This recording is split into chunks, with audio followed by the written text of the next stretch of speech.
I've conquered. They started, now it's over. My power uncovered. Now I begin.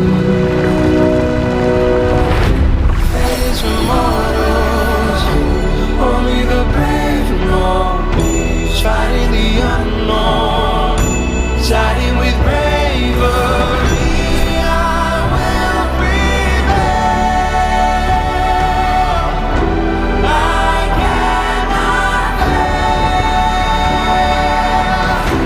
I will prevail.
knows no mercy.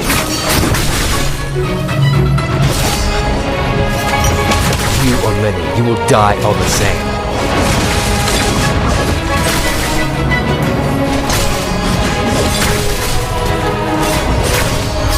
Tired of living. Leave it to me.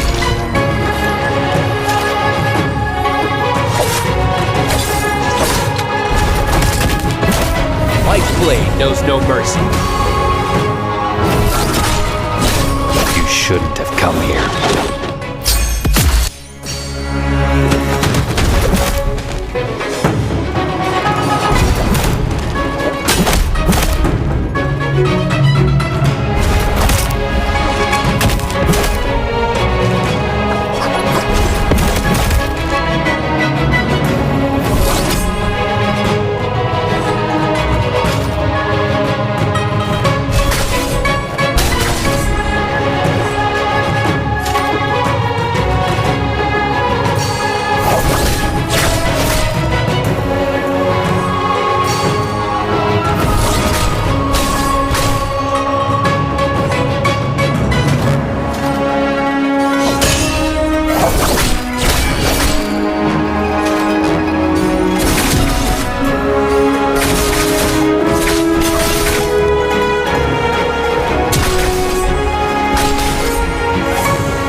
I've conquered. They started, now it's over. My power uncovered. Now I begin.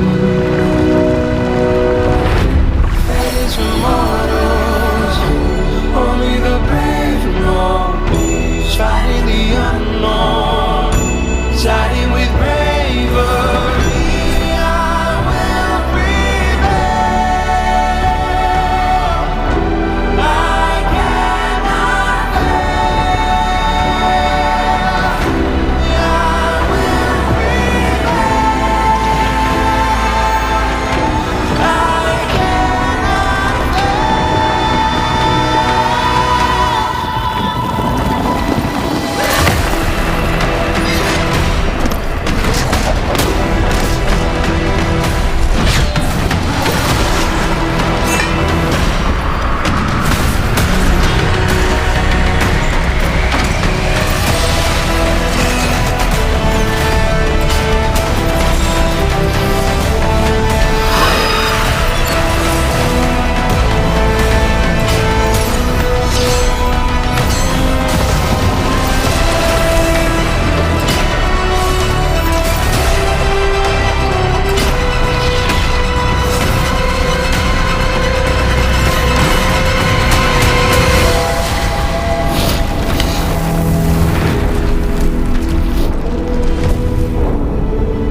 Welcome everybody to the NARAKA BLADEPOINT Pro League bi-weekly 4 solos day 2. My name is Creatives. I'm here with the man himself, Severio. Severio, we had some crazy games for our first day of the bi-weekly 4, our last bi-weekly of the summer split here for NARAKA BLADEPOINT Pro League. We had some insane turnouts there for DRG's Fawn, putting up a crazy amount of points for his day 1. We also had some crazy turnouts with how Mike has been performing for his games as well. He's been kind of in an up and down spiral right now, has not been able to, confirm a chip for himself here for the summer split, which he has basically been running it down with every single split up to now. But let's take a quick look at the Twitch drops for everybody at home. As always, you guys know how it gets down here for the NARAKA BLADEPOINT Pro League. You watch that full hour for the Tay, the Spectral Silk, and the Trial Choice gift. And everybody in the chat, I know you guys are heartbroken. I know we didn't have the Dragon's Grave for bi-weekly finals 3, but we do have the word that reward will be the one for bi-weekly 4. So if you guys are still interested in getting that Dragon's Grave, make sure you guys turn in next weekend for the bi-weekly 4 finals in order to secure yourself the Dragon's Grave.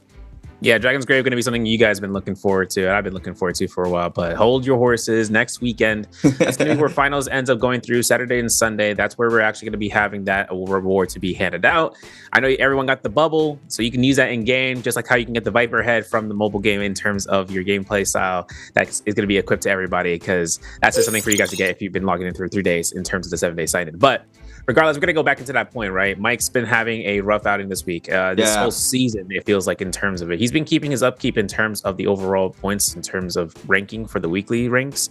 But the problem that comes into play was what happened in the first day, right? He's got at least, and I mean at least 4 points, like not even 4 points, 3.5 was the average in terms of his highest point value. And that's crazy coming out from Mike. And, and there's also some classics coming in the play where they get in lower scores for the first day, and even into the overall grand scheme of things, right? With Wally Ong from Team Wolves. Now, Slows has been having a kind of slow roll here, having it in 12th place, right, for his mode to be solos, unique as well. But he's more of a trios player, I see, in terms of unique gameplay style to work out 4-5-2-1. But our top 6, right, has Shishang having 17.5 from JDG. Now X1's Wufang. That Wufang Bond line came out here for game 5 when he had that 11.4 game. That's something that cannot be scoffed at, especially considering that's at least a good 80 to 90% of points that Mike has gotten in the overall grand scheme of things for day 1. Now, XY from ASC gets himself 20.5, 21.5 for Star in 3rd place, and TT25 takes 27.5 in 2nd. ERG Fawn puts out 39.3 day, and that's closing in as one of the higher scorers for this season. So he's making this thing happen, regardless he's wielding a dagger or not. Yeah, that's just insane. We are going to take a quick look, as always, our maps and daytimes for our games here for the solos. We always kick it off here with a Predoria Midnight. We have the Fireflies into the 2 daytime maps, or the 3, I should say. And then we go into our last and 2 final Firefly maps there where it gets super active, super aggressive off spawn. This is our players, or these are our players competing today for our bi-weekly 4 day 2. New players in the mix. We do have Frostivus, we do have Burst, Arano, Spider coming back, coming off the bi-weekly 3 win, AIS, and Pace joining the case this time around. I guess Chuzong slows Wufang, Wang Liang, Fong. I mean, we saw the overall scoring so far. I mean, it's gonna be very interesting to see how, you know, Spider plays today, because I mean, even our interviewers from day 1, they were telling T225 that there's some kind of curse going around where, you know, Chuzong won the bi-weekly 1 finals and he didn't qualify for the bi-weekly 2, and then Pace winning our bi-weekly 2 finals didn't qualify for the bi-weekly 3 finals, and now Spider being our bi-weekly 3 winner. We're gonna have to wait and see if, you know, he's gonna break the curse that we have going on right now in the Pro League. It's gonna be very interesting to see how the games turn out. But, you know, Wufang, we see Wufang right there on the screen. Wufang has been playing out of his mind. He's been playing very, very well for his qualifying games. You know, he doesn't have that same momentum and presence for the bi-weekly finals. So that is a player that I'm still looking out here for these games. I know Severa likes the Bond, Wufang Bond. Wufang Bond. He got the death stares in his eye, but I mean, the man himself right here, DRG's Fong, a crazy run for day number 1 for the bi-weekly 4. I mean, it's just been a crazy showcase in here for himself. He had an insane amount of eliminations, I believe, for game number 3. A 13-point plus overall game for 1 game alone is, I mean, people with 6 games don't even put up even nearly as much as points that he did for that game alone. So, you know, right now, sitting very comfortably in the top of the pyramid right now, you know, just another day in the office, trying to make it to the bi-weekly 4 finals, which will be next weekend. This is the second day. We're gonna just have to wait and see if he responds the same way as he did for day number 1. Yeah, and another thing too is that these players have been actually going double down on their scrimmages. I've been looking in terms of the scorekeepings. A lot of these teams or players have been doing not 6 games a day. I've been seeing some cycles where they can even go to up to 8, and that's included for trios. Wow. That's a lot of day. That's a lot of games, and that's with the intention of just locking this down before we get into the final last chance qualifier, right? And if that's the case, that's the last chance for the bottom 12 teams / players to make it through for the finals of the summer split. And you got to keep in mind, right, that's not even only to include it for the Nbpl teams, right? Some of these players even go up against tier 2s. Tier 1 is right where we're at, right? We see these players kind of combating, but tier 2 is where we see the practice. I know for what I saw, Frostivus is doing pretty dang good for when it came down to tier 2. He's still keeping through, and as alongside fighting against his peers, right, up against Wufang as well. You know, even though Wufang is shaken, he ain't stirred. You know, things come through here. He's got that gold finger when it comes to the play style. So you have to see where he's been making it through for the finals. He has been getting a consistent effort in making the finals, and that's all that was needed in terms of what the teams would want to see from their solos player, for X1 especially. And keeping it to the solos points, players like ASE's XY, he's going to be somebody that we've been looking at for a while. We saw with that crazy play over into the Arcadia building. You know the one I'm talking about underneath the stairwell? He kept that was disgusting. That was disgusting. I was looking in terms of the looking past in that live, but also in the replay, and I was like, this man is one of the ones who could lock it down mechanically as one of the final ones, because I know Mike making that conversational point that comes into the rings. That's where we're seeing some players like Wang Liang, for instance, is having a lot of their struggle buses, because it's a lot more about the sword. But then again, the skills come into play where the character's coefficient of how well they can manage under pressure, but also their aggression or their presence alone. That's what can cause frustration for some players, because at that point in time, what's going to be the mechanically, adaptability for that, rather than just trying to use your own abilities against them. Yeah, just touching bases once again on XY. I mean, you know, the Temi combos have been in the game since Temi has been a character. I mean, day 1, right? And I've probably previously to XY, I've probably only seen 1 to max 2 players extending with the Wisp the way XY is playing the Temi, and the way he has been showcasing his Temi recently. I would give it to him. He has the cleanest Temi, in my opinion, right now in the league. How he's able to extend. And like you mentioned, that combo under the stairway, that would have probably been the most disgusting clip I've ever seen in the Pro League if he was able to catch that carousel on the wall. He still got the elimination there with the Temi to follow up right after. But, I mean, still, he's playing the Tumult in a whole different way, where a lot of the Temis don't play this way. They play the Temi more hyper-aggressive, throwing down the Wisp earlier as soon as they pop it. You know, a lot more conservative conservative and not using the Wisp as extension, as we've seen how XY loves to play. And the good thing about the Wisp is you can extend with any weapon if you're able to catch the prio. All it takes is one uppercut. The staff has a little bit more mix-up where you can just send the R&B focus and cancel into the Wisp extension, which has the versatility of that. But overall, just the way XY has been playing at Temmie has been insane. And you know, just saying he has the cleanest Temmie, let's go ahead and talk about who has the cleanest movement. DRG's Fong. I mean, Fong has been he's been showing time and time again that you're gonna have to catch this man. He has 3-4 on his back, and he's always being able to stay up. And his Justina's games are very impactful as well, playing the F1 compared to the F2 that a lot of these players are playing. We do see our 3 Keelans already being locked in. The Liam has not been locked out right now. We still have potentially another set of 3 Liams being pulled out here for game number 1. AIS is going to lock that Liam. Spider with the Hottie. Frostivus and our other player was on the Matari, I believe there. Chuzong is going to be locking in the Hottie. Now Pace does have the mixer to play the Hottie as well. He is going to be locking in the Hottie. And, you know, Serve, I know you've been keeping up as well. You've seen how, you know, some players are often go with the V1 instead of the V2 for the Hottie ultimate. Yeah, it's something I made mention about when I saw it back in terms of finals, where we saw Wufong bring it out. We saw Frost was bringing out day 3 into week 3. Valda actually being another chance to showcase out here for this new patch. We are on the new patch for the season, guys, 924. Yes. This is gonna be the season 14 patch, Aurora season patch.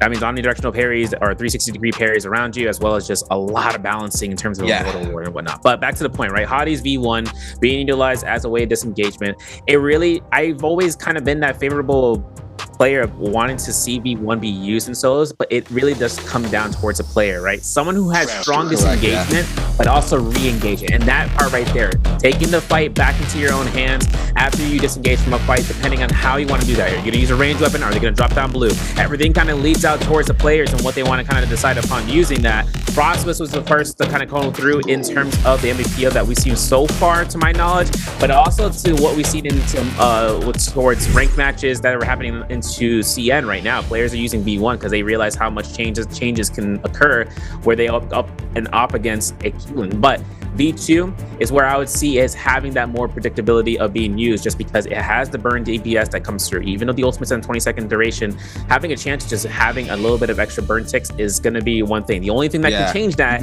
is if Vol does make more of an appearance into this season, because you can see Wang Liang is going to opt in for his first round. He did this into day 1, but having a chance of slow rolling into day 1, I'm hoping to see where his Valda stands out. Other skills here, though, haven't been able to be changed. I mean, Liams are now going to stick towards that V1. V2s for the entirety of the Keelans, as well as with Matari's coming into this match in Bedora for round 1.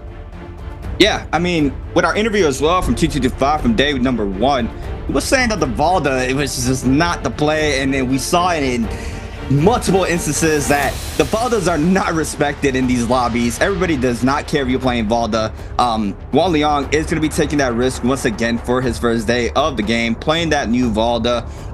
He is just going to be using that the ult change because he is playing that F2. He's going to have that combo breaker, so we are not going to be able to see the overhaul with the F1 or potentially extending with the F1 by just tapping it, as we know how, you know, the change has come into play there for that character alone. But yeah, very interesting to see. This patch is super new and a lot of things have changed, so I'm very interested to see how our following games are going to be out unfolding for us today. But game number 1 locked and loaded here for the bi-weekly 4 day 2 NARAKA BLADEPOINT Pro League. We're back again. My name is Creatives. I'm here with Severio. We got Scrap House all red here. We're starting off with Pace against Chuzong. Now, Chuchong's going to be looking ahead and with no HP. Almost gets caught by the R&B parry attempt from Pace, but he finds that reinitiation and a blue focus to finish the job. That's going to be Pace's first elimination coming through here. Now, Arano, he's chasing down AS, who has purple fist blade. He gets caught into a parry. All his armor's gone. All his HP might be death sentence here. He has no combo breaker for another millisecond or so, and AS gets his first elimination as a result. That was a crazy pair. We did see Frostivus showing up to the party as well. WBG Spider now against DRG's Fong. And these two have been going at it for years now. Fong already with a fan in hand. We do see Spider with a purple longsword currently right now, trying to cut out the situation. Fong, though, might be applying the pressure. Frostivus is going to fall to AIS, and that's AIS's second elimination of game number 1 very early into this game. Pace as well with his first, but Fong has his eyes onto Spider. Common armor here for Spider. AIS in the back end could have the potential third party here to snag up more eliminations. Already spotting Spider trying to kite out. DRG's Fong now on the Keelan is going to drop down. Since starting to be focused, no, it's going to be AIS with a damage there onto the Keelan. He is going to eat up a lot of damage there on the blue armor. Now getting caught up here in the corner, there's going to be a lot of damage happening towards his way. The jump LMB. This is one thing that I noticed that Mike was doing. Look at these triple jump LMBs there to counter the scale rush there. We see Mike do that as well for the bi-weekly 3 finals. So we're seeing the showcase here for day number 2. Yeah, catching frame perfect jump LMBs is actually something that creates more pressure against your opponent if they're not suspecting it. Could cause them to go into an arranged moment of casting abilities and ultimates that they may or may not have wanted to use just because you end up going through. But turnaround coming in from Fong. AS taking a lot of points to lose out his armor. Now this is going to give Spider enough reason to come through here. This place has a lot of kiting options and breaking line of sight. So AS is going to take the stairwell. You can see Fong is not going to let this one out here, grappling towards his opponent. Another fight happening in the northwest with Wu Fong. I saw it coming through here into the northeast. Now you're going to see Fong at 1 HP. One jump LMB is going to be necessary to kill it off with a longsword. It's not going to be the case for Spider. As you can see, AS captures it. Third elimination so far. Soulbloom to be picked up by Spider, and now it's going to be a chance between whether or not he's going to get out of this one alive. Yeah, he does manage to catch Carousel in the corner. That's big damage. It's a follow-up as well that doesn't care, but a jump LMB there for WBG Spider. And we've seen that combo a lot in Aroma Yang, being able to extend it as well off of the 1, 2, 3 to continue with a second one if you're able to catch the grapple bump off of it alone. But now WBG Spider off of game number 1 already showcasing some combos. We do have Wang Leon with the Vulpine instance. He is going to have that big chunky health back if he does manage to lose all of his HP. And this is where it starts getting a little bit tricky. You don't want to lose that Jade inside the Roma Yang. We saw I forgot who it was, hiding the Jade our first day, and making sure he doesn't lose that Vulpine incense in the Roma Yang. And then after the ice has off and he ran out of the Vermilion's Burst Might, he came back and re-picked up that Jade, because that is a Jade that is very, very crucial, especially in the end games where everybody is down to Fiend, whoever is super weak. So having that in your inventory is super strong. But Chuzong might get aggressed on here by Arano. We do have some sorts of pressure happening, I believe. Now Chuzong might be trying to look here for Arano. We do have Fong going at it against FPSEQ's Verse. It's going to be blue dual blades against blue fan here for DRG's Fong. Yeah, for Fong right now, though, going for the crouch RMBs, keeping through for those nice chip damage hits, forcing Fong away, though. Verse is going to keep going ahead and go for the recess. Fong disengages completely. This is going to be a point where we can actually go towards the Imperial camp. This area being close also to floating platforms. Having Fong to take this chance of just rotating around to try to find some extra loot goodies, and as well as a Firefly, considering that we are on a nighttime for the first round for solos. Now, Fong gets himself some loot off of this platform, it looks like. As he's looting up here, Verse is still going to try to go ahead and keep eyes peeled. And that's going to be where we're going to switch over. Frostbist and XY over towards the city, towards Imperium, I should say. And I'm hoping to see him to the east side near the Sword Gate, or the Sword Tomb, I should say. XY on his Temi game. Haven't invested in the F just yet. Waiting for Frostbist to make his move and approach in terms of the chase. Now, jump LMB right there. Confirms a little bit of points damage. Now we have only about 300 armor left or so. There's going to be the chance here for Frostbist to look for the 1, 2, 3. The F2 investment is going to be caused to get dodged. And XY puts himself in the spot in the corner, making sure he can get caught through here for the jump LMB again. Frostbist is going to be baited out here for a blue focus hold from XY. And now it's going to be the public thrust coming out here, but the F1 is invested. XY has himself to look for the scare rush because he's looking to reinitiate, but he decides to back off. This is going to be the beta that we've been hoping to see, and whether or not XY can get caught by Frostbist if an ultimate has to be invested before Roma Yang. There it is. The Temi ultimate is being invested. He catches the Wisp as well. And he's going to be able to extend this as well. Here goes the grapple bump to the Wisp extension. Can't go into the RB focus, and he does. And this is exactly what I was talking about. XY not throwing down the Wisp there, playing up for those extensions. And we see it being played out once again against Frostivus. And that's going to be Frostivus game number 1 for today. Super unfortunate for him, but XY, man, this is exactly what I was talking about, man. Being able to extend with the Wisp is super, super crucial. There's so much damage, especially if the F is on cooldown, and a character like Matari that can't use the F under attack and it's soft true with some things. Being able to just get that free extension off like that is just beautiful. And XY picking up a red longsword already here in Imperium with a really, really nice weapon here to start off his first day game of the day. Arano posted up for the Roma Yang. We do have Arano. I get a contested here, or he is going to get contested here by XY. XY is able to get the siphon back, and I believe this is the second time we see this longsword in play here, Severio. Yeah, second time we were able to catch both of them, and now XY has to put himself in a spot. This red longsword is a target on his back. The moment someone can see his HP, they will see that symbol, and this gives a full priority listing for the players to see who's got that damage spike. Now XY, he's a monster with a longsword. We've seen his 2-on-1 resets. We've seen how well he's able to manage it, and that's just chip damage. That's not him throwing any blues. That's either him holding blue to catch for neutral, and he goes ahead and sets shop. And now it's going to be the case scenario when he has to use ultimate to invest. It's only used under pretenses of the area of effect that he's at. Looking for the location that he's kind of poising himself across. Now, for him to have all these purple weapons on standby, that's going to be his set alongside with his longsword. So if anything happens when he loses that, the damage spike opportunity comes at a cost of whether or not he could just look towards, swapping over katana, slide uppercuts, and just extending that out. That's enough reason for him to just have a weapon that he's going to be comfortable with that's going to be on the standby, worst case scenario. Now, XY and Aroma Yang. First one of the day against Wang Liang. Temmie v Valda right now. He does have the Vulpine Essence. So, I mean, even though he does get that Vulpine Essence proc, XY does have the potential to continue extending depending on the situation here. We do see both players playing that longsword once again. The longsword being a very, very good, honk sword there for Wang Liang. He is going to be trying to fish for these carousels on the wall, but the R&B F called in here for XY. Goes for the scare rush, catches this as well. He's going to go ahead and invest the Temmie. Oh, now the Valda ultimate is going to invest in the counter grapple as well. Catches the fire off of this. He can extend the 2-on-1 carousel into the follow-up grapple. Misses though, doesn't get the extension. And now Wang Liang trying to save up this time here to try to respond off of this situation. Big trouble here for XY though. He's going to get caught by that neutral. That's going to be the setup right there for R&Bs. No, it looks like it's going to be coming out here. Wang Liang going to try to extend it, but it's not going to be successful for a little bit. And XY has to throw his bliss out. He gets almost caught by the blue focus, but he's going to be setting up another longsword. He decides to back off. He doesn't know whether or not the combo breaker is going to be used there. And as XY scales himself out here for a drop down blue, it's not going to be the case for him to kind of go for a star rush. That was risky. And he switches over to a pistol for some micro play, but that's going to be the whole R&B. He's got to not lose his weapon. It's going to be a huge spike. He goes for the 1-2. Doesn't get caught for the 3, and he's going to release that R&B, and that's going to be Vulpine's Essence. It's going to be 40 seconds under the duration right now for XY. It's up to whether or not he's going to be using his combo breaker. Otherwise, it's going to be Wang Liang taking his victory, and he's got to be quick with this because it's going to be a Temmie circle in just a couple of seconds. In 30 seconds, he builds enough rage back. Here goes the counter grapple there from Wang Liang. Trying to overhold the scare wedge. Nice grapple there from XY to the jump LMBs. Pistol shot for the extra damage as well. Overhold it, sends it, gets buried. Now Wang Liang coming on top here in this Aroma Yang. And what a close fight here between the Valda and the Temmies. But Wang Liang on the Valda having to sustain there. Little bit of a error there from XY. Caught the prile near the wall, tries to extend off of it, but he drops.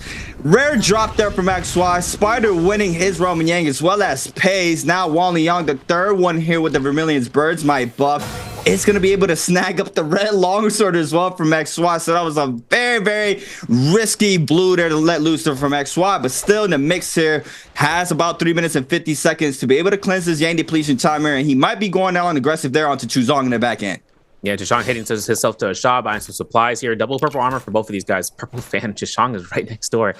None of these players see each other through the little broken crevice. Now for Spider, he takes himself into a fight against Fong. Fong having a little bit of points here for blue armor, but it's going to be a case where Spider looks for the crouch element to the R&B. Scare rushes right out of there, and you can see in the background as you see SS1's paced on top of the Vermilion Bird's Might. 2 Verms in the playing field right now, and Fong is in the middle of both of them. This is going to be an armor swap situation where Fong has to keep the kind of going as a Keelan, having not to go ahead and invest ultimate is going to be his biggest mission right now as well, after being forced out. For the horizontals to be spammed out here, no uppercut confirmed, goes for a clink, and you can see Spider now trying to attest towards forcing out Keelan, and that's an early investment from ultimate, giving Hottie usage here from Pace. He's going to be using it to space away, and then he sets himself up. If I'm not mistaken, he just set up a teleport. I didn't even see the V1 actually. I thought we had all V2s here for the for the Hottie. So Pace is going to take the investment for the rage. He's going to go for the lever tech, investing to the chase. Wang Liang on the other hand, it turns out all 3 of the Aroma Yang winners are actually all in close proximity to one another towards his area. So for everyone taking their chances of fighting out towards Imperial Camp, it's going to be a hell of a fight between everybody over there.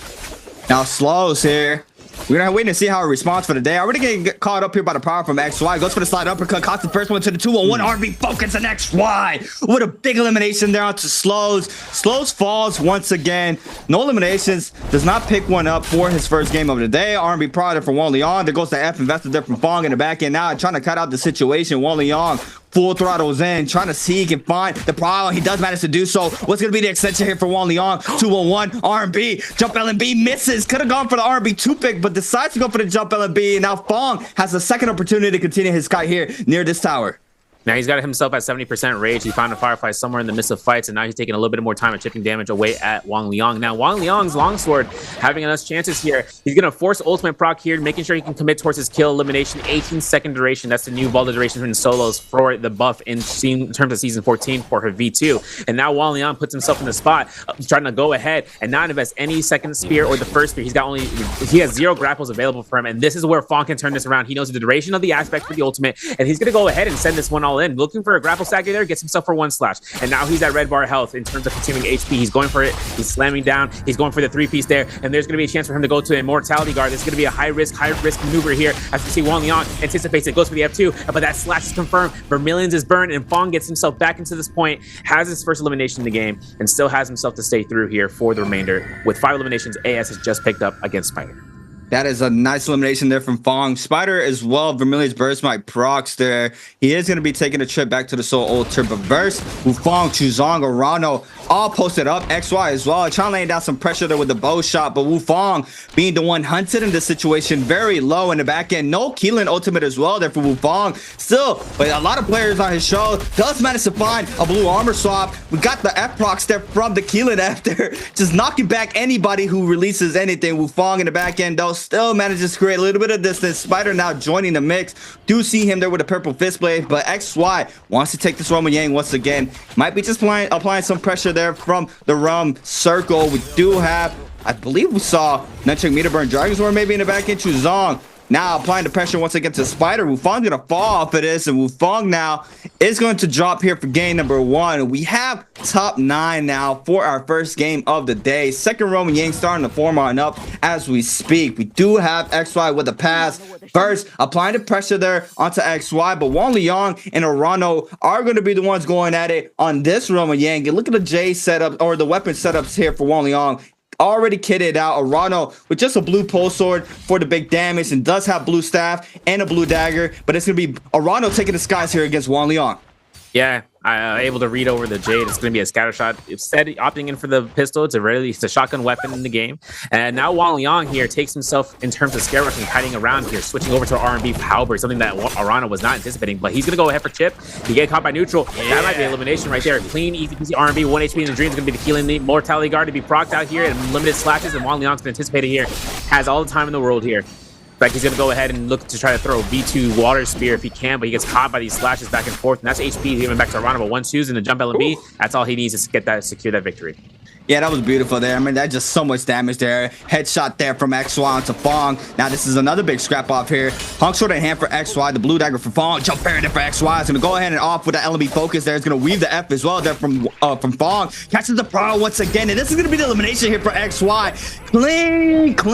Clean dodges there from XY. And the tech chase as well for the elimination. That was disgusting there once again from XY. It's going to snag up all the loot. Gold nunchucks. Going to get the gold armor as well. He is set up now once again here for his first game of the day on the Temi. I'm very curious to see how he's going to be able to extend with the gold nunchucks, potentially with, you know, some nunchuck meter burn into a wisp. We're going to have to wait to see how he plays it out. But XY coming in hot here once again, showcasing how strong he can be with 5 on the board. But another player who has 5 is AIS. I feel like we kind of been sleeping on the AIS currently here for this first game.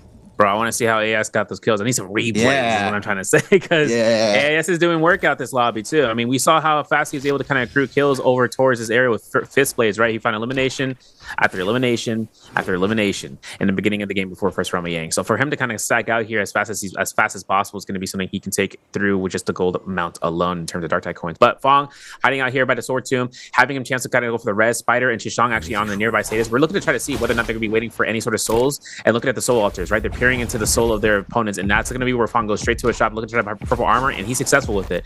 10k gold for the first one, it looks like to be for him, and of course taking into this is the sustain game. This is the second time that he's lost Roman Yang this round for today for this round into Midoriya. So for right now, as a Keelan, keeps cutting it around. Chishang is absolutely ballistic, dodging every single thing, bobbing and weaving. Oh, whoa. You might have seen me looking at you, but I ain't gonna worry about that, bro.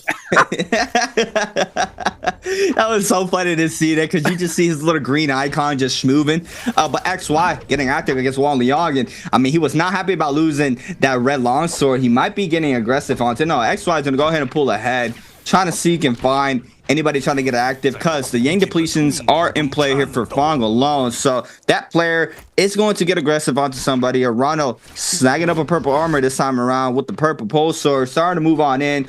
Do have about 50 seconds for Wang Liang on the White Tiger's prowess, and XY with about 65 seconds. Arano gonna go ahead and move on in against Chuzong and Spider. We do have a little bit of aggression, I believe, happening here. He does manage to kite or find Spider here. Spider now getting, oh no, Arano getting counter grappled there by Chuzong, and it's gonna be Chuzong getting active against Arano in the backside. We do have the Hottie staying up there to stay into the end game, as we usually see. The buddy system always being played out standard at this point. We do have, you know, 2 Liams in the field as well, the 3 Hotties, so the advantages are going to be going towards the Hotties with the character count in play. Fong now with 2 minutes and 40 seconds gonna have to try to get active pretty soon. And now for Fong taking out the time, it's going to be up to this fight over by the Gate of Heaven. For everyone being here, Pace being the V1 Hottie, the type of aggression that has to be had if you realize he is V1 is camping out the teleporter in solos, right? But he already placed it. Everyone is camping it. He escapes. This is where that re-aggression has to come through, but it's only going to be to the benefit if there's not 17 people around you, and that's going to be the case for Pace. Has Gold Fan, still has the advantage here with no Rummy Yang depletion, but he's going to have to keep fighting as long as he can. He's got 14 grapples on standby, a little bit of 6 armor powders, 3 healing berries. The amount of aggression that can come out from shifting damage away from him from flings, as well as just catching 1 hit to the next and mitigating with holding blue. Pace is keeping the kiting alive through the Gate of Heaven. For the realization for some players, if this is going to be a wild haymaker for the Rummy Yang depletion to get rid of, such as for Arano, such as with Fong, this is going to be where they have to take this into their own hands, maybe having to invest in ultimate, and that's going to be their realization for the lobby that they are the ones to be eliminated due to time alone. That way they can just space themselves away from one another.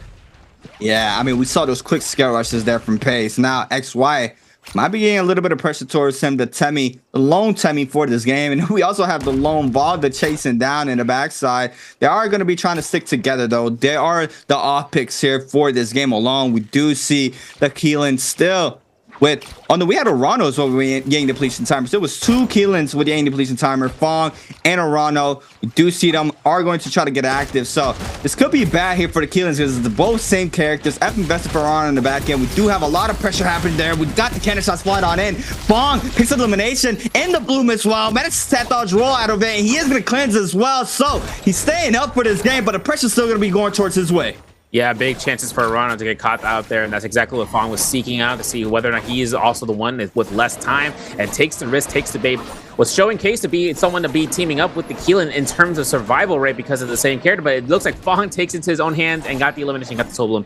He's good to go. He's hiding all the way towards Imperium and is hiding out towards the Gate of Heaven's north side entrance. And now for the Case, Mystic might be in the buff out here for a Spearwell. Now for the Spearwell buff in this circle, every Spearwell passes point from circles 3 and 4, from Shadow 3 and 4 to be collapsed. If you guys don't know, after a certain amount of time, collapsing of the circles happen. This is going to be where the 2-minute timer buff is going to be coming into effect. Now, for the players to take this, it's only going to be used for rage regen. Now, we're looking at Spider's chances here for his fist blades. Man's been looking to try to look in and locking this build out here. Looking towards Pace, though, having longsword of gold rarity as well as the fan. He's going to be having an HP Jade, if I'm not mistaken, going to be an advanced heal that he's taking advantage of, and that's going to be the case, and that's an advanced heal on the Hottie. That's an advanced heal that can get himself to scale out away. He can reset and get 1 heal off, or he can just fly around and take 1 or 2 pots, and that's all he's going to be needing. AS taking a lot of J's into consideration here, as he's going to be able to look in terms of using the dual blades, possibly taking out the Kabbalah if he's going to be wanting to utilize that, and for AS having to work into that play with the pole sword, that's going to be his comfortability pick, and of course as a weapon as it comes out here. Now, the drop down comes towards XY, and he's going to be on the aggressive. He finds a parry, and it's going to be a big sap hit coming out from that back line. Yeah, he's going to lose the gold nunchucks there to Spider. Now, Wang Liang showing up to the mix. Since I had the damage to Spider, Spider's going to have to force the back up here to take a quick reset in for himself. Chuzong now showing up to the mix. Wang Liang loses a lot of that gold armor. XY back in the mix. Everybody trying to contest the Spearwell right now. They want to pick up this buff. Everybody, we've seen it time and time again. You don't want to invest too much and eat up a lot of damage and potentially get eliminated to this Spearwell. As we saw Mike for his last game of day number 1. He just stood in the pocket, and everybody has a cannon now in solos, so just eating up that splash damage is just very, very hard to try to deal with, especially in a situation like this. But Wang Liang with a massive parry there onto Fong, and the back end XY tries to get a little bit of damage onto him as well. Spider with the Nocturne meter burn there, trying to claim up the Spirit Wood for the time being. Pace in the back end, eats up a lot of damage. He's going to drop very low as well. It's going to be forced to pop this Hadi ultimate. He should go ahead and throw down the cube and just go ahead and take a full reset in for himself. Wang Liang now in the center of this Spirit Well, trying to see if he can go ahead and claim this for himself. We do have the gold pulse sword and the Valda ultimate online right now for Wang Liang, and it looks like the pressure has iced off down here for Wang Liang. It is going to get that Mystic Might plus that second gold armor for himself and a gold spear. Yeah, and keeping in mind, for Trios, it's gonna be 2 minute buff, but for Wang Liang, it's gonna be a chance for him to actually lock this buff, lock down this buff by himself, taking vision, taking everything in mindfulness, and he's gonna space away towards the shop. Has 25k gold, just nearly on top of that mark. And for him to actually take in terms of this shop, this is gonna be where he can roll for Jade if you look for it. I mean, this is gonna be a case scenario where it's only supplies, but guess who's waiting from the outlines? XY. It's like a mirror match coming through here. It's like we've seen Deja Vu coming back and forth, and for Wang Liang, having been involved with Mystic Might, that's a lot of mitigation, right? Sustain is one thing. Taking an ultimate cast to be out where you take a temporary HP shield that eats up any and all damage is another thing. And now it's going to be where Wang Liang puts out the works as he's scaling straight towards the Heart of Danger and has a Roar Burst as the Jade of choice, and he catches Pace as a result. And Pace has to invest F2, but this is going to be the chase. But an XY Whisk Throw is going to be substantial here as he's going to be forced out in a position he'd rather not be in. Wow, that was a disgusting whisk there from XY. Wang Liang, though, fully jaded out, but he also has desperation. So I mean, he is kitted out right now on the Valda, especially being that off pick and having success right now. It's super massive, especially with how new the changes are for that character alone. Pace, though, is gonna eat up a lot of damage using this Hadi ultimate to try to weave around. He's gonna go ahead and throw down the cube to potentially use it if he gets caught up here in the corner. We do see the R&B focus up from Fong, and Fong always having his eyes posted up for whoever's the weakest link. The cube is gonna be taken there for Pace, but out aggression there from Burst in the bottom side. He is going to go ahead and bait out Pace to go ahead and use his F once again. So Pace still trying to stay alive. XY with gold armor, Wang Liang as well. Everybody there in that area are going to have a lot of sustain there with that armor alone, but Pace does manage just to stay up for now. Pops a powder in, I believe, with the advance hill. Like Severio mentioned earlier, he's going to go ahead and keep ticking that armor up each time he pops one in. Chuzan and XY now showing up to the mix, and the pressure's still not icing off here from Pace. Yeah, and Pace can't make his way to a shop right now, so it's going to be off to the dead folks that makes sure he can get off the bodies and having to force aggression here. XY takes a whisk throw and the Mark of Destiny there as Wang Liang investing his F2 for the combo breaker. Now Wang Liang here at a low point for his HP, looking to switch over to Pulse Sword, try to look for Stone Form. He gets denied as Spider puts on the pressure into making sure he can lock down this Valda in place. Mystic Might up for another 37 seconds for Wang Liang. It's going to be only a case scenario if he gets caught out here. He looks to try to kite around and bait out for his chase, but there's going to be Shusang looking for the Crutch LMBs and looking for the uppercut if he can. But for Wang Liang, this is going to be a case of him and not having to invest his F2 again, but also to his ultimate. He can't use his ultimate until he, finds full value off of the XY baiting out for that whisk throw. Wang Liang does not take that bait, and he's going to get a reset here for at least a majority of his armor, maybe even full reset as a whole, while Fong just sits on standby waiting this one out.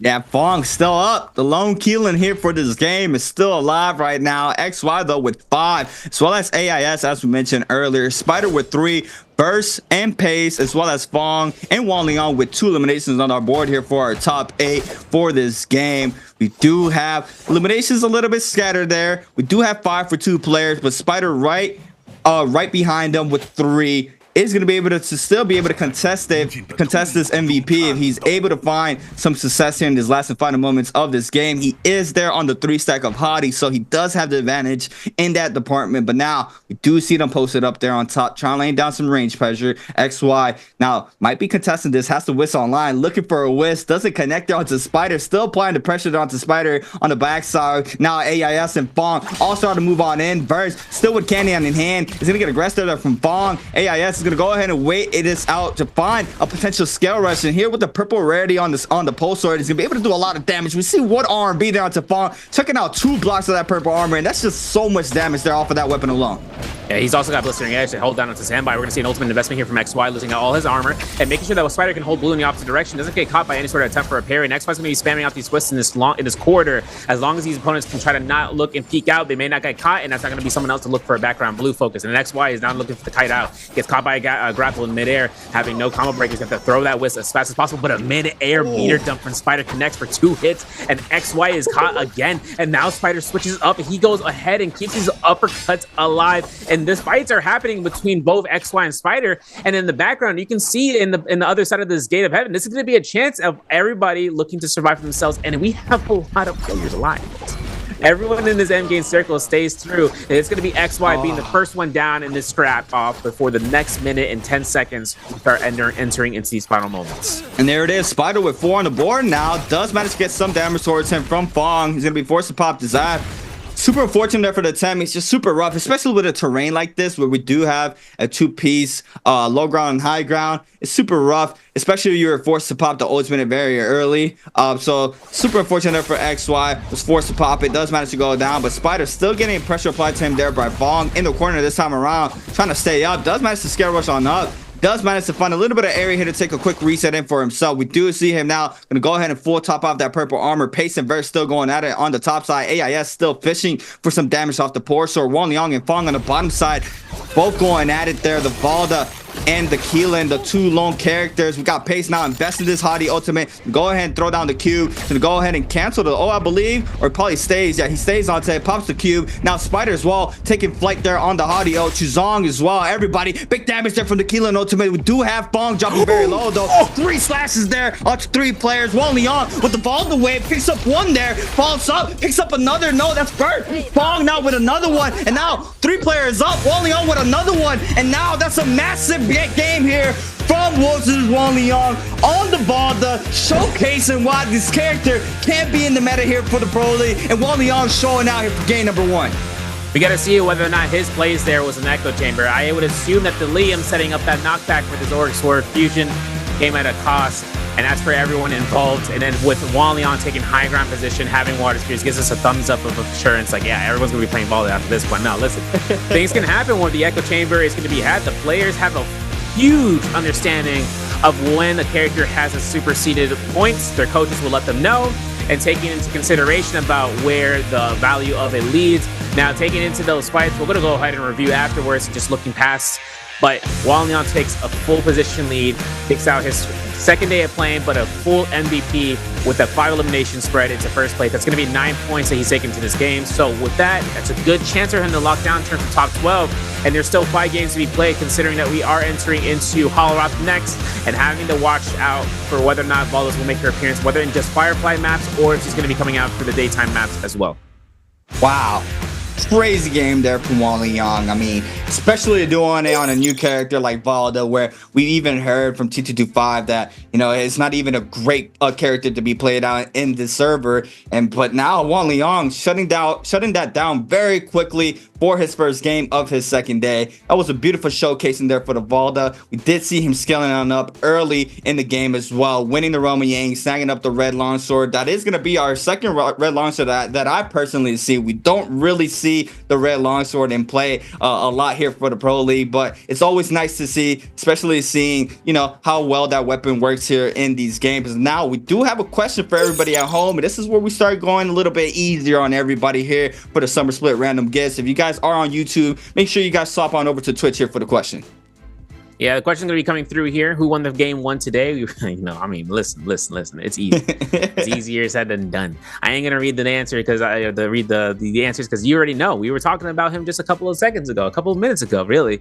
And for you guys in Twitch chat, that's gonna be the case. If you guys are in YouTube chat, I see you guys. I see someone who's saying first, and I'm like, sheesh, and I'm like, what? That's crazy. And everyone's out there for waiting out, but the rewards are only gonna be for Twitch chat. So if you want to switch on over to see where the crowd is, that's where we're gonna be at. For everyone kind of working through here and reevaluating what happened to this round, because I said we're going to bring this one back. It was a case scenario of seeing how, you know, in terms of the fights, right? AS was killing it out there. XY, the same regard. He took Imperium, just like how we saw Orano took Imperium into finals this last weekend, and taking it into saying, you know, I'm gonna fight everyone that I can. The scores kind of showcase that with the amount of eliminations, and this is a huge spread for the top, at least top 7 taking kills, and everyone below that not taking a lick, a points, maybe a point or a 0.5, but nothing comes out here from Wufong Slows or Frostfist, unfortunately, right? 3 donuts to be made. 0.5 for Orano, Deshaun with 1, 3.5 for Pace, or for Fong, right? 3 eliminations, 4 kills for Verse, and taking 5th place with 5.5 with placement points. XY takes 5.5 points, as well as AS taking that same amount of points, and Spider taking into 2nd place, staying alive as long as he could, takes 6 points. But Wanliang's survival rate without having to tie out means he earns himself the multiplier. He gets himself that 1.2 multiplier for his kill count, and then taking the ranking points, just giving out this lead overall. Honestly speaking, this round was like a heavily centralized between just a set amount of players to catch his eliminations. There's no spread out here where we see between every single one of these guys. Here we go. The replays here for game number 1. Powered by Thunder Robot. As Severio would say, Gamers United. Gamers United. But JIS there with a massive elimination. This was a disgusting carousel in the corner here from Spider onto AIS. Big damage into the jump LMB finisher there for Spider. Nice showcasing there. And this was XY here with the Wisp 40 extension here onto Frostovitz, to the grapple bump Wisp, to the R&B focus here for XY. And XY doing a lot more differently than I'm used to seeing. We'll talk about it in a second. Wally under with a massive parry there in the Rumble Yang. Catches the prowl this time around. XY into the slide uppercut into the R&B focus off of this for the big damage onto Slow. Spider against AIS. Liam ultimate invested. Does manage to catch the VF there from that ultimate. Overholds the R&B. The elimination onto Spider. XY in the Rumble Yang. Jump parry there for Fong. Into the LMB focus. Goes up for the crossover. Does manage to catch the tech chase as well. Into the LMB prowl. Into the R&B focus. Big damage there for XY. Wan Liang inside the zone here in the last and final moments of this game. Staying up. This was some big plays here from the Balda. Catches one in the back end. Clint comes in. Picks up another one, I believe, here onto Pace. Pace falls her from the last hit. Last one standing, and the MVP for our game number 1. And look at the F1 being thrown down here for the MVP screen with the beautiful bubble there. And it's been a while since I've seen that, Severio. Yeah, I would say we're so back. We're so back. We got, well, I mean, for better and for worse, but, you know, taking into consideration, now Navalda has the 18-second duration for ultimate and comes into connection, but we're still seeing the combo ringer be used in solos. You know, you get caught, you want to make sure you get out. And now it's going to be looking at his Jades, right? He got that roar burst coming through. He was able to spam it out. He actually kited around and hit Pace, or that forced to stay Pace in that spot, but also taking into desperation, right? If he ever finds himself at a low enough HP, if he pops that out, that's a damage boost straight up. And Thunderstorm was being, you know, consideration, but just for mitigation as well, the damage reduction Jades. And Cyan Fang taking into that.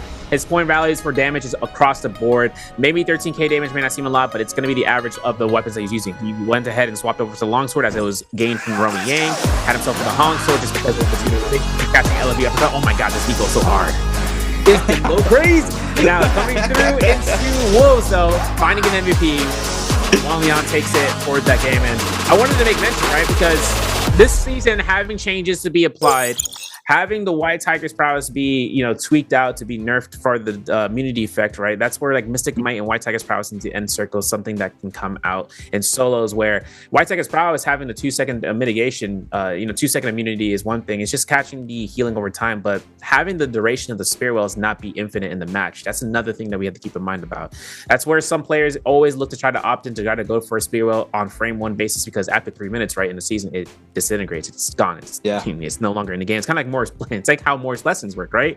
Morris Blessings were up for a couple of, for a certain amount of time, and then after that, it disappears. And then the Mortar War taking into Spirit Wells and catching the, you know, the granted buff that comes out, especially into the end game circles. If everyone decides to want to contest that into these fights, Evalda taking 100 to 0 to 100 position where her HP can then be thresholded. That's where it's a lobbying position against her.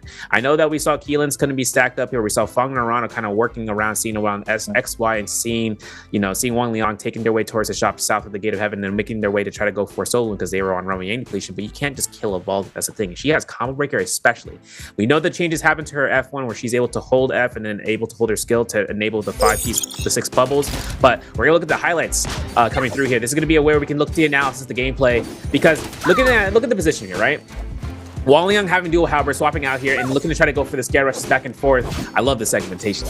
But we see how much comes out for Wang, right? Once he looks for the Crouch and Levine and sees the F1 investment from Arana, he holds out, swaps out for the blues, and make sure he can go for the grapple bump. This is confirmation, 1 HP in a dream. Looks towards Aquila and ultimate, burns the Immortality Guard, and now it's all about timing here. He procs ult to mitigate the slash, keeps himself grounded, and looks towards to try to force this one out here.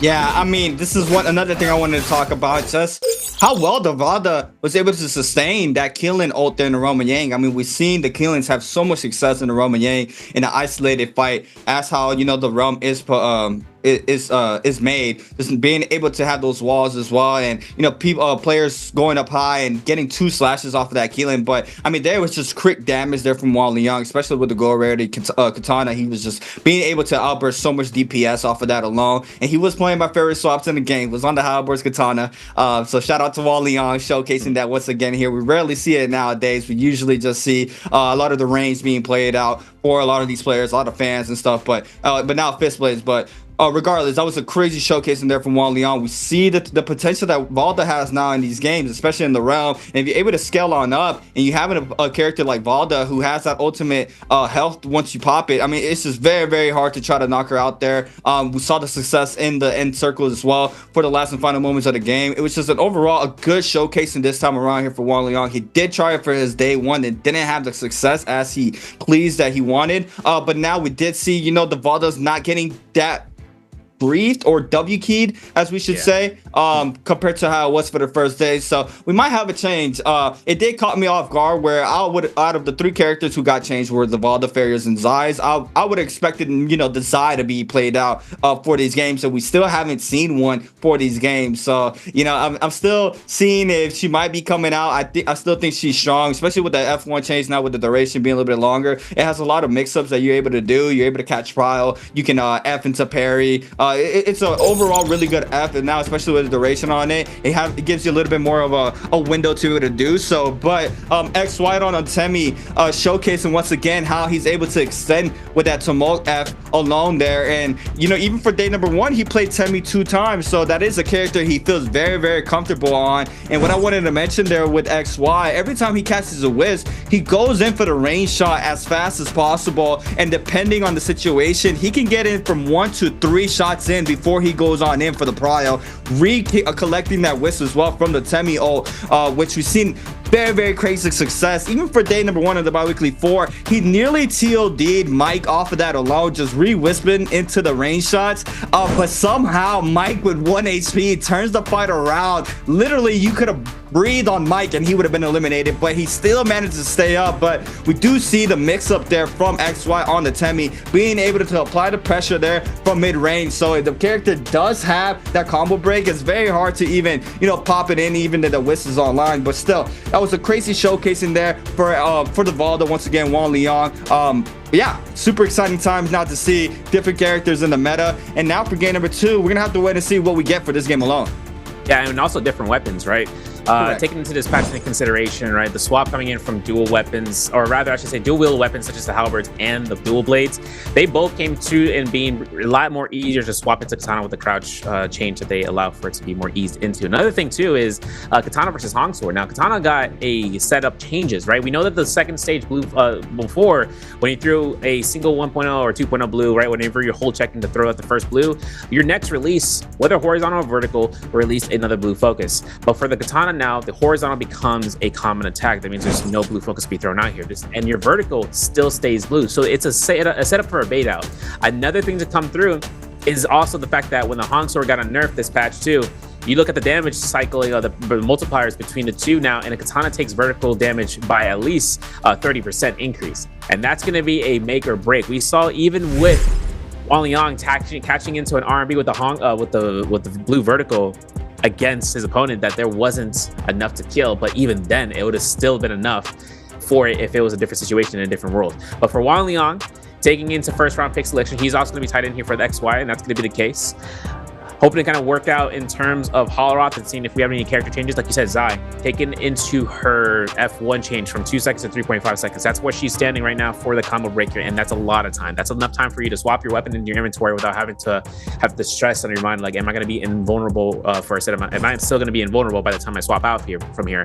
And even picking up weapons from the ground as a result. V1 got that change too. Omnidirectional gold. I really love omnidirectional gold focuses from how V3 used to be for Zai, but now it's going to be under V1 state. It's going to be also coming through at the being a lower cooldown for your meter as it's always been compared to V2, where V2's meter for you to throw out and get the burn is still 8 seconds, but V1 is 6 seconds. You can throw out more of those. If you're not taking prioritization on the burns, that's what you're trying to look for. You're trying to get that meter built up as fast as possible. And that's another thing we're starting to see as well for our first round picks. The players are often to go for that killing double pick for a lot of these games now. We saw a staple at the start where, you know, it was the double hotties or the double Liams, sorry, that were being invested for these players for the first round picks. But now just killing showcasing why he's on the top of the pyramid right now, how everybody wants to play that hero if it's available for them to pick. And we see it this time around for game number 2. The 2 killings locked in for their first round picks. And now the Aquases as well are being that, you know, 3rd or 4th characters being played out. We did have a double Aquos pick for our second round pick, day number 1 of the BIWEEKly 4. But now as well with the Justina in the mix for game number 2, do have Verse and Fong on them. I do want to talk a little bit about the tap dodge roll. I mean, the tap dodge roll, we're starting to see it, you know, it's a staple in the mechanics for these players now. It has been being showcased here for the Pro League for a couple of months now, but I remember back in the day we rarely saw anybody rolling in. But I mean, the success of the tap dodge roll, being able to avoid, especially the killing ultimates, just a bunch of things of how strong the tap dodge roll is. It just shows how strong it is and how well it's been to these players. And I do not see that being, you know, not showcased anymore, because it's just so strong. And you know, it's another thing that these players had to adjust to and being able to use at perfect timings and being able to execute it perfectly as they do. We do have a V1 hottie there for Frostivus, as we see, and we do have the V2 for AIS this time around. So we do have a V1 and the V2 for the hotties. Everything else now with the Aquases, we can't touch bases on it. A lot of these players are going for the F2 now. The F1 with a 30% damage reduction has been in the Pro League meta for such a long time, and the only players who really iced up to the F2 was, you know, big shout out to Panda Man, not anymore in the league, but still, he was that one player that loved playing that F2 Akos. But now for our games, we do see the F2 being played out a ton more than we usually seen, especially being able to catch the prio. We've seen the overhold focuses. We've seen the try to snipe down through terrains and stuff with the F2, just showing how strong. And Fong once again on the F1 Justina, and we've seen him have very good success on that F alone. But Verse is gonna go ahead and just use the F2 for this game. Yeah, no, Fong taking F1, it's shown its worth time and time again, taking it into burning time, right? Burning time and getting sustained back, and having free resources at your disposal for armor regen. So taking 600 armor heal, right? I mentioned it. It's a whole armor powder too. That's a whole level to it. And against ultimates that can go ahead and burn time, that's another thing, right? Taking time off, shaving like 3-4 seconds of a healing ultimate, of a Matari ultimate, that's a lifetime. That's at least taking into like 20% of the duration of their ultimate, right? Putting out the works of that ultimate timings is going to be a crucial factor of just not taking damage at all and not taking any sort of kiting any sort of pressure. Now, double tap dodge rolls come through where he needs to back off. That's just going to be the investment of how much energy comes through. But a lot of fights, a lot of spawns going to be spawning out here. Moonfall pass into the Salvation Podium and all the way towards the Yushan Ruins, into the Yushan Ruins, having multiple people. Serpent's pass going to be spawned out here as Frostus comes into and spawning there. But game 2 is going to begin here. Cinnabar Valley start off here. Slap off Verse versus Spider. Always love to see these slap offs. I mean, that's all you have, and it's still very well. Massive 1.0 from Spider. The overhaul for the second one as well. It gets the damage there onto Verse. Dual blades in hand this time around for Verse. Gets caught up in the corner, but no, the massive parry there for Verse. And the jump in and beat finisher. And that's all that's needed there for Verse is one parry onto Spider. And he is going to come out victorious here to scrap off drop. I really want to see if that was an omnidirectional parry. I don't have to double check that one. But Salvation Podium, 4 players still here, 2 in the below. Wang Liang Chushang getting all the gear, all the loot, as well as through the troves and below. Slows is on top. He's got himself the F2 that we mentioned here for Akka, so it's going to be up to him. But XY is kiting back in towards his area, coming out from the Aquila's gate, or the gate of Aquila. But now, of course, XY having himself enough reason to take chase upon finding fights. He might be the first one to start the fights off. Slows might even be the reason for that. Now we're switching over towards the Misty Fours. You can see AS up against Pace, purple staff, hold check coming out here. It's not going to be released. And AS sticking towards his lake and keeping himself looking towards keeping a parallel line. As the armor is going to be on standby for him. As he spaced away, though, it's going to be a denial. There's going to be the one jump LB. There's going to be the armor swap. As he's keeping in mind about it, there is going to be the swap. Now AS having to really worry about it is whether or not he's going to have to burn his ability or he's burning his opponents, as Pace is going to lose out some armor here more than so. Wow, but with the weapon advantage, he is going to be able to put a lot of damage off the 1-2. Now the lunge connects there for Pace. AIS is going to be forced to pop the Zeph here on the Hadi. Still trying to get hyper aggressive, but Wufong now showing up to the party on the Hadi as well. Pace not getting counter grapple in the back end. It's another player. No, still Wufong on the Matari. Still trying to see who can find some sorts of damage onto. Looks like he might be choosing AIS out of the 2 currently right now. Trying to weave that F. Does manage to do so there with the lunge. Dodge there to avoid the prior off of that Matari F. In the backside, we do have Frostivis now showing up to the party as well. Another player in the back end, Pace. So it's a 4-way scrap offs happening, unfolding here for all these players. The Matari overholding the pole sword, and you don't want to get hit up by, a focus attack off that weapon alone. We do have some eliminations happening there for Wang Liang. Already starting off hot here against Slows. Picking elimination off the Slows. Slows is going to be forced to go back to the Soul Ultra. It's going to be a quick little reset here for AIS, but Pace and Wufong still going at it this time around.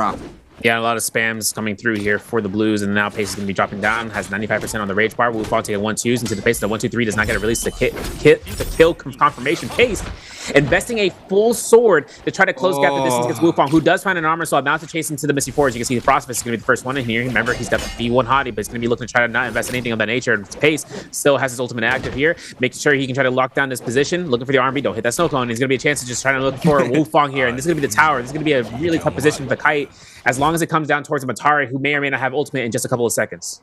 Wow, now Wufong still trying to stay up. AIS is going to be investing this Hardy ultimate here, trying to see if he can snag out this elimination onto Wufong, and the burn damage there might be enough. I believe so, and it is, and there it is. Wufong there is going to be eliminated there from AIS, and AIS once again starting off hot here for his day, already with 1 on the board, as well as a crazy amount of eliminations for his first game. But Frostivis and Pace are going to go ahead and start backing on up from the situation. We've seen how hard it is to try to get some kills from full health players around the Ballista Tower. We still have some aggression here at Puzzle. Fong always landing at Puzzle. I was a little confused where he was, but he definitely rotated on in, clipping there a player in the back end there off to the Ballista. XY still trying to scatter on out. We do have Fong still applying the pressure, and it looks like it's gold rarity. Not sure what he has in his inventory that is making that scale up, but XY now is going to get parried. That's going to be elimination there for Chuzong, and XY is going to have to go ahead and resurrect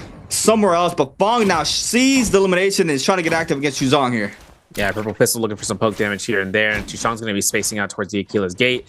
Towards the Falcon's Perch, though, we see Arano pinning his position up against what seems to be Spider with common armor. And over towards the Serpent's Pass, we're going to see a swap coming here successfully for Pace, extending out here for the grapple lump into the LMB with a swap with a spear. Process is going to get caught. To activate his ultimate was a wild Haymaker move that needed to be done. He's got V1, remember that. He's going to have the chance to just looking for a reset here for 1 heal or maybe 2. Spacing away, sets a teleporter, lever texts it out. He's going to have to really kite around here as long as possible for him to get another reset. Otherwise, he's going to have to create the distance. There's going to be going ahead though, and Pace is going to be looking to try to lock this down, as AS is not going to have any ears around. He's just like, he cupped his ears over like la la la la la. Not going to hear that teleporter, and this is going to be a Frostbust, maybe a potential full reset, but Pace is not going to let this one down here. There's going to be LB, there's the F1 investment. No range shots, not going to see it, because Pace is going to be looking to try to keep this into close quarters combat. Oh, since the 1.0, Frostivis, no damage though. Frostivis still up. Is going to eat up the damage off the 1-2-3 into the LB focus as well off the fist plays. Now the Liam ultimate is going to be invested as well in the back end. And Frostivis in a very hard task here to try to stay up. The Tatars roll out, but Pace with the elimination there onto Frostivis.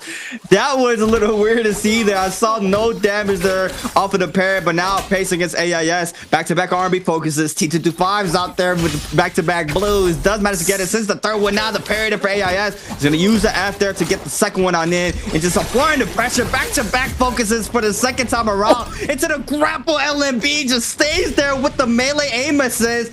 taking out AIS here. AIS still inside his game, but Pace now with 2 on the board.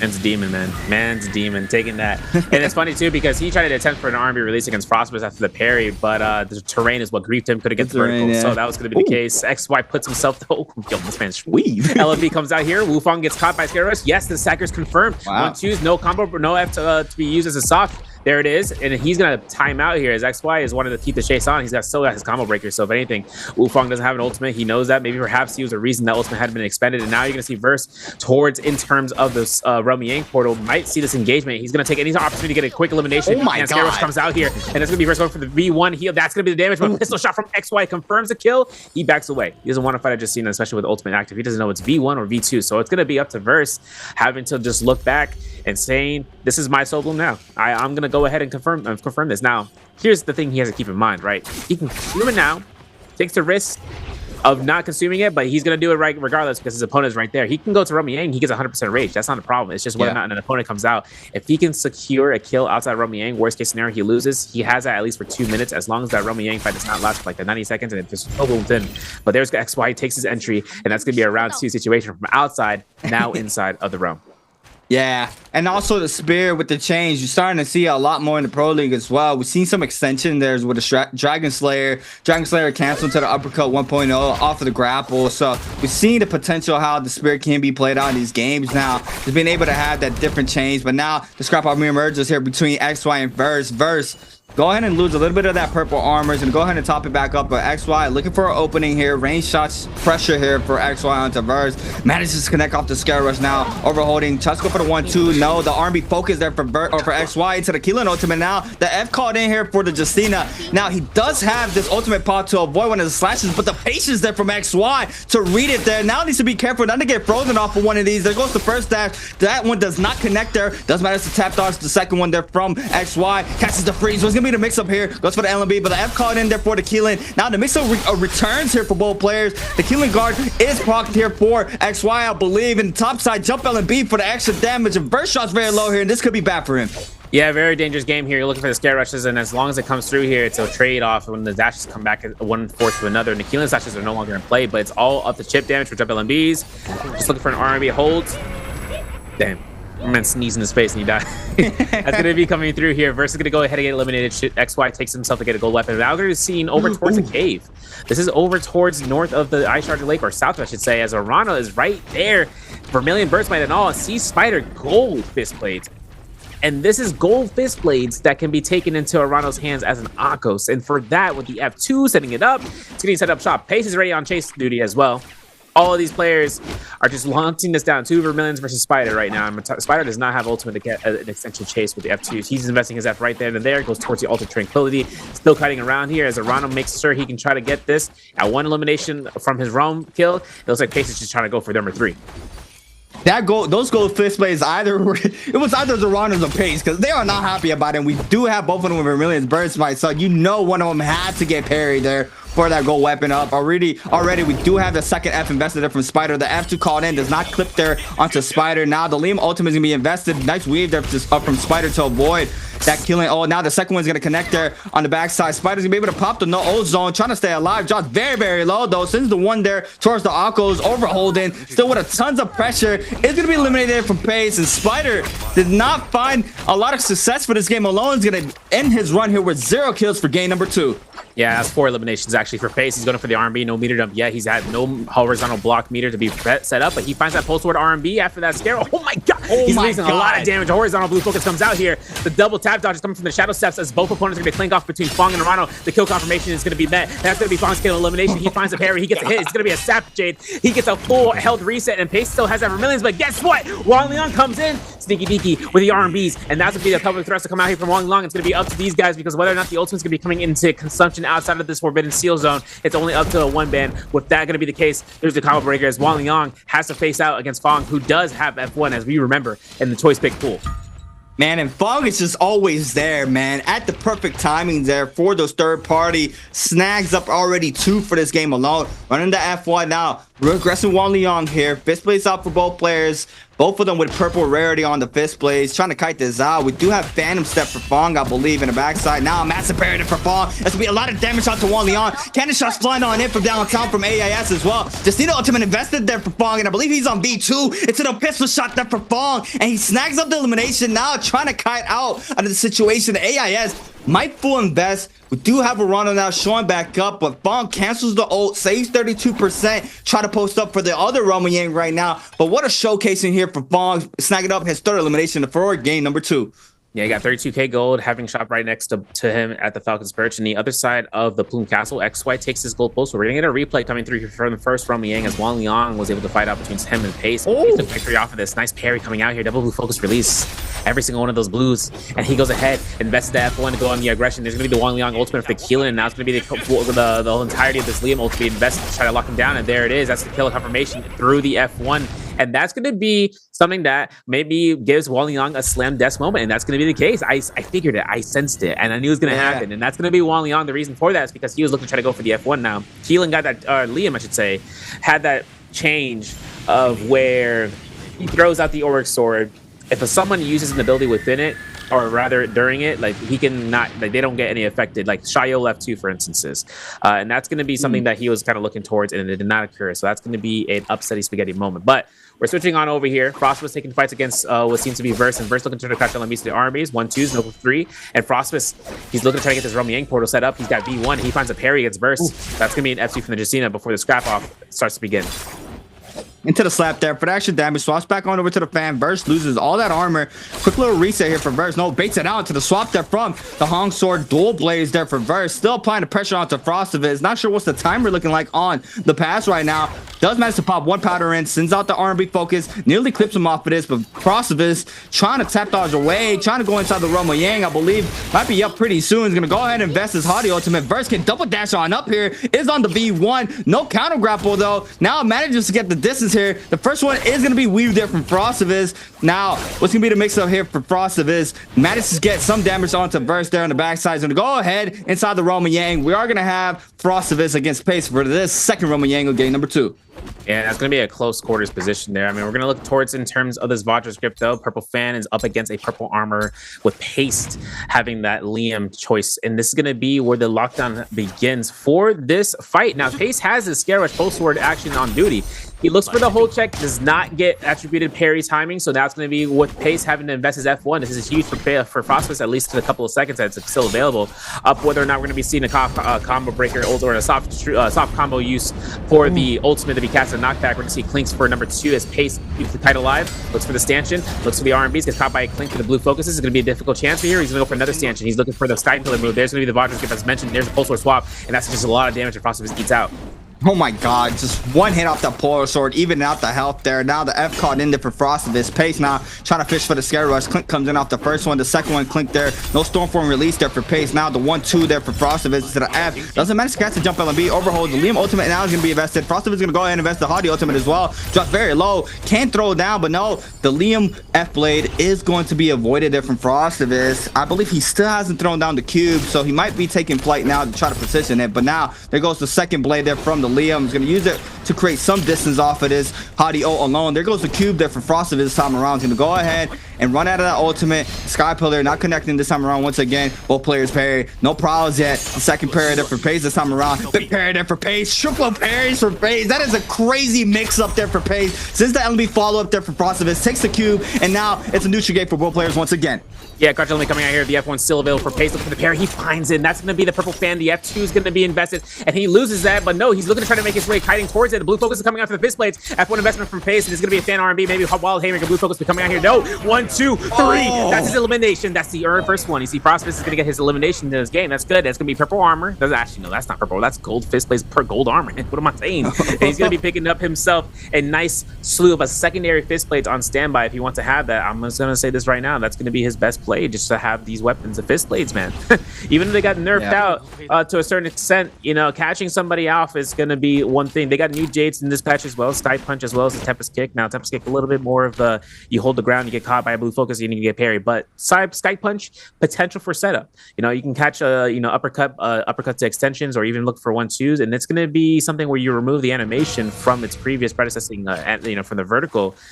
but it's a potential for him to just go ahead and just chunk out a lot of damage with blue focuses or 1.0 verticals. Yeah, the fist blades. I mean, man, thinking about how the fist blades were below, that it was literally a mini pole sword, like a fast pole sword with just how hard it hit.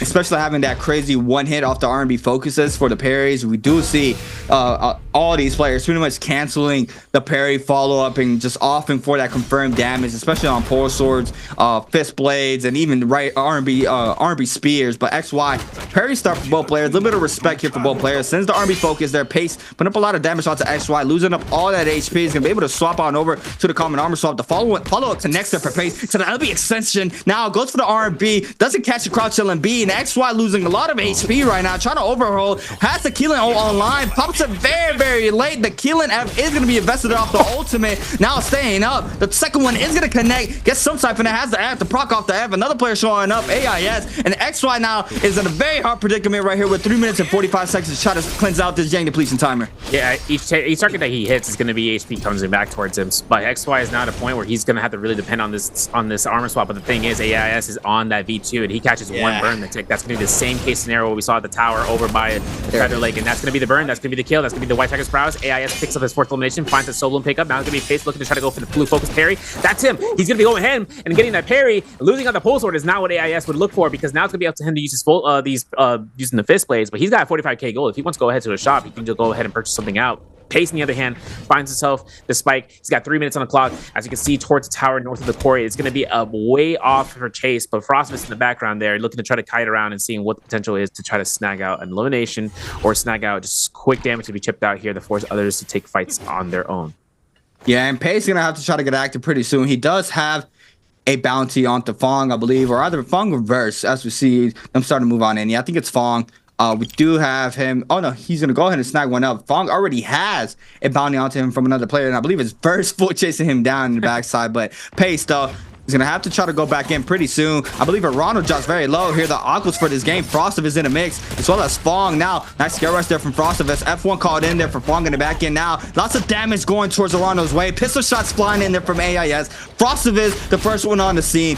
Aqua's ultimate investor here for Ronald, trying to kite out as best that he can, but everybody applying the pressure. Oh my god, a purple armor swap. It was Christmas early there for Arano. Does manage to stay alive. We have a player in the ballista as well, and now how is Arano gonna be able to respond off of this pressure right now? Man's about to be like a deer Eminem, like he can stand, and everything comes out, and he got what he wanted, and now it's going to be a case for Arana to survive just a couple of seconds longer into this match. Now Pace takes himself to the sidelines, right? RM being around here as he's mid-airing, dashing, keeping himself aloof. Arana catching at least one healing berry, heal off, and now it's going to be Pace at 50% rage. He's got a minute and 40 seconds left on the clock for him to try to look towards finding an elimination for the solo. It's going to be time on his own stead. He hears the F2 roar. Moonbait into the southwest corner. This is going to be where AIS is going to be approaching towards his area. Now Arana 1 HP in the dream, looking for the kill, not even for the kill, looking for the solo more so, and then looking to try to get himself into the game. Arana looking for the double dodge roll. That's going to be the pistol shot from Fong. It's going to be elimination. Pace can't pick up that solo. He's going to be kiting around here. He saw the elimination. This is a frame one pickup from any of his other opponents here, and now it's going to be the chance for Pace to look for a stanchion. He's been trying to spam this out as often. He's been using it as a great zoning tool. Yeah. Excuse me. And everything comes out from when he's actually catching the stanchion hit. It confirms all the remaining hits, and he looks to extend that with a grapple bump. We saw that. But now when all these players are in the mix, he can't have a solidified 1v1.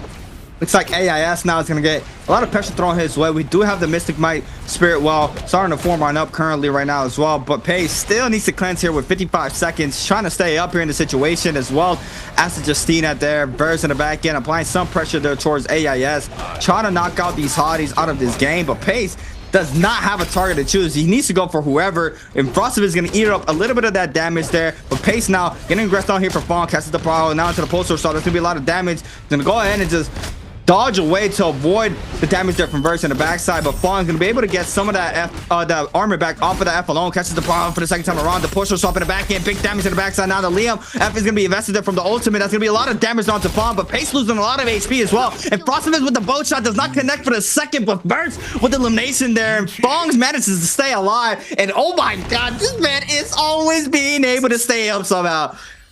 Dude, when he activated the F1, I'm like, there's nothing Pace can do here. All right, he just waited. That's the same coming back.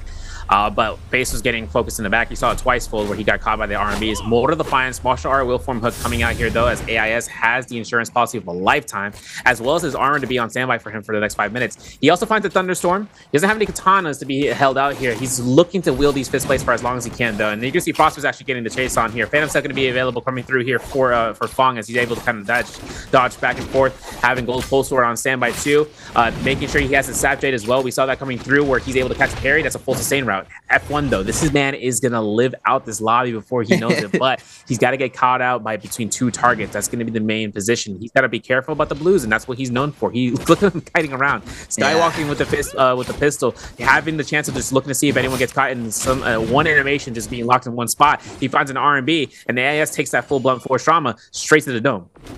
Yeah, he's gonna have to just take off to try to pop up a powder there to retop off that gold armor. Now Frostov is still here at the Ballista Tower trying to get active, and I was just thinking about, like, you know, the tendencies from a lot of these players. You start seeing, like, you know, who plays F1? They definitely know that's Fong. Who has a fan in hand and is playing F1 Justina? I mean, you can pretty much pinpoint who is that right now, and these players definitely know that's Fong here with the movement game, playing up strong. And, you know, that's another weapon that Fong has been starting to use a lot for the past months now, is the Pulse Sword, starting picking that up. He's seen the potential of it, especially with the scare rushes, being able to get that big chunky damage. And currently here with a gold Pulse Sword, he is going to be able to get that damage outburst there in the backside. We do have some pressure there from a player onto Fong, and Fong's going to lose 2 blocks of that gold armor, I believe. Still trying to kite it out. Verse losing 2 of the purple armor. AIS full focusing Verse right now. Do have the 2 Justinas against the 2 hotties in this top 4 here for game number 2.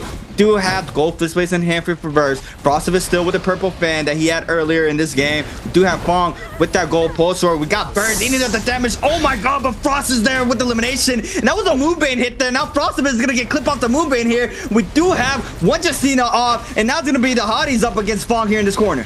Yo, big corners off of this end. This is Moonbane City right now, and Frostov is in a taxi, stuck in traffic. If anything comes out for AS right now, that Mystic Might, it's going to be the mitigation to keep himself alive, but Frostov takes the loot into his own hands. AS is going to be taking the fights out here if he can. 3 players still left alive. Gold Dagger for AIS, and there's a hard stopper on that body as well as that stanchion, so it's going to be aware with whether or not the players want to take off that from Versus hands. For Fong though, having to really work through, it's going to keep kiting out here. Phantom Step is working majestically here. He doesn't get caught by grapple auto aim, so he's not going to be able to get caught by midair grapple stagger into a bow shot or 2. And that's going to be something that helps him out because he's been using fan. And that's the thing, right? Pulse Sword as well is, I think the reason he's taking more in terms of the Pulse Sword, right, is taking an opportunity of, you know, how Dagger and Fan, they go for the clink, and you force yourself into clinking back. You might go for a Wind Blast for Fan. You might go for a Soul Break for the Dagger. You might be just looking ahead and just clinking out. With the Pulse Sword, you get Stone Form. You can just bait out, right? You can just mind game somebody. And the mind game is what Fong plays out, because he mind games you with the Dagger Fan, where he can then disengage and then he can reenact himself back in, or he disengages and then pistol shots can go, he just keeps going.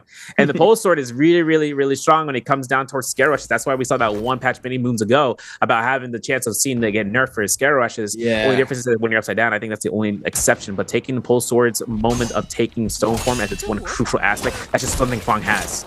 Oh my god, it goes to Sap there as well there for Fong.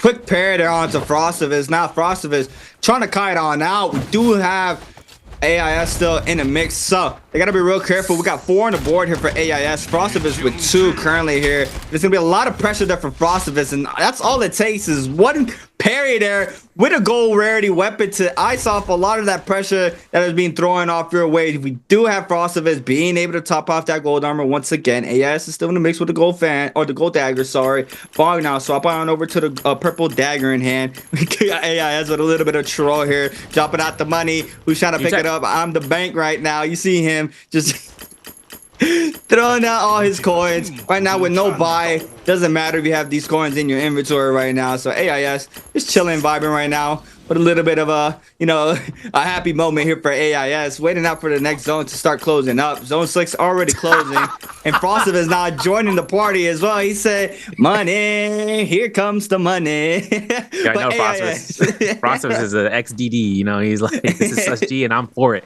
I think one thing is too is, you know, it just comes down to how, all right, Fong. He's like, you know what? I'm enjoying this party. Sure. Listen, that's a lot of money on the ground. There's no shop nearby. Why are we doing that? But this is going to be a tough position. You know, how much money you got in the bank? You know, robbing the bank. My name, first name Robin, last name the bank. This is going to be a bloodbath though in a couple of minutes because considering positions right now, 2 hotties in the playfield, 1v2, 1v1, and then Justina with the V2. Fong taking that chance of using his F1 preemptive though to get sustained back or just mitigating damage. That's just going to be the position we're at. We got a lot of gold jaces in rotation here to kind of work out. We're going to have a hard stopper kick, but no spear. I don't think there's a spear to play, but we do have a stanchion.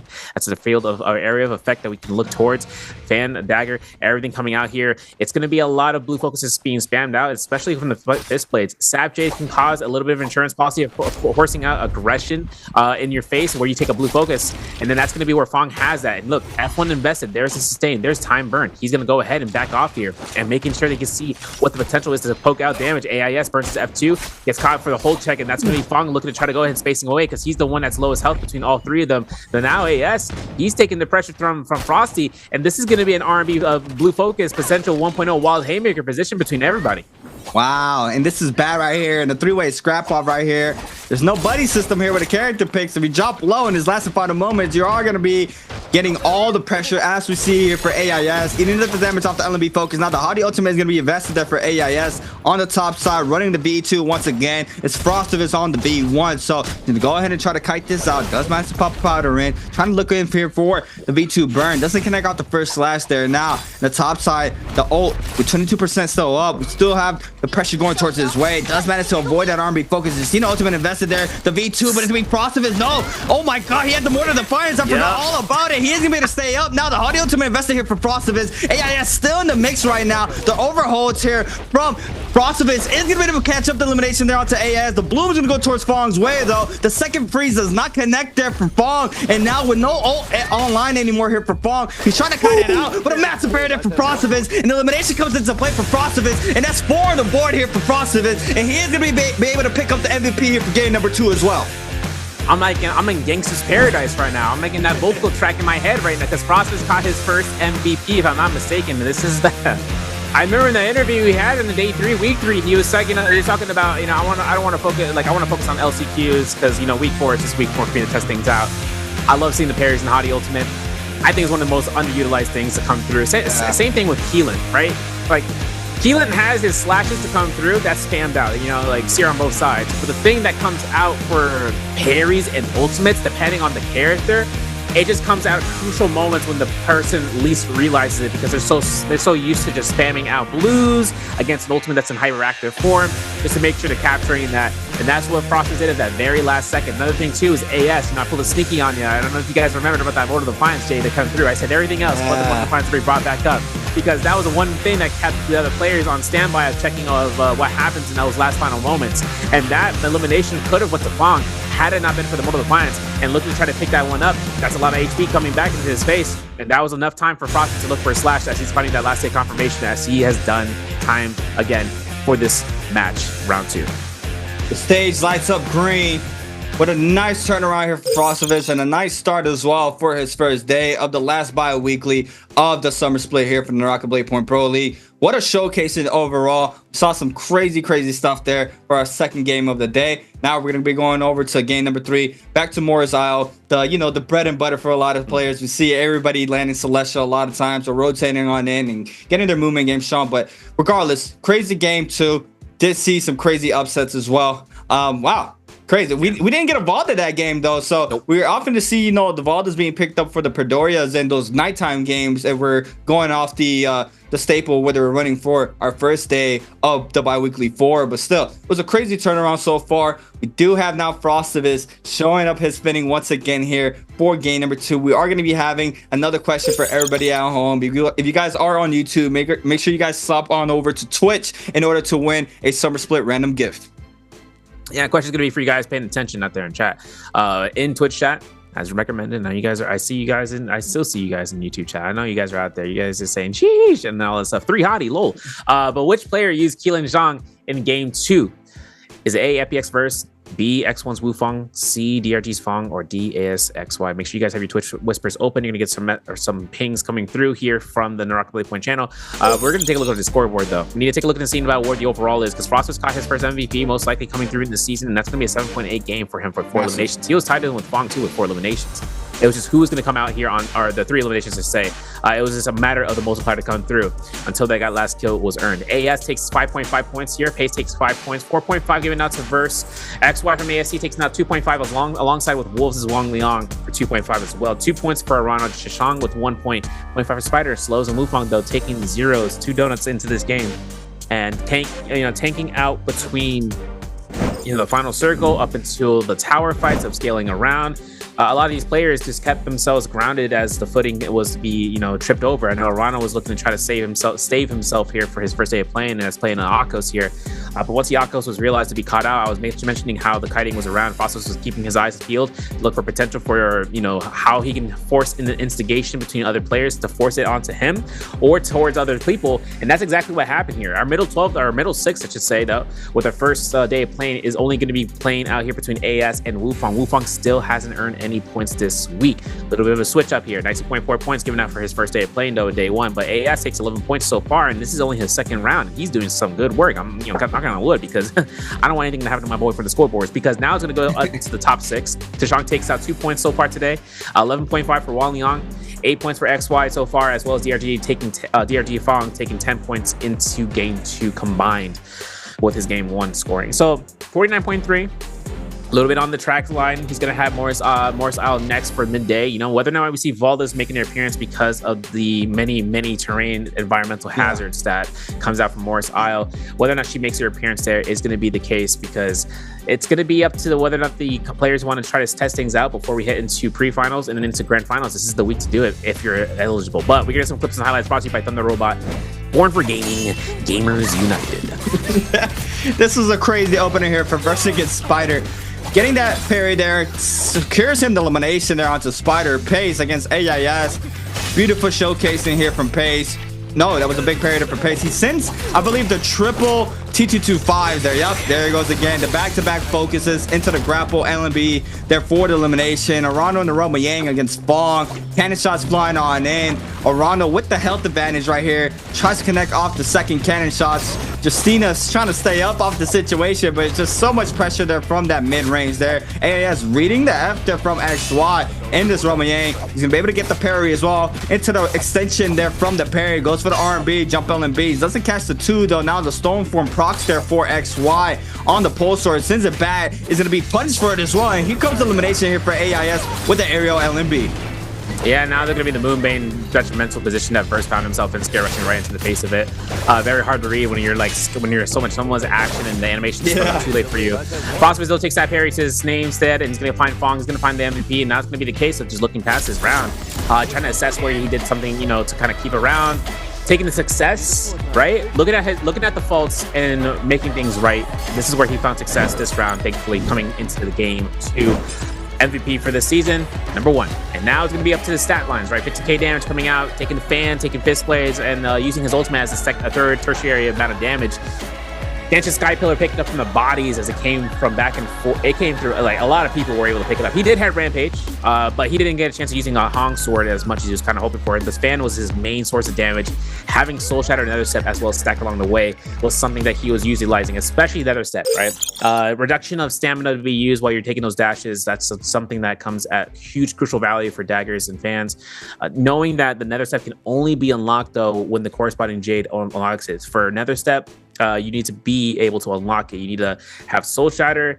You either have the Soul Shatter or the Assassin's Lunge. And after that, you got to meet the conditions in order to enter in another step. But once you hit another step, man, your kiting game with a Phantom Step, you're able to kind of work away from the players. I remember back when we saw the dagger when it had innate Nether Step. But when everything happens, we take a break, guys, because we're going to go into round 3 into Morris Isle, and we'll be right back afterwards to make sure you guys get a chance to look at the action.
knows no mercy. You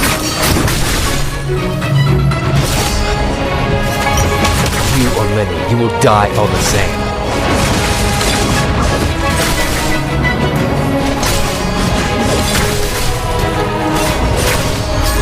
Tired of living. Leave it to me.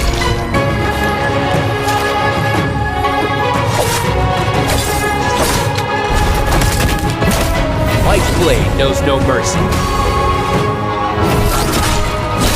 You shouldn't have come here.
And ladies and gentlemen, we are back out here for game 3 for day 2, week 4, Solo's Nbpl summer season. My name is Severa, coming in through here again alongside with Creatives. We're entering into game 3. We're getting ourselves into the situation here in Morris Isle, and the players, you know, we see here, we got Wufang Bong here, classic. Not having a great day today, I'll be honest. 2 games so far, 0 points. Taking the switch up here, hoping to see where the mindset comes out here, because, you know, taking a blow like that, sometimes it passes over, or if it sticks onto like molasses. Now for the coach, this is going to be the indication. We saw Wang Liang taking something that could be used for the player's benefit, which was pop off with not say pop off, but just having Balda be something in the mix to keep in mind about, and that's just something that can work out. Positive note mentality push that keeps things going, taking success from out of failures. Frostbus, you know, and I know this man is studying every single moment that he had. That's you know, that takes into last game, seeing where he can tie it in, but also taking into other times where he hasn't had success, and then looking to just find that synergy, find that, you know, tranquility, I should say, between both of those sides. Yeah, Frostivus, and I mean, this is the perfect time to start bouncing back on the last bi-weekly. I mean, all these games are coming up so fast for all these players.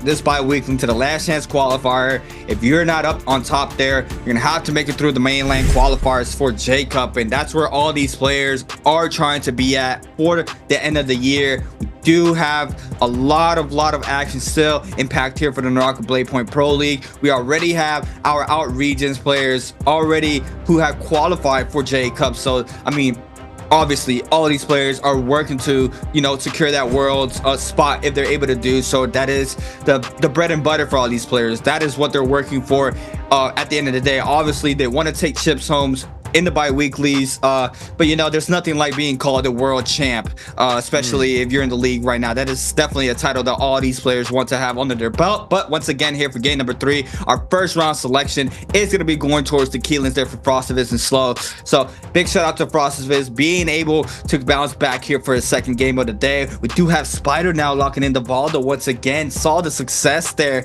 that Wang Liang had, and is going to go ahead and, you know, tip his toes inside the water to go inside that Valda as well, pause. But you know, we do see AIS on the Matari, Arano and Wufong up next here for the round selection. The Hadi and the Liam there. The Hadi for Arano, the Liam for Wufong. Now Burst and Fong next one up here. Haven't seen Fong try to play the Tessa again. We're gonna have to wait and see if he does manage to do so tonight. But Fong to go ahead and pick that the Liam as well as Verse. I mean, with a crazy day one, making it back to back in the end circles for his second day, not letting go of that gas pedal. Very, very strong showcasing there from DRG's Fong. Now the question is he being whoa, hold the phone right now. We got XY playing Viper. Yo, Viper. Wait, hold your horses. I'm losing my mind right now. I'm losing my mind. What? I'm on my, you know, I might want to put my desk in the standing position right now because I need to see how this ends up going through. A Viper coming into Pro League is something I did not have in my 2024 bingo card up until like Hypernova.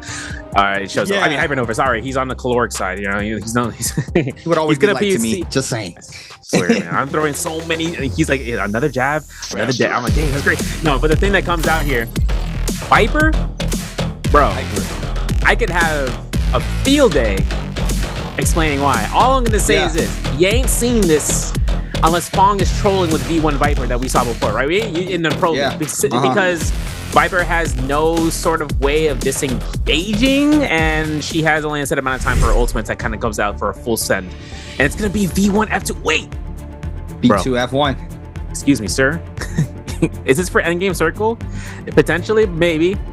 Okay, F3. Or we can see live changes. Oh, I love the system already. Oh, this is nice. Okay, on. He's gonna have the truck hit. And Wang Liang actually opting in here for V1 for the Hadi as well. Looking at terms of seeing how that's gonna turn out. Ronald's speaking into the V2 into existence. Ooh, okay, so off drop. I know Raven likes to see Viper because, you know, the first words out of his mouth when he thinks, or not the first words out of his mouth in his mind, he's like, interesting. Because in trios, you'd see how F3 is used with V1, where the burst down comes out from off drop spawn. Now that's with the team. In solos, F3 shotgun blast to the face, off drop. It's enough to get you at least 400 damage off of a target, especially if you're lurking into a blue weapon territory. Maybe that might be enough because then you catch a gold focus knockback. AS uses XY though. I think he's sonning all the way out towards the north side. I mean, like way out there. But spawns otherwise, a lot of popular fights are going to happen here regardless, because this is a lot of players, should say, spawning together towards the Noble Cave. Yeah, I mean, so as soon as I saw the Viper, I started getting those little codes in my head. The numbers just flying everywhere, and I'm thinking about, Viper is, kind of like a Temi, where they're able to counter a lot of the characters, especially not being able to use their abilities and ultimates. But that's on the F2 alone. With the F3 right now, I'm gonna be keeping my eye out right now on the XY and seeing how he's gonna be playing that big burst damage off the F3. And I did expect the V3 as well on the Viper, but he's offering for that stun time off the V1 and not being able to move. So it's gonna be very interesting to see how this Viper does for these games. He's probably hoping for a very stacked end game, but in the back end, we do have AIS eating up a lot of damage there from Pace on the backside. Fong now joining up the party. Scare Rush connects there for Pace onto AIS. The first one on the scene is going to be Pace, but Fong still applying the pressure there onto Pace. Both players parry there, hoping they don't get hit off that release, but AIS not getting clipped up in the back end. Now the Matari hold there is not enough there, and Fong is going to snag up the first elimination here for game number 3. That was a beautiful play from Fong, taking elimination using F1 preemptive to avoid the F2 coming in for Pace. So Pace finds a terrain advantage here. This is going to be the extension here for the R&B. No, it looks like it's going to be flowing the boot. He gets another 1-2 jump LMB to the R&B, and that's elimination. Pace gets his return. That's going to be the case. Pace is set up on the C, like, yeah, boy. Now, this is where things get interesting. Spider with Valda versus, this is actually worst case scenario, I think, in the terms of Viper, but XY, F1 from the Valda here from Spider, and he's working that F3. There it is. Horizontal release. Spider is like taking a lot of damage, but this is going to be it, right? Jump element to the R&B, that avoids it, and he finds an R&B. That's XY's elimination. Spider, okay, so listen there, right? The shotgun blast happened there. That was a lot of damage. That chonked. But Spider stuck on his back on the ground for a couple of seconds. So he just set himself there, and that setup for XY to get the R&B was just all he needed to get that elimination. Oh my god, the NARAKA gods were in XY's favor right there on that terrain, not gonna lie, because that was elimination there for Spider, but still, Nice elimination there for XY. Now he's gonna be able to scale off the Viper, Wang Liang, and Wu Fang, and as well as BBE Slows in the mix right now. And Slows has been a player that Seb really talks about a lot because he's not a fan of his play style. For me, Slows, I'm just hoping to see probably a change of how he goes up after, you know, it's okay to die off drop, especially having a second life, but he runs it back so many times and doesn't find the value over and over. He did make it to the end game for his first day bi-weekly 4, so I'm hoping to see a little bit of change here for BBE Slows. And right now against Wang Liang, we do have the other players showing up, the Liam, Wu Fang. So go ahead and change on his attention onto Slows once again, because Slows is very weak. He sends it and gets parried for it, and that's enough damage there off the purple fist blades. Now we got Wang Liang against Wu Fang going at it. F2 invested here from Wang Liang is not a good sight here. Remember, he has V1 though, so he has a combo breaker for setting up the teleporter. Now Wang Liang, no armor, loses at least all the HP. Jade HP increase. Now he's forced to use ult. Teleporter in play here, putting it into a heal. Potentially, as Wang Liang gets himself enough space, sets a teleporter, disengages also, he doesn't lose as much rage coming through here, and he sets himself out. And I see the elimination threat coming in here. Pace, I think, just got dumped. No, he's his first elimination. He has 2 eliminations, but he got caught out here from Chishang. And Wu Fang still taking fights over here by the islet crater, and Wang Liang is still kiting around here in the tree line, still have not enough time, but not enough resources, as his armor is at his deficit. And Frostless over by Double Cave up against Rana. Oh, that was a nice damage there. That was nice damage there from Frostless. Trying to even out the health right now. Not the health advantage. Arano's still trying to get active. Frostless with common fist blades in hand. Arano with blue fan, and I believe with just one R&B focus off that fan, can pick up the elimination down to Frostless. Frostless hoping for a common armor swap in one of these buildings. Does not manage to find any right now. Now the overhold click comes in for both players off the blues. Does manage to find a common armor swap. Now Arano now might be in big trouble here in this situation. Goes for the jump on the beam. Frostless is going to eat up all the damage. Now doesn't catch the prior off the tap dodge. Now the bow shot does not connect for Frostless as well. Arano still with a health advantage, is going to go ahead and go right back in against Frostless. Yeah, fist play parry right there. I recognize it. The moment I saw that blue focus be thrown, I was like, it's done. Rana finds elimination, 1 elimination on the board. Frostface loses his first life, so he still has time to make sure things are to be amended for gear and resources. Now for the leaderboard right now, 2 eliminations so far for Pace, still being the kill leader, at least what we can see between the top 16. Wu Fang at Victim's Haven as Slows is also making his way. He's got purple halberds, blue armor. This is huge for Keelan to make it into Romiang, especially coming out from that from losing against Wang Liang. Now taking into XY, right? Let me tell you something. Like, the thing is that the V1 can be avoided, right? It has a lot of mitigation to work through. The thing is that you're stuck like a turtle. You're a turtle in place. Frost is actually spotting though outside towards the Sunwing's rest, and XY is going to take the engagement. Listen, I want Frost to succeed. I want to see a Viper work out, and this is gonna be a tough alpha where I'm at. Longsword is also something that makes Viper a menace, but that's usually with the F2 with the stagger. The F3, like I said, the shunt back. You get knocked back going through here. You know, in my mind, I'm hearing all these sounds, and I see XY. He's like, okay, this is what I'm gonna do. I'm gonna parry there. I'm gonna release onto the jump LMB, and that's what I'm gonna do. But the thing that happens next is that what we're gonna be seeing between AS inside of Celestia is a whole chase down, because it's up against him and Fang and Chishang. Yeah, 3 players here in Celestia. Lots of pressure going towards Fang's way. I believe Chuzong was the super weak one. Sorry, Chuzong does manage to pop 1 powder in. Now the kite game here for Chuzong, trying to stay alive. They're all waiting for that Romiang to start forming on up as well, but AIS does see Chuzong very, very low. The fellow Matari here for this game as well. Looks like he's gonna go ahead and just back on up. Gonna go ahead and post up for the Romiang. And XY once again on the Viper. I mean, it's hard because, right, in Romiang, it's a lot of pillars to avoid a V1. And trying to make it to the end game, if you're a lone Viper, it's going to be very, very rough. None of these players want to let this Viper live in the last final moments of the game, especially if they see her being alone. Exactly, because the thing is that you can get lobbied out even like, a lot easier against people. You have no disengagement. You don't have hyperactive ultimate that makes you move faster, makes you have enhanced scare rushes, makes you, essentially invulnerable to that pressure. Limitations of that. Fang finds elimination against AIS. I think that's going to be AIS's first life, potentially. We'll have to see whether or not. XY, though, still hovering over in terms of the Noble Cave. Spider, though, just keeps refuge in this spot. Does it have anything specialty Jade-wise? Supplies are looking pristine right now. Having fist plates on standby and using pulsar cannon here for those pillar shots, and that's going to be exactly what Valda is going to be made up for in XY. Is going to skywalk. Don't you dare do it. AC 130. Don't you dare. Oh my god. Oh, he's doing it.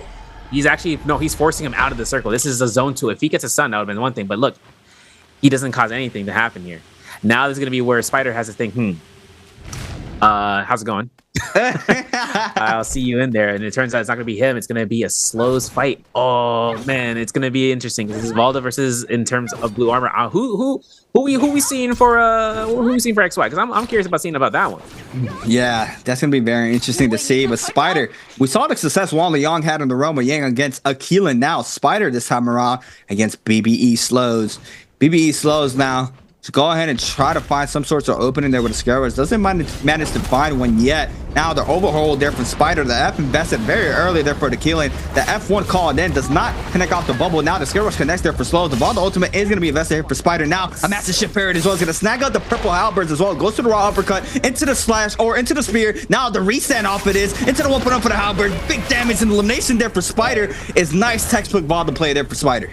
Yeah, using all the CC controls and resetting off of that. I thought he was going to use his F1 for his zoning tool and with a pillar to force him into that corner and thinking it was down, but it wouldn't be. But same thing came out here for the V2. Now it's going to be a Hottie versus Hottie fight. It's going to be V1 versus V2. And now Wang Liang couldn't even get a teleporter out. That's unfortunate. He takes himself to flight form. He still has time to look to try to set up one heal, and he still might have chances to set up the teleporter, and that's going to be the case. 20-second combo break for him to have. And now it's going to be a case for Wang Liang to just be careful with his blue focus. He avoids that bow shot by kicking it right into the arrowhead. And now finds F2 investment coming out from Arano. Blue focuses to become out here as Arano's going to charge up RMBs. Wang Liang spams out a horizontal, takes the teleporter cube, make sure he can look to try to look for the RMBs. Pelicanos almost came out there. He's going to be looking for it again. He confirms it. There's going to be a 1.0 release. It could be a 1 LMB uppercut, 1-2 jump LMB. Elimination coming in for Wang Liang. He takes a Roma Yang victory for round 1. Yeah, now Spider outside the Roma Yang. Gold Pulsar this time around against Verse. Verse, though, can be able to read a F1. On the backside, another player showing up. We got another Liam, I believe, no, Slow showing up to the party. Has that Yang depletion timer. Gonna go ahead and get active against Spider once again. The Spirit does not connect this time around for Spider, but if he's able to catch any sorts of prio, can extend off of it. Now, the R&B does connect there for Spider. F caught in there for slows in the back end. He is able to ice off the pressure there from Spider. We do have First, Chuzong and slows in the backside. The Valda wave connects onto two players there. We do see them both twirling in circles there. Now slows with a Keelan ultimate. Trying to see if he can pick up the elimination onto Spider. Spider's going to go ahead and use the F1 and get some of the elimination onto slows as well. We do have the rainbow coming out there for the Valda. And now the damage is going to go towards Spider's way. Chuzong snags out the elimination. Now we have Chuzong gets Verse going at it once again. Read a book and take a look at reading rainbow. You know, listen, Spider gets caught to the Vermilion Bird's Might. Chishang now has advantage with 3 eliminations in his lobby. This is putting him at kill leader position, at least for what we can see. And now for Chishang, Gold Nunchucks from Atari is actually, it's scary. It's a scary time. Yeah, it is. If you especially get caught into the full extension. But Arano has Nunchucks as well. You know, but Purple Rarity, having the Hottie ultimate still be on standby here with the F2 and for the V2 as well for the ultimate. Spider is spawning into the Artisan's Grove. Now, this is going to be where everyone's going to be colluding themselves at. For the rotation, this is going to be the edge of the circle as well for the circle once it starts to close in, and that bubble coming in from the Forbidden Seal is the reason enough. It's going to be a whole notification at the top of the phone ding, you know, and you see everyone making their way towards this. Now Fong takes himself a little bit more close to comfort of losing out a lot of his armor. Now it's going to be him. He has no Vermilion Bird's Might. The only people who do is Wang Liang and JDG Fong. Now this is Arano looking for bow shots as the Liam ultimate is invested here from Fong. The chase is on between every single one of these players so long as they can try to get the last hit confirmation because Arano, he's on that store with the Roma Yang depletion. Yeah, he has about 2 minutes and a half. Needs to find Bloom to stay up in this game. Wang Liang as well, trying to ice off some or trying to put some pressure onto one of these players. Chuzong manages to stay up. Second Roma Yang starting to form on in as well. Do have Arano, might be picking one of his fellow hotties here now, but Chuzong gets caught up in the back end of Matari with no online, around 40% of that ultimate there. He's going to go ahead and apply a lot of pressure onto Wang Liang. Catches the prior on the backside, tries to go for the 2-1-1. Doesn't manage to connect. Chuzong now eating up the damage off the R&B focus there from Arano. We do have the hottie ultimate invested there from Chuzong. Trying to see if he can pick up the elimination here onto this Matari. Chuzong now being able to move, play the video game now. The second hottie ultimate invested as well. And this is not what you want to be in this situation right here. 2 hotties just flying around you, overholding, waiting for the perfect opportunity to try to get some damage onto you. Chuzong, though, doing a really good job getting away from the situation. Gets clip off of that slash there in the backside. Arano is going to stack out the elimination, plus the Bloom as well. Now has the advantage against Wang Liang, and Wang Liang is going to count his blessings. Let Arano get the elimination there because the Vermilion's Burst Might, what's in play, and Arano snagging up 2 plus the cleanse there. Beautiful showcasing there from EWG Arano. I love seeing the dash horizontals coming from Plume Blade and just catching as much as he could. And Arano took it. Yeah, Wang Liang wanted to burn the Vermilions because now it's up to him to try to make ways towards another Roma Yang portal. control. And now having, you know, a chance of doing that right then and there and giving the elimination value. Now, for XY, he got a second elimination. I'm pretty sure we're going to get a replay because I know everyone's kind of losing their mind about a Viper, especially in solos. But he's taking priority listing. I can see the value coming in from V1. Now, what he didn't have advantage of was the fact that there were trees around when he came down towards where Spider was, so he could just hide out that V1. Now, if it was an open field Roaming, it's a different story, where they have to exit the Roaming portal. If they don't, they're getting caught by a stun. If they're not be able to have an Mortal Defiance or an ultimate that saves them, like Zip one passively to save them, there might be not enough time depending on the rarity of his weapon. But Spider has Gold Pole Sword and is playing out his Kelly game, putting out in terms of F1 too. So this is where things come through, where the meta comes into shifts. Look at him. Look at him. Look at XY. Oh my god, wait, he caught Wang Liang.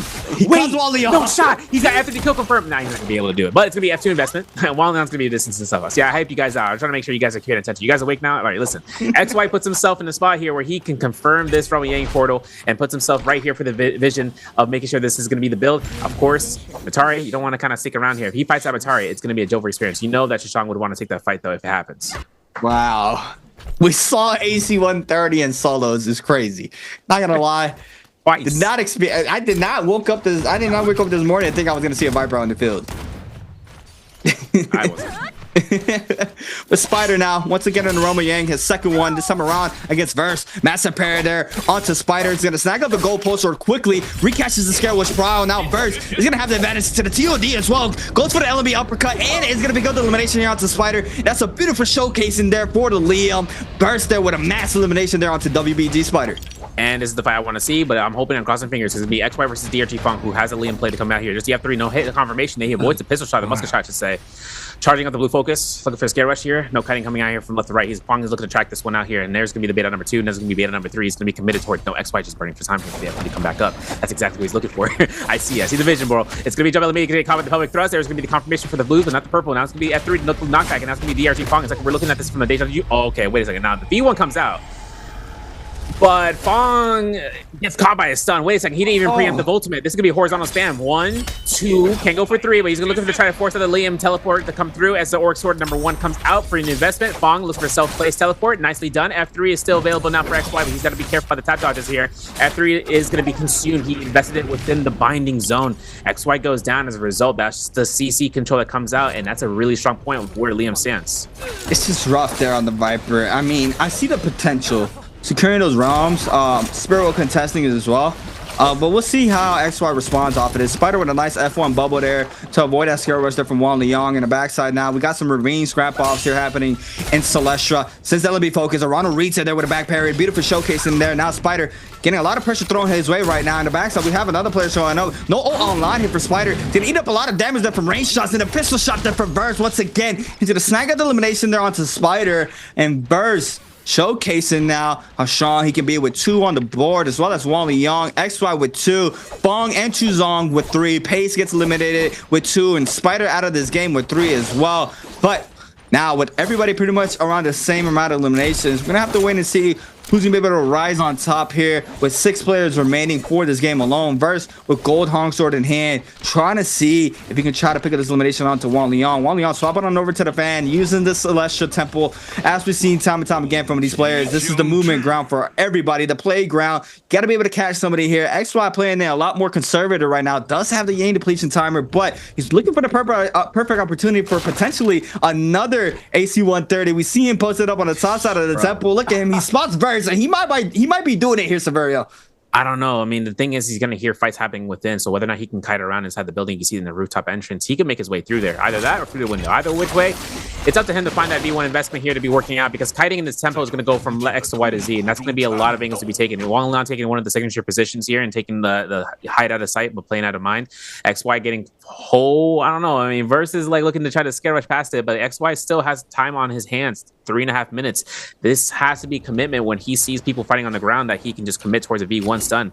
Matari is going to be the only thing that's going to give him a little bit of trouble, I should say, because everything comes out from the Matari, where she enters into stealth mode when she teleports and she uses F. So Oh, that's to see that nice F3 as the blue focuses ins locked animation. Fong takes the shotgun blast. He's like, listen, you throw this blue focus for me. Get caught. Guess what? LMB, uppercut, forcing F1. And now XY takes himself in for a ride, gets himself right back onto his mantle. And this is going to be a back and forth between him and Fong. Both of them being able to previously scrap off inside of Romy Yang. Who knows if XY can actually get a V1 off, but I'm hoping. I'm praying, G.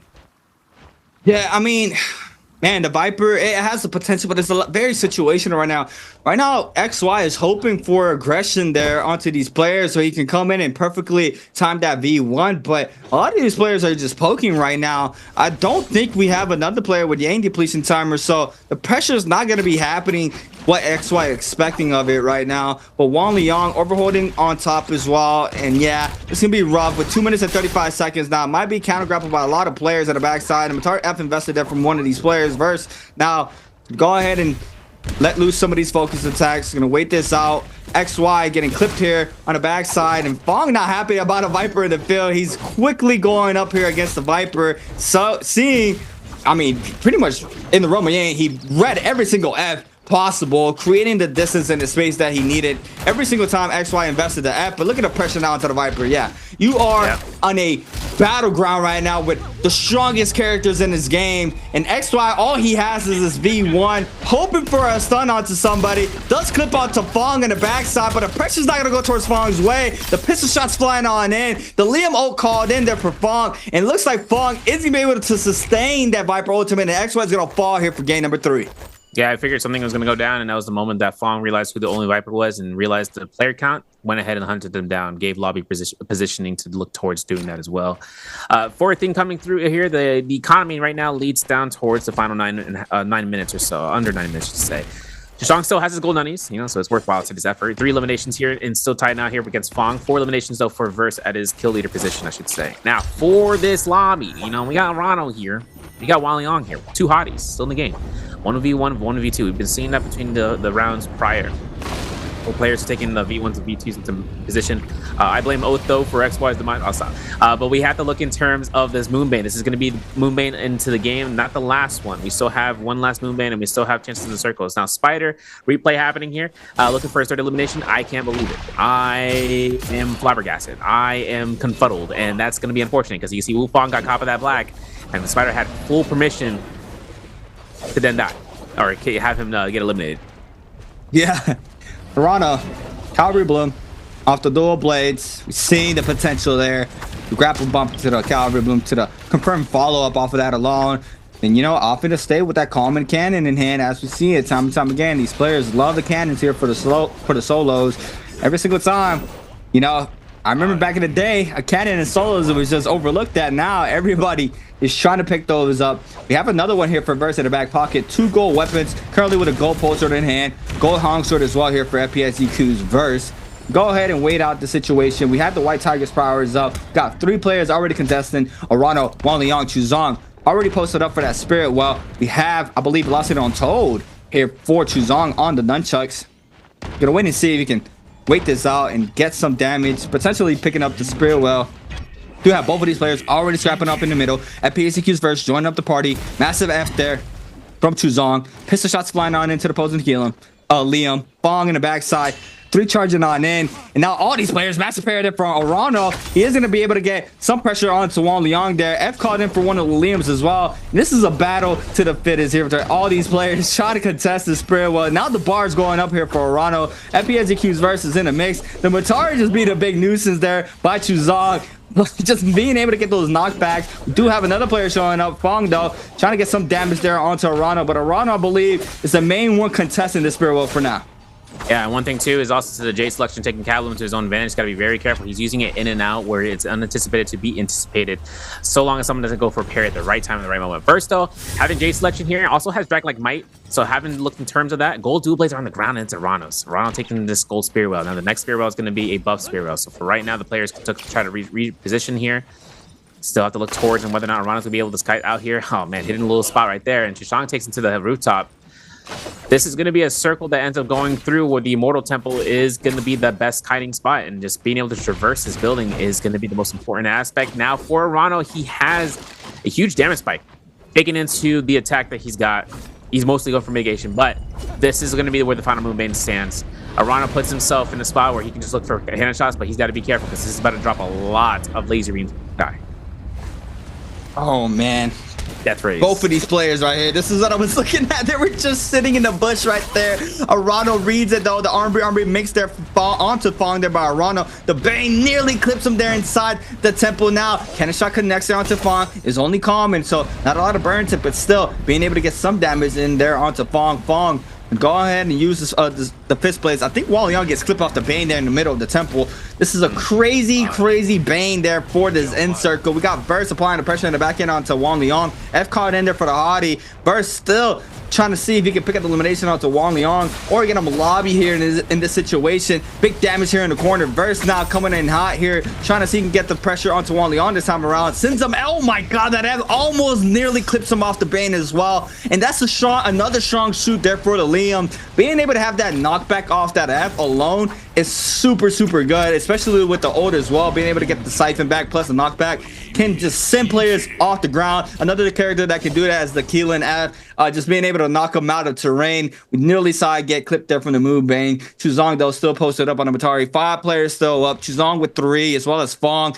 Burst though with 4 and Wallyoung with 2 for this game. Spider did get eliminated with 3 on the ball. The Pace with 2.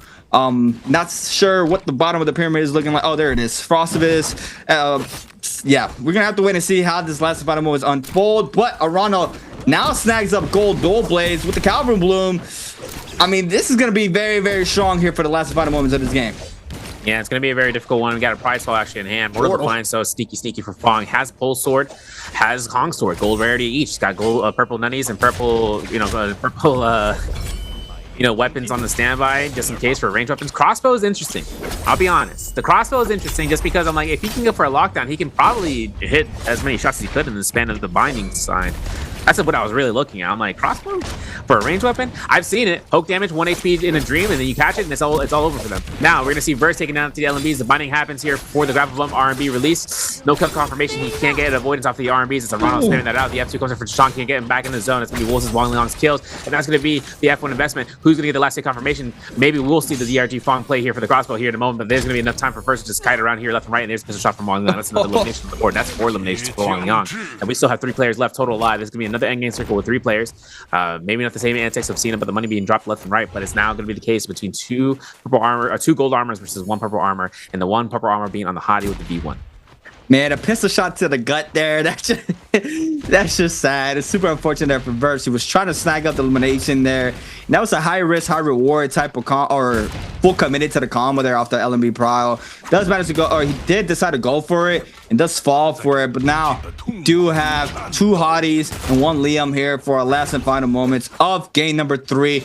Do have Fong trying to see he can get somebody lobbying once again, making it to another end game circle. Back to back. Fong doing a really good job staying inside these games, but Fong now eating up the damage off the 1-2. Arano's gonna be forced to pop his F. Fong though has the ult online. Nice weave there from Arano. Now he since LMB focus is gonna get paired for it. Now Arano is gonna eat up all this damage. Does manage to lose pretty much all that gold armor in the backside. Wallyoung does manage to cast the prior onto Fong. Fong's still trying to see if he can get some sorts of damage onto Arano, trying to force out a Hottie ultimate. Was that prize fall I just saw? Yeah. I'll swap it off to you when that thing happens, because I know that everything comes down here where the focus between both of these Liam or both of these Hotties up against the Liam is a very understanding thing. This is nothing like we saw in the last round. I mean, we saw we're dilly-dallying. Everyone's out for blood here for this round. It looks like it's these final minutes. Now for Fong taking out the full sword action, having himself to have stone form active. You're going to see Arano looking to try to charge horizontal as long as he can and baiting out. Now the reveal of the ace up his sleeve is known to the lobby right now. Whether or not he can look to try to use it to aggress upon somebody who can look for a 360 parry is another thing and another moment that we could potentially see. As Fong now switching over here using the poison bolt as it's being unlocked, as it also has the bar bolt effect with no sprint dodges. This is going to guarantee between a range off. And then Fong goes to the zone, finding out whether or not he can get a supply. He takes the risk to try to get some vitality, some healing berries here, because it's going to end up going in that way. But the problem is he's taking more damage here than he's actually able to sustain back here. Oh my! In there, he's like, there's nothing on that body. There's only dust bunnies and whatnot. And now it's going to be Fong taking that reason enough. having a lot of burn to be ticked off here. This man ain't gonna have enough chances to hold blue focus enough time because another cannon shot can come his way, and that's gonna be another set of burn ticked in. He has nothing to kind of work through here as Wang Liang to charge R&B. Parry like that though. We like to take those, and that's gonna be an F2 coming through here, and another R&B from Wang Liang's gonna be avoided with a zone tick damage, man. It's gonna be a lot, and that's gonna be one cannon shot's gonna confirm the kill, and that's gonna be the case. Fong is not gonna have enough time to live out here. Third place. I lied. See what I did there? I pulled a sneaky on you. One of the finals comes back here as he's going to be looking to try to go for the R&B. The prize fall is in play here. Wang looks for the swipes, and this is going to be the dodge effect that comes out from Fong. Now the secondary Hottie ultimate coming out here. It's going to be the V1. Hopefully they come out here just in time from Wang Liang because Arano's looking for V2. And this is going to be where it's come out, the last hit confirmation. There's the hit. There's a soul boom pickup. Arano has himself. We might be seeing another parry here. Otherwise, Arano's going to be looking for level 3 slashes. He guarantees it. And Wang Liang, most definitely, taking out these strikes, is going to lose out due to HP loss alone. Now Arano, fighting around for time. It's going to be 4-4, but we already know who the winner is. It's going to be Arano taking the MVP. And that's going to be 5 eliminations. That's going to be another 9-point game given the granted to a player, and it's going to be given towards Arano as a result for today. Yeah, it's just super unfortunate. The other Hottie had to pop that ultimate a little bit too early. They do manage to take out Fong. I mean, Fong, though, just... That's so much pressure there. He lived for so long there, you know? Like, it was just two Hottie ults in the sky, and he was still manages to just tap dodge roll all those slashes. He did take up a lot of damage off the zone alone, trying to pick up some resources inside the zone. He had the vision, super unfortunate enough. No resources on that body, so it did not work out the way he wanted to, but still, EWG Arano coming on top here for this game 3. Beautiful showcasing there from EWG Arano, but wow, we're starting to see some different things here in the Pro Leagues. Very interesting to see XY playing out that Viper. I saw the vision, definitely saw the vision of how he was trying to work with that character, but it's just rough, man. Especially if you're the lone Viper, you're definitely going to be, you know, focus with all the players seeing you, and in that situation he had Yang depletion timer, was not being able to cleanse there, was hoping for another player to have Yang depletion timer, and no one else had it in that end game right there. So he does manage to fall for that alone, but in different circumstances I feel like, you know, it's just a situational character that can work better for his advantage. But I definitely saw the vision. We saw AC 130 being planned out as well there from XY, so that was very nice to see once again, because we rarely see Vipers in play. So, you know, all those new characters, or all the characters who have been in the game for a long time, being shown here for this game, it's always a nice time seeing them. So yeah, that was insane so far for the Viper. I mean, what else are we gonna see? We still haven't seen the Zai. It's crazy. I feel like we would see a Zai, but still no Zai. We got a Viper before the Zai. Yeah, that's what I say. Like, we got a Viper before the Zai coming into the season change, and yeah, I mean, it's I want to go more into it, but I know that there's gonna be a chance of actually just seeing that later on. Maybe he has an interview.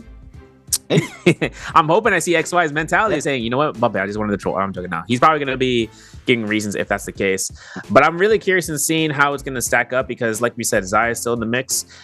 I see it. I thought he was going to run F2V3. I thought he was going to do the whole. I thought I was going to do the whole. I'm going to go for neutral, because we've seen how well his neutral game is. If he can catch an F2, the only reason he wouldn't is just because, considering how fine-tuned between the players and, you know, catching dodges and everything comes out, that's nothing going to be. That's nothing that you can really scoff at. You can't really just take your chances of fighting out somebody with cap dodges on command and catching a soft, you know, F2 hit for neutral to be a strike. But standings here for this matchup, we got Arano with the 9 points. As mentioned before, we got Wang Liang here in second place with 6 eliminations, or 6 points, I should say, earned. First taking 5.5 points, Fong taking 4.5, Spider taking, or Chishang taking 4 points, Spider taking 3.5, XY taking 3 points, Pace taking 2, Fong taking out 0.5, as well as with Slows, but Phosphorus and AS just couldn't get any points this game. So we 2 donuts into the matches here for these players, and hoping to see what these standings are afterwards. Yeah, I mean, like, I'm looking past the points of, like, man, I'm running through my head what's going to be the case for what he does next, because like I said, the last time we saw Viper was way back when we saw Fong troll pick, because he knew he was guaranteed, like he was able to go through. But I think Viper also stands into position here as we look at the standings. She also looks in terms of, I feel like in solos, hot take, she operates the same as Tianhai. Just there's no reset, right? Everyone can space away from you, and it's only a matter of time before you just get ranged down, like Fairy Shen would as a transformer, as being Tianhai. In this case scenario, it's just how fast they can re-aggress upon you once your V1 decides to pop out. Even V2, even though it has a silence.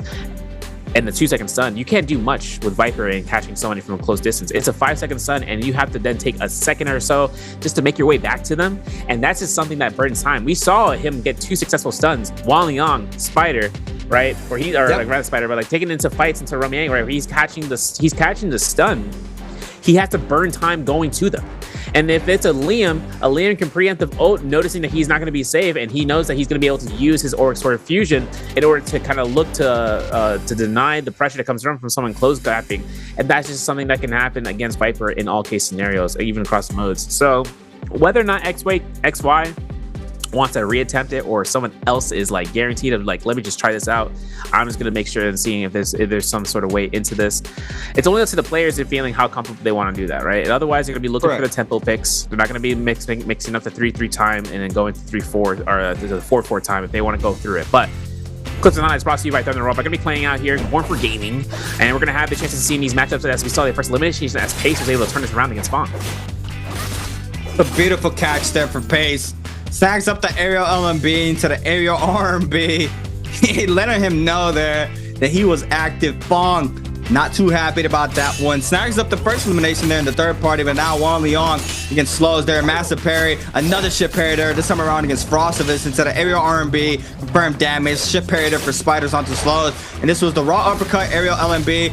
Into the Spear Restand, to the 1.0 from the Halberds. Big damage there in the Rama Yang. Now, Burst with a massive parry there onto Spider. Snags up the gold pole sword. Catches the Prio. Goes for the TOD. Goes for the LMB Prio once again. Into the 1.0 from the Hong Sword. Beautiful damage. Big showcase in there for Burst. Yeah, that's something with the V1 or with the F1 for Valda, where it's a high risk, very high risk, high reward maneuver. Fong taking out XY though, not Romiang as the Liam case scenario. Arano taking these strikes and then making sure he can survive with HP alone, and then finding the last hit confirmation right there for Wang Liang. Cool guys, don't look at the explosions. Drink my water. We hydrated out here. And now it's going to be the MVP for Arano here for the Hottie, and this is going to be coming through as it stands, man. This man's in his double digits, if I'm not mistaken. I have to triple check that fact because we're about to see. But he's consistent. He's first place in the ranking points, by the way, folks. 12 MVP, 5-12 been holding out on standby. He's got a Ripple Step. He had her up for Gale Orb. Assassin's Lunch, another step. Dabbloom to be spammed out. We saw that one. And that's going to be 5,200 damage coming in from that. And the cannon and the fan being the secondary to third damage being weapons with 14k healing in solos. A lot of sustain coming back in. Yeah, and EWG Arano has been always a player who, you know, he came into the league last year to the nearer side of the players. Been showcasing very strong potential, but just been that player, like, I kind of compare him to T2Do5, who has not been able to close out and take a chip home, you know? He's always been super close. He had runs in the bi-weekly finals where he was the first one to be close to the threshold, and right as soon as that happens, he's not able to even make it into the threshold and just loses all momentum throughout the rest of the games. And it's just super unfortunate to watch there for EWG Arano, but we've seen what he's able to do, and we've seen the potential there from him alone. So, you know, that's another player that I would love to see take a chip home. T225 as well, always been super close, not being able to secure one. But, you know, now with how things have been going out here for the summer split, you know, it's probability that we could see something like that happen, unless Spider just, you know, shuts it down really quickly off of bi-weekly 3 wins and just takes the fourth one in again. But yeah, super interesting showcasing there for the Vipers.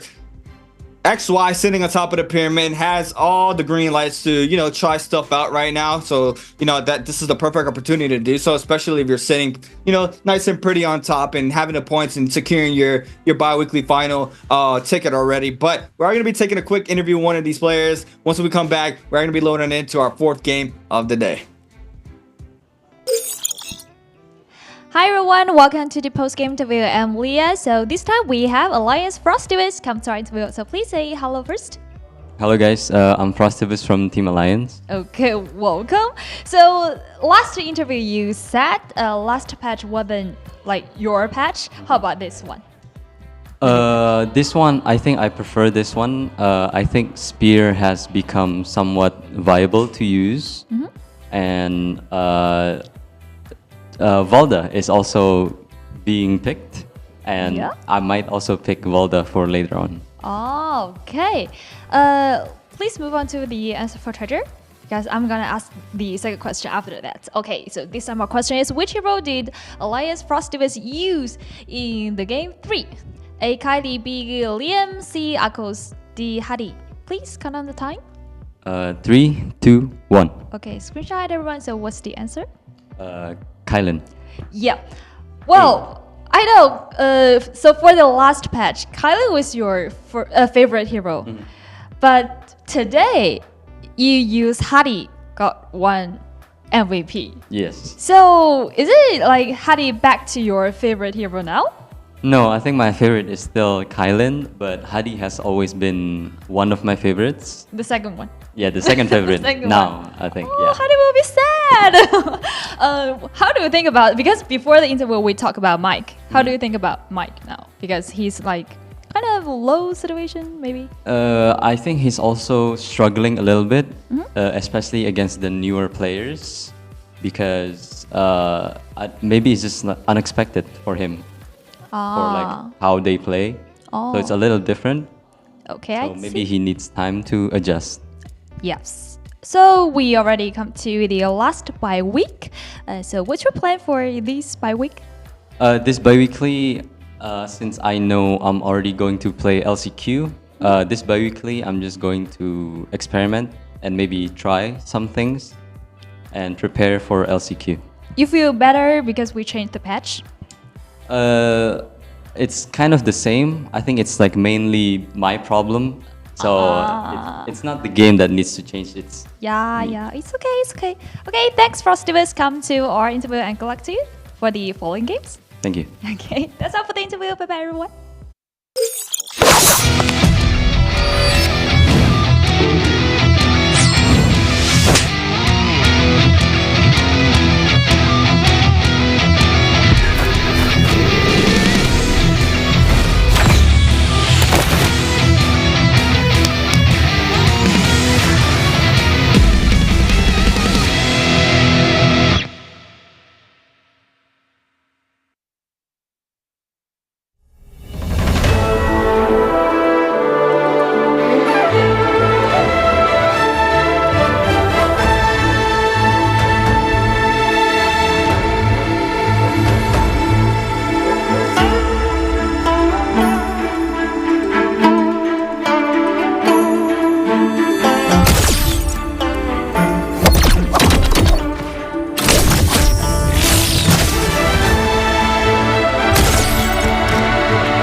Welcome back, everybody, to the NARAKA BLADEPOINT Pro League Bi-Weekly 4, Day 2 here for the solos. My name is Creatives. I'm here with the man himself, Severio. We just saw 3 games being played out here for our second day of the solos. So we've seen some very, very interesting things to start off today's day. To starting off rip, we saw the Valdas finding some success here in our games, especially for Wang Liang for the first game of the day. MVP as well for our first game of the day, which is massive to see off that new character, or what the new changes off that character showcasing. But another thing we got for everybody at home is push-ups. As always, you guys watch for the full hour. You guys gonna have that Tay, Spectral Silk, and Laudation Charles choice gifts.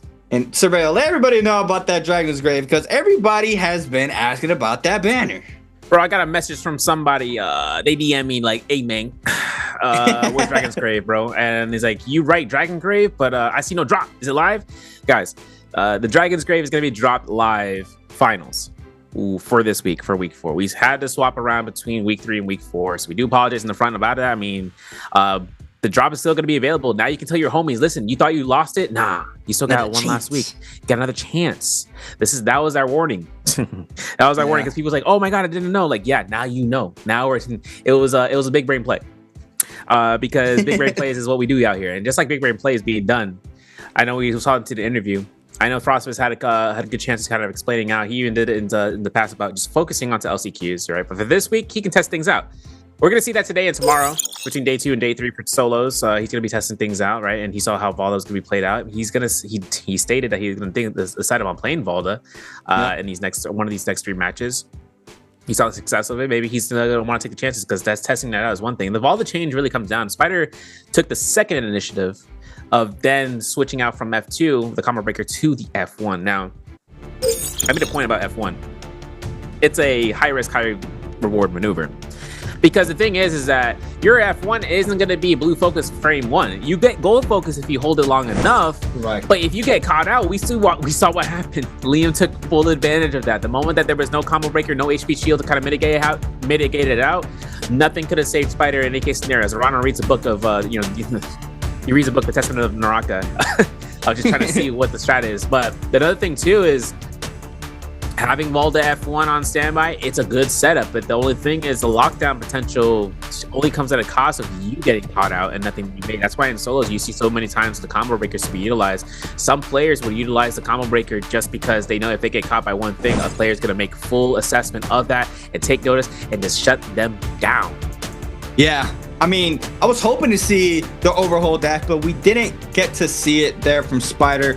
Even though all the other Valdas who have been playing that character now have been often to go for that combo breaker F2. But, we still got some time to see some new things coming out. Like Frost has mentioned, I mean, he personally this is the time where he's going to be experimenting with things. And we saw some experimentation with XY for game number 3, playing that Viper. Would love to see somebody else potentially playing Viper, but more towards the F2 V3 side. Yep. I think the V3 would be a lot better, especially in the realm of Yang as well, being able to continue the pressure on and getting the confirmation hit there to go into the prio. Even if the F is not on cooldown, it's just, I feel like it's a little bit more better value compared to the V1, but we did see the potential of the V1 there to secure Yangs with those AC 130s that XY did, but it's just very, very situational there for the Viper. It's gonna be very hard to make it work, especially if there's not another Viper being played out. It's just super rough to try to stay up in a situation like that.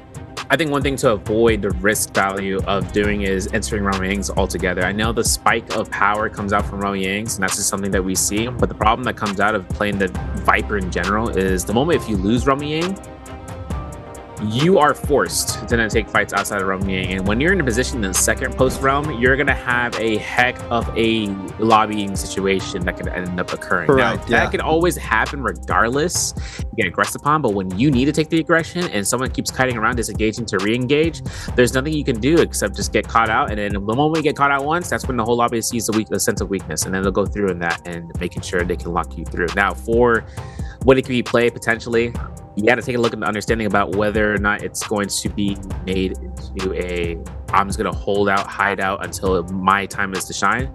But that's just going to be the occurrence of whether or not players want to commit towards that. Yeah. I mean, I was looking at Spider and his coach. I feel like it's opposite day right now because usually Spider the one chilling back in his chair, closing his eyes out, and we had his coach today just doing that instead of him. So that was just a little funny thing I did caught on. But Pace snagging up that Akos here for his third round selection. We do have the 2 Keelings being called in already for Group A and the 2 Liams for Group B. Now Group C, we're gonna have a Matari there for Chuzong. Pace on the Akos. We are gonna wait to see what XY is gonna be picking for this game alone. Wang Liang as well. I have to wait and see what he's gonna go off to. Yeah, the Hotties are gonna be locked in now. Gotta conserve those double picks right now, especially in this round selection. So they are gonna be going off for the meta picks there on the Hottie. FPXDQ's Verse and Fong both are going to be locking in that Matari. So we are gonna be having 3 Mataris locked in here for game number 4. And now our last round selections is gonna be going towards EWG Zorano and X1's Wufang Bond. Wufang Bond. Oh, Tessa for Arana. How do you feel about the Tessa, Severia? Do you feel like the Tessa is still very strong? I mean, we haven't seen Fong play her again, but I feel like she can work as well. Thing is, I think we're in Padoria right now, so taking the distance and closing it out is going to be one thing. Wufang taking the initiative onto Justina is going to lock it in. I kind of hope to see what Tessa can bring out during a daytime type map. I mean, we've seen Padoria being played with her regardless, though. So I think she might have some OD success. But that also comes down towards whether or not Arano does what he does, right? I honestly think in the league, potentially out of the, between DRT Fong, 625, taking in the mic, Arano has a great synergy as well with Fong with it in disengaging and the re-engaging, right? Where he finds out a way of backing off, but then he can come right back in with no issues coming into the cost of his own life or his opponent's. But at the same time, it always comes down to what weapons are going to be used and what weapons are going to be aggressive on. This is Wang Liang's second game, by the way, for Hottie. This is him playing the second time from V1. Now he's going to be trying to go ahead and double lock that pick in. And this is going to be under Padoria's guys. I mean, the V2 Hottie coming from XY is going to be one thing to look out for. Because it's always been so far where it's just back and forth to say who's using V1, V2. And that's just the situation where it comes through. Justina's, for instance, when we see Fong popping out here for the F1 into using V2, this is where Wufang can switch it up from F2 to V1. For the players to kind of realize that only comes to the consideration of once they see the ability be forced out, or when the ultimate gets consumed and they see the animation for the dash, or they get locked into a TOD. Otherwise, Wufang is known to get that off. It's just whether or not he can get it off successfully when the times are right. I was looking right there, and it seems like production is hoping for a Kurumi pick because we did have the character the players have been playing, and we had one there for the Viper there for XY, and right next to the Viper it was a Kurumi. So that's something funny that I noticed as well. That would be very interesting to see a Kurumi out in these games. If anything, we probably will see in the bi-weekly finals for anybody in the bottom of the pyramid for game number 8, just to just say, hey, whatever, like I'll lock in Kurumi for all the fans at home. But we are going to be going in back to Padoria this time around, a daytime for our 4th game of the night. We have 2 players landing Imperium. Maybe Slows still going back in after getting eliminated. Man, I said it the other day, I feel like he should play a little bit more conservative, and play try to play for the end game if he's able to do so. Yeah, I think Slows has to just take a slow roll, no pun intended. Just take things into consideration because he's double key is NA energy. I know all the other APs love him for that one. But Paste, man, love to see this side of a setup. F1 investment from Spider is at the key component moments. Blue focus is avoided here. Pace is looking to try to go for the scene about whether or not he can hold blues. He's going to find that one. Goes for a second one, goes for a clink. And now it's going to be a case where that gold trope might have an armor, maybe not. Who knows? Pace is going to go ahead and loot it up here. It's going to be a blue armor. Guess what? Spider can love to see that one because he can rotate past that point. And now Pace is going to be looking to try to go ahead and loot up, but also taking the aggression on to Spider. Wow, catches the prior off the F2. And we really don't see Katana in the Pro League a lot, so I'd love to see that double focus attack, but Spider catching the prior there onto Pace, sends the second one, and a massive parry there for Pace into the jump LB for the extra damage, time 2 as well. There's gonna be a lot of damage there on to Spider, and Pace and Spider both with around the same HP, but Wufang picking up eliminations outside of this area as well. Yeah, F2 confirmation for the F1 investment. This is going to be a roar for the ult. This is ult for ult. Keelan ultimate, Keelan guard immortality, but that slash is going to confirm, and Spider gets out on top in the kill feed. We saw Wufang get elimination, Verse get a kill. This is going to be the only 3 kills so far into the game. We're going to see a chase down coming into the Imperial camp. As you can see, Fong's taking the chase over towards where Verse is also in the vicinity of this.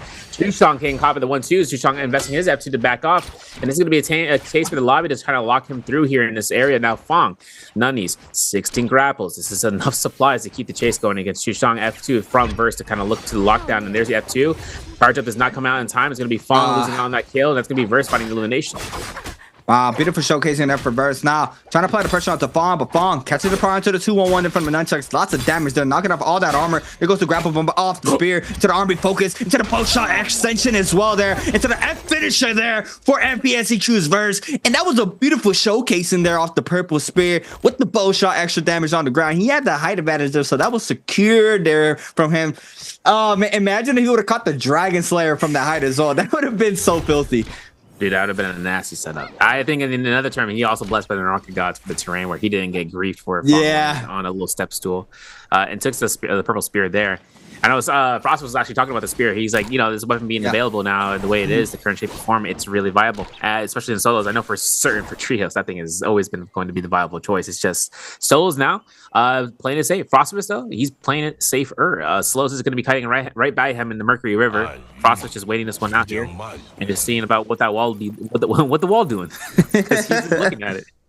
Speaking about the Mercury River, day number 1, Fong was under the. He was under the Mercury River. Oh my god! I didn't even know there was a follow up off of that. He literally smacks into the leg knockdown. You know, it was a very funny animation to see. And it was the first time I saw it, so that was very, very nice to see as always. Chuzan though in a scrap off against EWG Arano. Arano with the weapon advantage right now. Purple fist blades in hand. Chuzan trying to kite out the situation right now, doing a really good job. Shoots the bell to make sure the UAV info does not go towards the person that's applying the pressure towards him. There's very nice plays there from Tuzan, but Arano still has line of sight of him in the backside. He's going to go ahead and invest the grapple into the bow shot there for the confirmed damage against the F there. Now Tuzan with F on cooldown does have the Matari ultimate online, and the Tesla here for Arano could be a big problem here for the Matari. And man, I like the Tesla. I like the Tesla in these games. I'm thinking about, you know, like Tesla's probably like a better Viper. So, you know, it's very interesting to see that X5 decided to go with a Viper instead of, you know, trying to go off like with a character like Tessa, where she has that nice third-party potential, which is a quick enchantment, opposed to having that charge up to going for an AC 130, you know? Yeah, because the thing is that Viper stun lock is 5 seconds. Tessa's 3 seconds, right? Guaranteed that you have to deny the disenchantment, but it's a lot easier to deny the disenchantment rather than V1 where you just can walk away from it. Now, we're seeing the case scenario that's going to be possibly from Wufang a hold on his F2, because and another thing about enchant though is that HP threshold loss. That's the only thing that avoids the enchant from being consumed. V1 set up here for the F1 usage from Arano now has himself to burn the Foxfire. He gets a freeze, but he gets a stagger. There's a guaranteed freeze, but the terrain grief is oh so terrible. And Arano is finding an armor swap as a result. He gets a whole healing berry heal. It's like nothing ever happened. Nothing ever happened. Now it's gonna be a reset for fight part 2. Yeah, and the ult's down now for Wufang. Does manage to catch the prog. Goes for the aerial LMB. Arano has the ult online. Now massive parry there for Wufang. He's going to have to weave. The F does manage to do so. He's going to have to weave this ultimate if it is invested here from Arano. But now the chase game here for Wufang. Does manage to weave the ultimate there. Beautiful showcasing there for Wufang. Gets the damage there onto Arano. But the crouch LMB into the massive parry there for Wufang. And that's going to be the elimination there for Wufang. And that was a beautiful showcasing there. Being aware of the situation against the Tessa. Yeah, man, lock that one down. Double parries coming through here, and even with the armor resets coming out for those parries. So I have a chance to see Arano make it through alive, though, so has a life available. Verse still taking fights against Spider here into the Mercury River, obviously towards what seems to be in that Realm of Yang. So for Spider, though, he doesn't get that Realm of Yang pass, so now it's up to them on this corner instead, just making sure this is over, if I'm not mistaken, towards Ancient Socket. I'm going to double check that one, but Spider has himself to just wait this one out. Matari ultimate to be invested is one thing, especially for kiting, as First can take that into the final 20 seconds of the Realm of Yang pass to be available to enter, because he knows he's going to get a full reset for a Rage Bar. That's just the case scenario when it comes to these Realm of Yangs. Yeah, I mean, just being able to secure the pass is just very massive, especially with that change, like you mentioned. Just getting that ult back up as soon as you take the realm. It's just a nice change, especially right now. Like, Burst is just getting a lot of pressure thrown his way here from Spider. He's going to drop very low off it as well. The 1-2-3 connects here. The pistol shot almost gets the extra damage, but Burst here has the free will to pop this ultimate with 15 seconds remaining. Might be able to do so now off of his Zap. He's going to continue cutting out Spider for the time being, and now the Nbpl ultimate is going to be invested. And yeah, he has 2 dashes up to the TP, fakes it out, tries to scare what's on out, has that. Whoa! Yep. 4 times. Yeah, that's the clink. Yeah, that's the clink thing that happens, and there it is. That's the beauty there of having to pass and being able to pop that ultimate at free will, and we see it here showcased by Verse. And now he is gonna be going at it against Chuzang, and it's gonna be a Matari for the first Roman Yang here for game number 4. Yeah, and it's going to be a Chishang with a Sap Jade. So he finds a parry out here. It's going to be a big sustain back up. First, having Purple Staff, or Purple Spear, I should say, signifies that if Chishang picks this up, this is already a spike. He only has blue weapons in hand, so it's going to be a good swap if he finds it. Chishang, though, sees himself, gets caught by the F2 into the sky. Of course, F2 is already down here for another 10 seconds. For Chishang, having ult is going to be the only other insurance policy as a knockback. Both shots confirmed from Verse. A little chip damage here and there. Now looking for the scare rushes back and forth, right? Fong looks for a clink number 1, gets caught by the RMBs, and now it's going to be a testament of whether or not he can get himself out here with an F2. Looking for the charge up, gets an uppercut, confirms it. Oh my goodness, they're dropping RMB into the jump RMB. Now they're tied for HP. Wow, that's a lot of damage. Now the Nbpl ultimates are going to be invested by both players. The pride's going to go towards Versus' way, though. There goes the extension off the Purple Spear. Lots of damage. Has to overhold F, but now the pride's going to go towards Shuzan's way. Can't turn this fight around. Goes for the air RB. Not enough, but a TP RB there for Chuzang. Picking elimination on to Versus. Now we have Frostivus against XY in the second Roman Yang. It's clean. It's dirty. It's everything in between. Now, obviously, right then and there, Frosty takes his fight up against Hadi, and the teleportation might be used here from XY, or rather V3, it's just V2 to say for the burn. Now, Frostivus has V1 ready to go. Sets himself up, charging up, waiting for the extent of that charge coming out from XY. This is burn time, no pun intended, considering the burns are actually taken away at Frostivus' HP bar, and he's got himself still 2 Orc Swords. He's waiting for it. He finds it. He might have enough chances of getting a heal off from that teleport, but it's not going to be enough as that dash RMB comes out from XY, and that's going to be his victory into that round. Versto, outside Romy Yang, post Romy Yang, up against Arano here with Purple Halberds. Yeah, with a 3 minutes and 50 seconds, Arano right now on the Tesla is going to go ahead and invest the F as well. Catches the pride off the Scare Rush. He's going to mix up R&B. Ooh, doesn't catch the double juggle down there from the terrain. He is going to go ahead and just back on up from the situation. Fong already starting to move on in. He has the Vermilion's Burst Bite as well with the gold fist blades. That's going to be a lot of damage output here for DRG Fong alone. There it is. The element to the jump LMB. Now the air LMB there for Arano to avoid any sorts of damage there from Fong. But Fong investing the F there to close out the distance. We do have this middle building always being used for terrain as well here on this map. Very, very structured building. Be able to get that movement game strong. Kind of reminds me of like the Celestial Temple. But, you know, a lot less taller, still having really good terrain to be able to do so. With 2 minutes and 55 seconds, Pace has to try to cleanse it as well. So we do have a couple players here with Yang depletion timer. Yeah, we've seen Honor Temple be kited around here as times and time again, like the Immortal Temple and Celestra over at Morris Isle. Now for Verse, I mean, listen, he's got 2.5 minutes nearly over to that extension just to make sure he can kite around here. But the only problem is that with 4 players just kiting around here, Fong having a huge damage spike from those gold fist blades, it's also up to seeing whether XY can commit towards Arano, right? Arano also taking fights where he disengaged away, and Fong was easy to track down that he's going to engage this. Now, Fong takes this fight against Verse here. LMB is coming out here. This guarantee right there. 1, 2, 3. Jump LMB. Jump and Scare Rushes for the Stagger. That's not going to happen there. But he does have F2 in a couple of seconds. He catches a full blast to the face, and he gets popped in the pitter patter. There's going to be the F2 again, and that's going to be neutral setup. 1-2 in the Scare Rush because terrain creep, and that Fong has no chance of potentially surviving this. Yeah. Verse comes back, finds the armor, finds his Soul Bloom, and he's ready to sustain right back for round 2 in case anyone else decides to come back in. Nice cleanse there from Verse, being able to turn the fight around there against Fong. XY now applying the pressure onto Arano. Pace still has that Yang depletion timer with a minute 50. Seeing if he can try to catch up to the Keelan right here.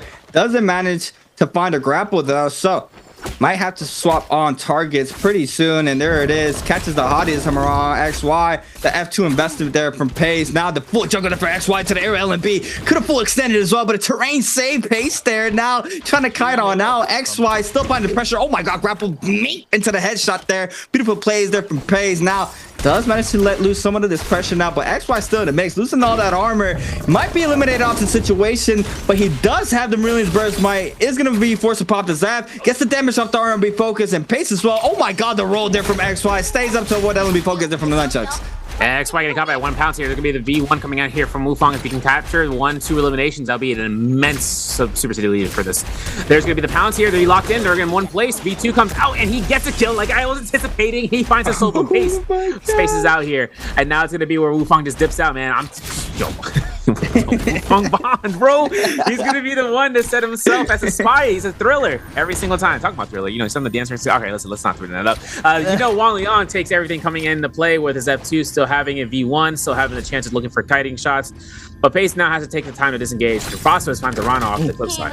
Ooh, jump LB into the Tessa enchantment. Nice extension there for Arano. Now Frostovich trying to cleanse on. Now throwing the blade. Beautiful blade there from Frostovich to avoid the Tessa enchantment that could have potentially killed him there with a purple fist blades in hand there on Arano's hand. But now what's gonna be the mix up here? Frostovich, the weave there onto the dodges. Catches the power once again. The Tessa F is back online there for Arano now. Gonna go ahead and use it to avoid the damage there from Frostovich. Now what's gonna be the mix up for Frostovich? Tries to catch the second blade. He's gonna use it for the movement there to close out the distance. He is gonna be able to get a common armor swap as well, but the blue armor there for Arano is back to full. And Frostovich trying to find his first elimination, trying to cleanse as well. With 34 seconds, needs to try to stay in the pocket, forces out the F, and Arano's still applying tons of pressure, but he is gonna eat up the damage off the 1-2-3 there. Yeah, 1-2-3 uppercut almost came through. The F1 still investment. And guess who's chasing this one down here, folks? It's going to be a case for Arano to stay around and see what's up. But first, he's right on Frostwest's tail.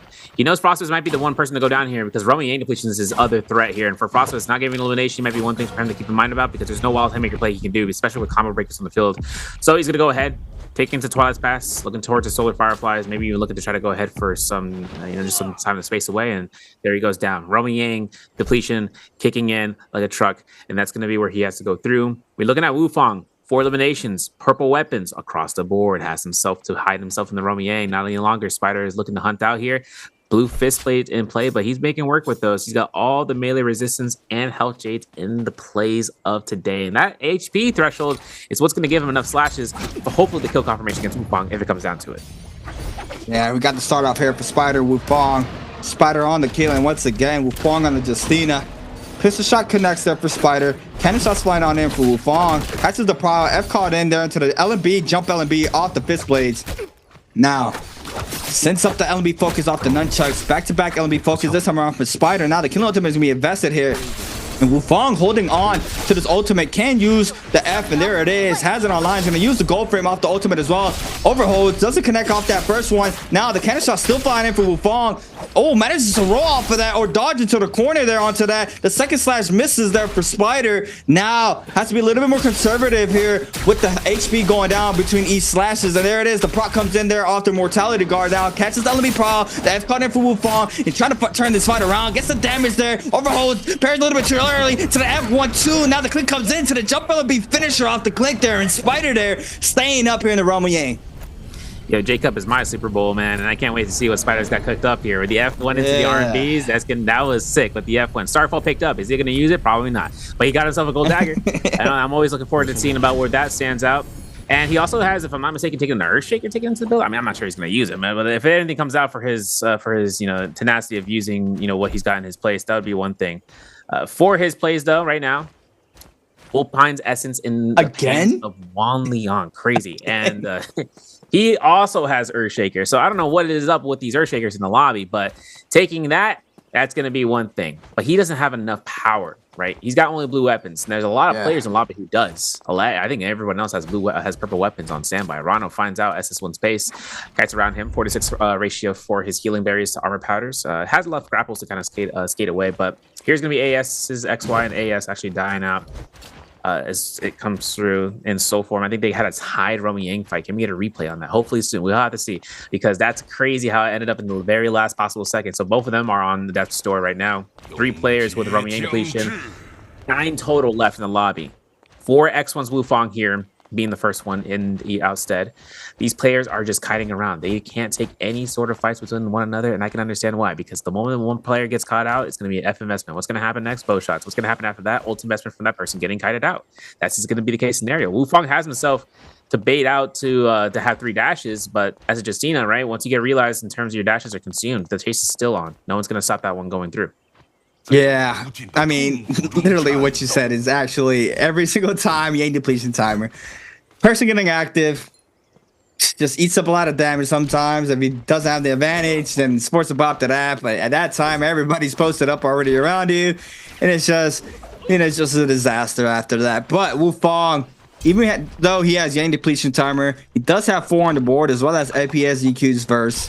Chuzong, AIS, and Spider with 2, and XY with 1 as well as with Yang depletion timer. So 3 players right now with a Yang depletion timer. Only WBG Spider with the White Tiger's power is up currently here after all the ones have ran out. Spider though, the 1-2 there in the corner with the gold dagger in hand, trying to apply the pressure there onto XY, I believe. Dropping on down, still choosing out Wang Liang out of the bunch. And Wang Liang for the second time around for today, having that Volpine Essence, is going to be able to sustain a lot, even if he loses that HP. And Spider trying to get rid of it right now. Obviously, he doesn't know what he has, but now the Hadi Ultimate is going to invest there for Wang Liang. And you got to know that Wufong is pulling up, and we see him there in the back end trying to get some shots in there onto Wang Liang.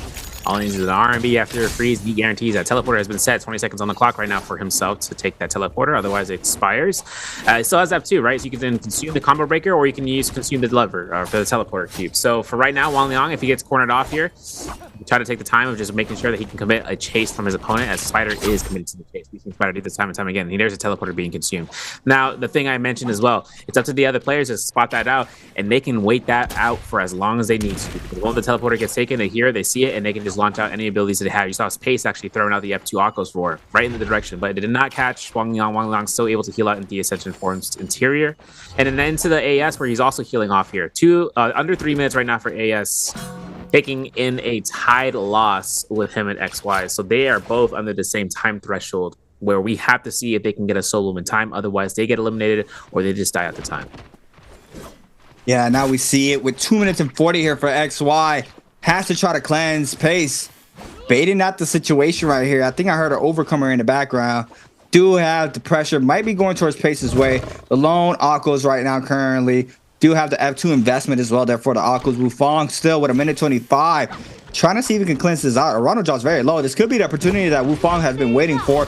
Does not have the ultimate online. We had the Matari S invested there in the back end. Now, the Bloom is going to go towards Wufong. No, it does not. I thought he snagged it up quickly, but Burst makes an elimination onto Arano. Now, trying to see if he can take out the opposing Matari Burst in the back end. And Wufong now with a minute. Oh, man, it's super rough being eliminated there by the Yang depletion timer. Has to hope for another player to get full lobbied in this situation. We do have some house low there in the back end. Chuzong dropping very low down on the Matari. We do have a player with that with the Hadi Ultimate Investor. Is going to be XY. And now the full chase here for Wufong. Has to see he can try to cleanse his Yang depletion timer just in time. Yeah, the expectations right now to see how the lobby reacts towards being a low health Matari and seeing that chase is going to be committed. He went on foot, no flank to be attempted, but he is still going to have time left. 30 seconds left throughout this duration at half rage to his ultimate, under half, I should say. Moonbane is still in this corner in the Ascension form towards the west side. Players still kiting around here. You can see XY takes himself to the RMBs. Clinks 1-2s, the F2 Roar coming out from the SS1's pace to kind of commit someone into the other direction, and he backs away. Now XY is just keeping this kiting going through. Cannon shots coming in from Verse as we see it. 20 seconds, 15 seconds, 10 seconds, I should say, for Wufong. I was counting his timer out, and that's going to be where he's going to have to zone out. He's got 4 eliminations. He's taking the 0.5, if I'm not mistaken, for the placement points, but this is going to be his first day of playing, right? We still have chances for him to catch points up. But of course, we're going to have to double check and see whether or not it's going to be the case. Actually, no, this is Wufong's second day of playing. I'm my mistake. But everything comes out here for the marbles. We got 7 players left alive, and AIS is also near to death's door. Yeah, forcing out this killing ultimate now. And needs to see if we can try to pick up the elimination onto XY. XY does fall though. Snags up the Bloom as well. And that's a nice little package there for AIS. Staying inside this game. Going up in the ranks off of that alone with 2 on the board. But now with no ult online, these players might want to full commit here onto AIS. We still have 6 players remaining here for game number 4. Wang Liang, Spider, both in the mix. Chuzong, Verse, AIS, Pace, all in as well. These players trying to see if they can try to secure a dub. But Verse right now with 6 on the board is the runner-up right now for the MVP for this game alone. We do have the gold fan here for Spider in hand. Gold halberds in the back pocket if he needs it for WBG. Spider still trying to get active. We do also have 2 Keelans up here for Spider and AIS, 2 Mataris there for Verse and Chuzong. We have a lone Hadi and a lone Akos there for the 2 remaining players. Nice grapple bump R&B focus there for Spider. That's a lot of damage off the gold fan as well. We do have the Matari F invested in the back end. Chuzong not trying to kite this out, but Spider applying tons of pressure there on Chuzong. Yeah, Gold Fan R&B is enough to chalk out for a combo breaker to be utilized, and there's going to be nothing to keep Chishong alive here if he can get locked down.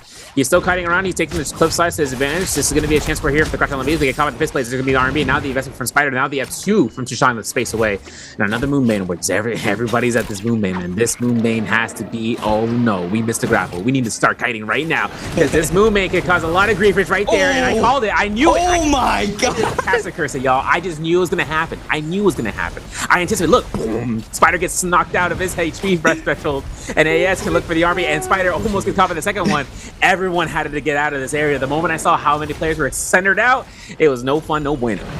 Yeah, you definitely got another tally there for the Cast of Curse. Sorry, Severio. You called it. I called it. I knew it. Caught it just in time, but WBG Spider now trying to get active against Pace. Now 5 players still up to be able to weave the F2 there with a beautiful tap dodge roll there from Spider. Clint comes in ×2. Random Bame still in the mix. AIS waiting for the perfect opportunity to potentially third party this situation. That Spider right now wants to take out this Akos in his end circle, and we have R&B there for the extra damage there for WBG Spider. Pace though losing pretty much all that purple armor. Needs to be real careful in the situation. We have another player joining the chase down. It's gonna be AIS. The F2 does connect there for Spider, but he has the F to avoid the follow-up off of that. Now the Akos ultimate is gonna be invested here for Pace. The V2 weave there for AIS instead of follow-up R&B there for Ace. And that's a beautiful elimination there for AIS. Coming in at the perfect opportunity. Spider investing so much there, so much damage. Is not going to pick up the elimination there, but AIS now snagging up his 4th one here for game number 4. Yeah, he's getting a lot of loot with him. He's got a Vajra's Grip, especially a Vajra's Grip on standby, where he doesn't lose his weapon upon parries. So he's able to keep the gold rarities on standby for 2 parries. He also has a Sap Jade to be picked up there, so now he's going to be able to kind of, or a Sap Jade on standby too. Wolfpain's Essence still in the play here for Wang Liang, now having purple weapons of Nunchuck Rary. Taking the chances here. A parry from Verse doesn't get full commitment towards it, so it's not going to be confirming all the damage that he was hoping for, but he still has a chance of just kiting around here. Nice repositioning. He got 6 grapples though. It's going to be a dangerous 4 minutes for him to kind of work out and seeing about a body and getting the resources off of them, because AIS now having no armor to live out except for 300, losing it out piece by piece, layer by layer, limb by limb. This is going to be where AIS looks to try to hold check the heck out of his opponent, and you got to keep in mind, right? Wang Liang has Wolfpine's Essence. That's 1,000 heal, folks. That's a parry like that though gives AIS an idea of whether or not he should prioritize onto hitting the target that was parried, but no, he is focusing on to Verse. He does not want to let go of this target, the Matari especially. He's got himself no health to work off of here. Past this point, he's only going to, if he hits double targets, that's all the same he actually could work with, because he gets another chance of slashing again, and he's keeping that momentum going through. He avoids, I should say, Verse avoids that slash, and he's got ultimate active. The immunity guard is keeping him alive here for AIS, so the ultimate's done, and the combo breaker is still available. Who will take the elimination from this point? Wow, does eat up the damage there from the R&B in the back end. Uses the F there to ice off the pressure, but Wang Liang now, oh my god, what a massive jump cannon shot there onto JL's AIS. That was a beautiful showcasing there from Wang Liang, snagging up his first elimination of game number 4. That's just super unfortunate there for him to get eliminated off of that. Just so much pressure. That's one downfall there for the Keelan, just using up those slashes and taking off that white HP. We see it here being showcased that it was not in his favor there to stay up. But Verse now, with no Matari ultimate online, we do have Wang Liang and Spider with their ults there for the Hadi and the Keelan. Still up, gold doublets in hand for Spider. Wang Liang back with the gold fan. Now, they're probably going to wait this out once again. I feel like we had this all day long where they're going to be waiting for it, waiting for this circle to finally close. We saw it back-to-back games. In both end circles, Fong was in, and this one, Fong is not for this game. But, I mean, he's sitting pretty right there with the 54.8 points overall. I mean, he is chilling. Volpine Essence still here for Wang Liang. So, you know, you guys see that being procced at the end. That is what he has in his inventory. XY still in second with 33. Wang Liang closing out the distance. Really good showcasing here for his qualifying rounds with 32 points overall here for his 4th game still. His 2nd day. 225 not up. Chuzong with 26.5. It's now, you know, trying to break the curse there and not being able to qualify for the second bi-weekly. Now, we do have the pressure re-emergence here for these players. And the Killing Ultimate is online here for Spider. We're going to have to wait and see if he can snag up elimination here onto the Matari. But the Matari is eating up a lot of damage there. Yo, just got locked into the zone. Now the immunity guard is in effect. Spider still has at least 600 armor or so to kind of keep him through here. His HP is at a deficit. And now the other chance here is to see whether or not Wong Long gets the R&Bs. Now F2 investment from Verse hits it, confirms it. Looking towards the F1 investment from Spider is going to be his case. He finds the F1, the parry mode is activated, but the cannon shot's not going to be enough. And Wong Long finds the R&B spam. He finds 2 pieces in less than a second. And it feels like this is just another day for him. Drops the full finds that since he's like, y'all didn't have no chance of killing me regardless. Wow.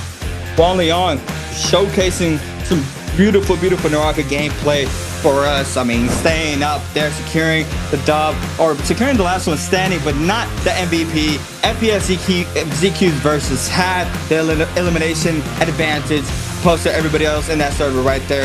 It is going to be running off with the MVP here for game number 4. Our last Midoriya game of the day. It was a nice showcasing there from Verse himself. But wow, that was a crazy turnaround there. We had 2 players being eliminated by Yang Depletion Timer. We also had a 2-player timeout as well. Hopefully we get to see it in the replays what happens there. But wow, what a game 4. 2 more games still up here for today's game of day 2 of the bi-weekly finals, or bi-weekly 4, sorry. But yeah, going on over to our Firefly maps. This is where we're gonna have, you know, those crazy off-drop fights. The ult's coming out very early. The super aggressive, hyper aggressive gameplay that we all love to see. But wow, what a game here for Verse, showcasing there his potential in these games. Yeah, you know, another thing taken into consideration too is the fact that the prioritization, right? The decision making when the moments were happening. For the case scenario, right, we saw how many parries were to be had, and it's up to the other players that kind of want to take the fights in their own chances of snagging. Now, snagging is a very interesting mentality that happens because it comes towards the cost of whether or not it's at the right time or you have to wait for something to be used. Because I saw like 3 parries be happening, and you saw the decision making where the players, some of the players, like they're like, I don't want to try to snag because there's still, it's a Keelan, right? He can knock back F1. It's a hottie. He can F2 invulnerability and things like that. The nature can lead out. But we got a question for you guys. Twitch chat, like I always mention. Chatters, you guys are out here. I see you. How many players chose Hottie Ishmaeli in the game 4? Is A1, B2, C3, D4? Make sure you guys chance it out. Twitch chat. Zingers, you better not win, bro. But more importantly, have the opportunity of answering it in chat. Like I said, Twitch, have your accounts to be, you know, with the Twitch whispers, as NARAKA BLADEPOINT will reach out to you, whispering, for you to whisper them, I should say. And that will be your case of winning out the prize. And for you guys to be in there and in YouTube chat, you know, hope you guys are having a good time out here. And you guys are asking a parkour game. yeah, it is a parkour game. You know, I'm bobbing and weaving. I'm shuffling out here. We saw how many chances come through for the players, though, into round 4. Midoriya's chances of seeing whether or not Arana could make Tessa work for his own favor. Unfortunately, not being able to have him pop out that he was kind of hoping for. I mean, his anticipation for what he was up against, especially Wufeng, right? And Wufeng even got griefed with his V1 in that wall. But he did get a lot of eliminations. We're going to see the standings here in a second for the scoreboard. He got 4 eliminations in the game, and that was like for 4 round of Roma Ying too. So for him to get 4 eliminations, having that chance, just didn't find the luck matter into what he was hoping for outside of Roma Ying part 2. Just to get himself out of Roma Ying depletion is a task of its own. And it's like I say, right? You can take the aggression. There's so much more reward after when we hit into season 13, when the Roma Yings ended up having a gold armor in board. Like having a gold armor by Realm 2 for free, right? And knowing that the shop has a gold armor as well. If you don't got the money for it, you can buy it there. It just goes into this macro gameplay style. If you're going to be taking Realm Yangs to kind of take into aggression, it's working in your favor only if your character can work out for its in the long run. And that's where the characters are like dominant, Keelan, hotties, and having a chance of using unoptimized, or rather unoptimal players or heroes to be chosen, because you need to make sure you can have as much rotation that could have better success. Doesn't mean that they're always going to want to try to take Realm Yang, but unless you find a niche, you know, unlike XY, he took the V1, right, for a Viper. But if you take the niche of the taking characters that can go for a full-on set position, that can work out in your favor in the long run. Man, I'm still hoping for V. I don't know, man. The Viper. Don't worry, we'll see what late. We'll see what Hypernova. He'll do it. No, don't do it, Light. Don't do it.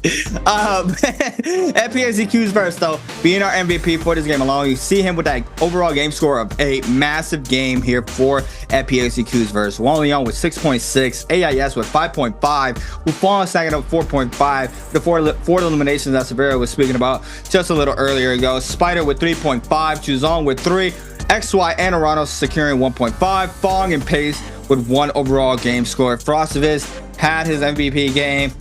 Now, doesn't bounce back off of this. Still has 2 more games to do so, though, and slows, not being able to find his fittings. Now, the overall standings here currently for our 2 days. Obviously, we have 2 groups being played out. Another group only has 1 day being played out, but still, this is our overall standing. Slows with 4.5, Frosted is with 7.8, Unique with 10.5, Pace with 11.5, Mike with 13, Arano with 13 as well. Man, it's rough seeing Mike in the bottom of the pyramid. Yeah. Mike has not been able to. He has not been able to find that momentum, you know? I don't want to think about it, bro. That's all I want to think about it. Spider, though, with 12 in 12 plays with 13.5, Action with 14, AIS with 16.5, GG Shaw with 17, TE Star with 21.5. That's a good start there for TE Star. Wufong with 24.4, Chuzong 26.5, T225 27.5, XY with 33, Wang Leon with 36.1, and DRG's Fong with 54.8, just chilling at top of the pyramid. But Wang Leon now with a bounce back, massive bounce back here for his second day. You know, doubling the amount of the points that he had for his first day, trying to secure his pass there for the BIWEEKly 4 finals, and we're seeing it here today that he's on his A game. Yeah, and then taking into consideration that Wang Liang has had a couple of rough weeks leading up to this point, right? We had a swap out here from Kai Bao for a temporary moment, but then, you know, comes back through. Now we're gonna go some clip and highlights brought to you by Thunder Robot, born for gaming. And gonna have Spider in this consideration for the slash that confirmed against Pace, and these guys were at toes to toes between one another.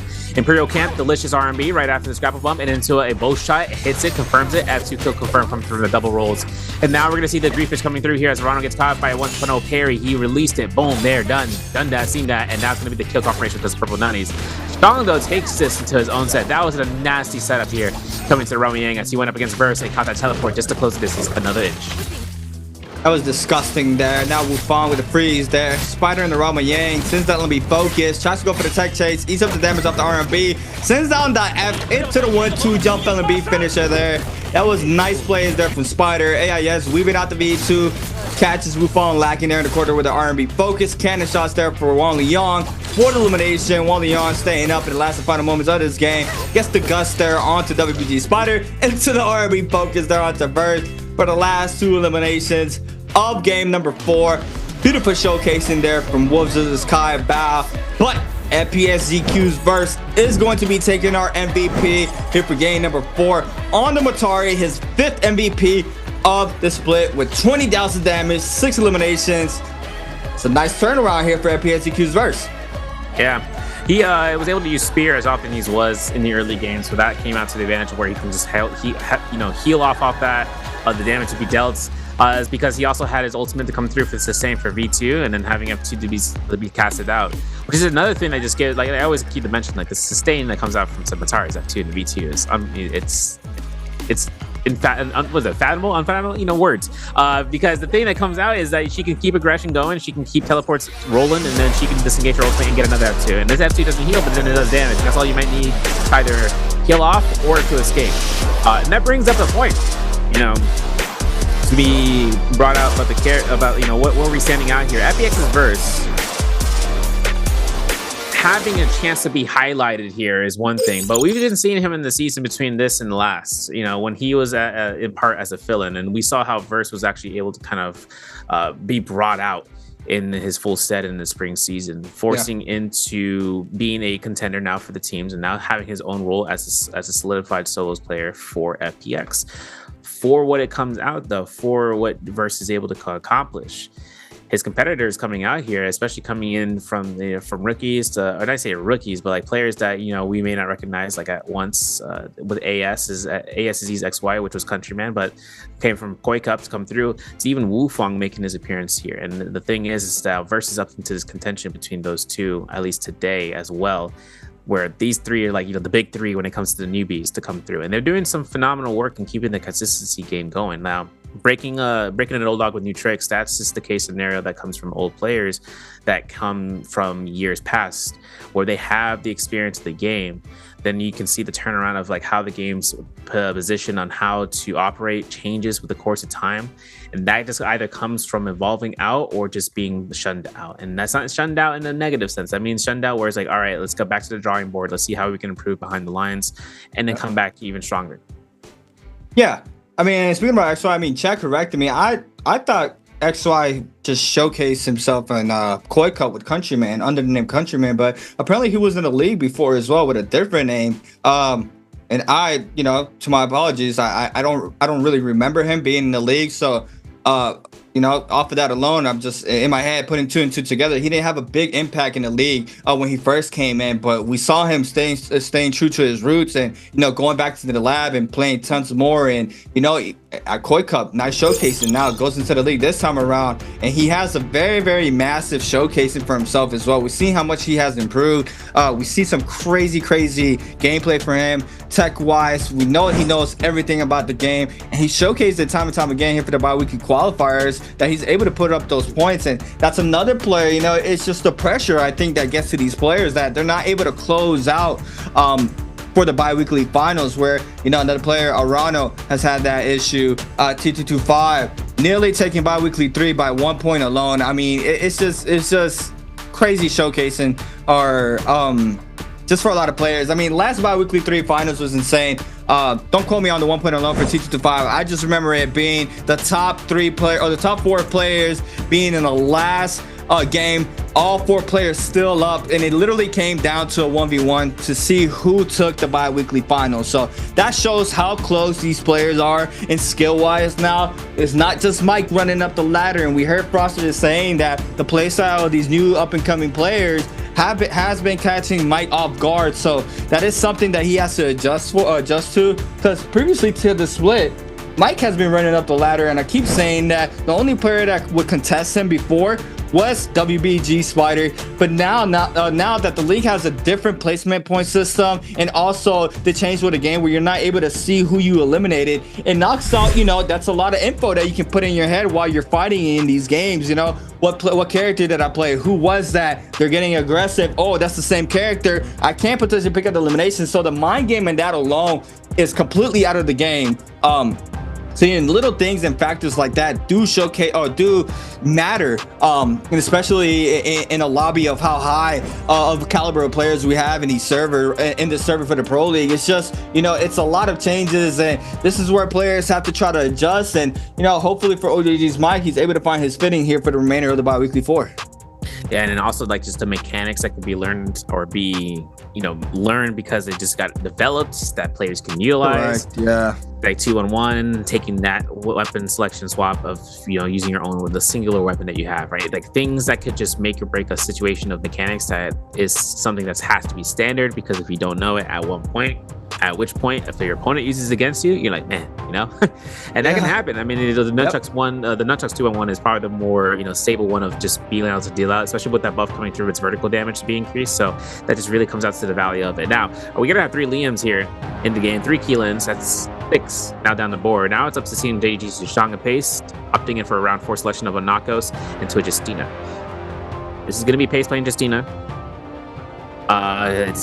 His setup for Justina is dangerous. It's murderous. Frosted said he's gonna play Valda. I haven't seen it yet. He's gonna play Matari here. Slows is gonna opt in for the Valda.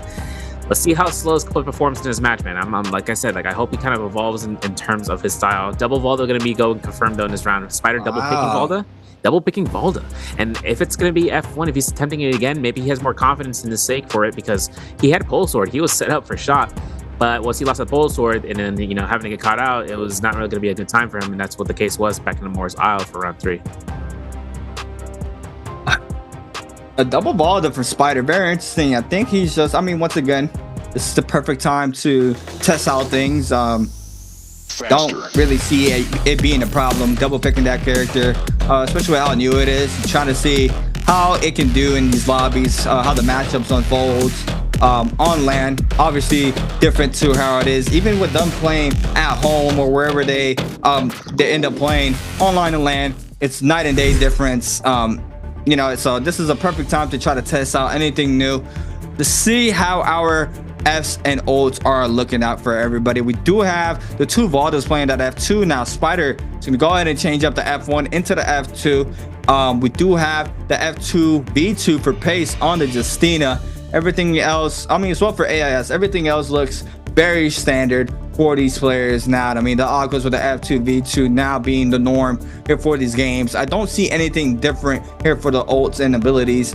for any of these players. Looks like it's pretty much textbook for everybody. We do have, once again, Spider on the double Valda pick, and now Frostivus on the double Matari pick for his day 1. Now, you know, this is where we're going to see a lot more aggression once again. The Fireflies are up here for Holler Ross. We're going to have to wait and see who contests what spot, but for now, we do have our double pick as well for Fong going off and just picking the double Keelan this time around. Wufong as well. So, I mean, we got a couple players running the double heroes early on, or it's not even early. So, the second to last game for the night. Yeah, and having to see how heavy these spawns are, looks like it can be an Altered Tranquility setup for a lot of players. There's 2 Fireflies there, so they're going to take full aggression and making sure they can get those. But then once they hit south, that's where Wan Liang is. You can go towards that little pillar right there, northwest of the Salvation Podium. Hit up those Fireflies, making way toward the loop pattern and seeing if he can get away with it. Otherwise, he's going to get chased down. Alliance also taking another fight with Silver Frostivus up against Spider. That's going to be a frame 1 fight for sure over by Feather Lake. And BBE slows, taking fights against, you know, I don't know. I mean, he's in the center of our valley, and this spot can get a real grief real quick for him. If he takes his chances, taking his cans and slowly but surely fighting out instead of taking the aggression. We'll have to see, because Pace is there on the flank. He's taking Moonfall Pass to kind of work his way up. If he finds everyone on the vicinity of losing out their marbles, then he's going to be looking into opening up his bag to get the eliminations. Starting off with Frostivus and Spider. Might be going at it here, landing in the same location. Spider does manage to get Common Dual Blaze, Common Armor. Frostivus, Common Spear, Common Armor in hand. But Fong and Chuzong going at it. The F2 Prod there for Chuzong. Goes for the aerial and B. Doesn't clip there due to the terrain. And Fong now has the advantage, I believe. Almost getting that ult online, 75%. He does have an advantage in the ult department. Now, it's going to be the mix up here for Chuzong. Oh my god, a slight uppercut there for Fong. Connects to the jump LAB finisher there for Fong. That was a nice cleanup there for Fong against Chuzong. That was too clean to be sure, man. That thing was risky, but he did it. And he got the kill elimination. Yeah. And he got himself here. Spider looking to lock down Frostivus, who did find an armor swap, and Spider's going to keep the aggression, right? F2 and change, right? No F1. No longer going to have that rework F. But he is going to be looking ahead, and the RMB gets released, and the F2 locks Frostivus in that corner, and that's the elimination. Look at the rainbows. Look at the sky. Now it's going to be Frostivus looking towards spawning out to try to amend that loss and hopefully get some good gear on the return. Slow's playing the range game there with repeating crossbow. Pace, though, in a mix against AIS.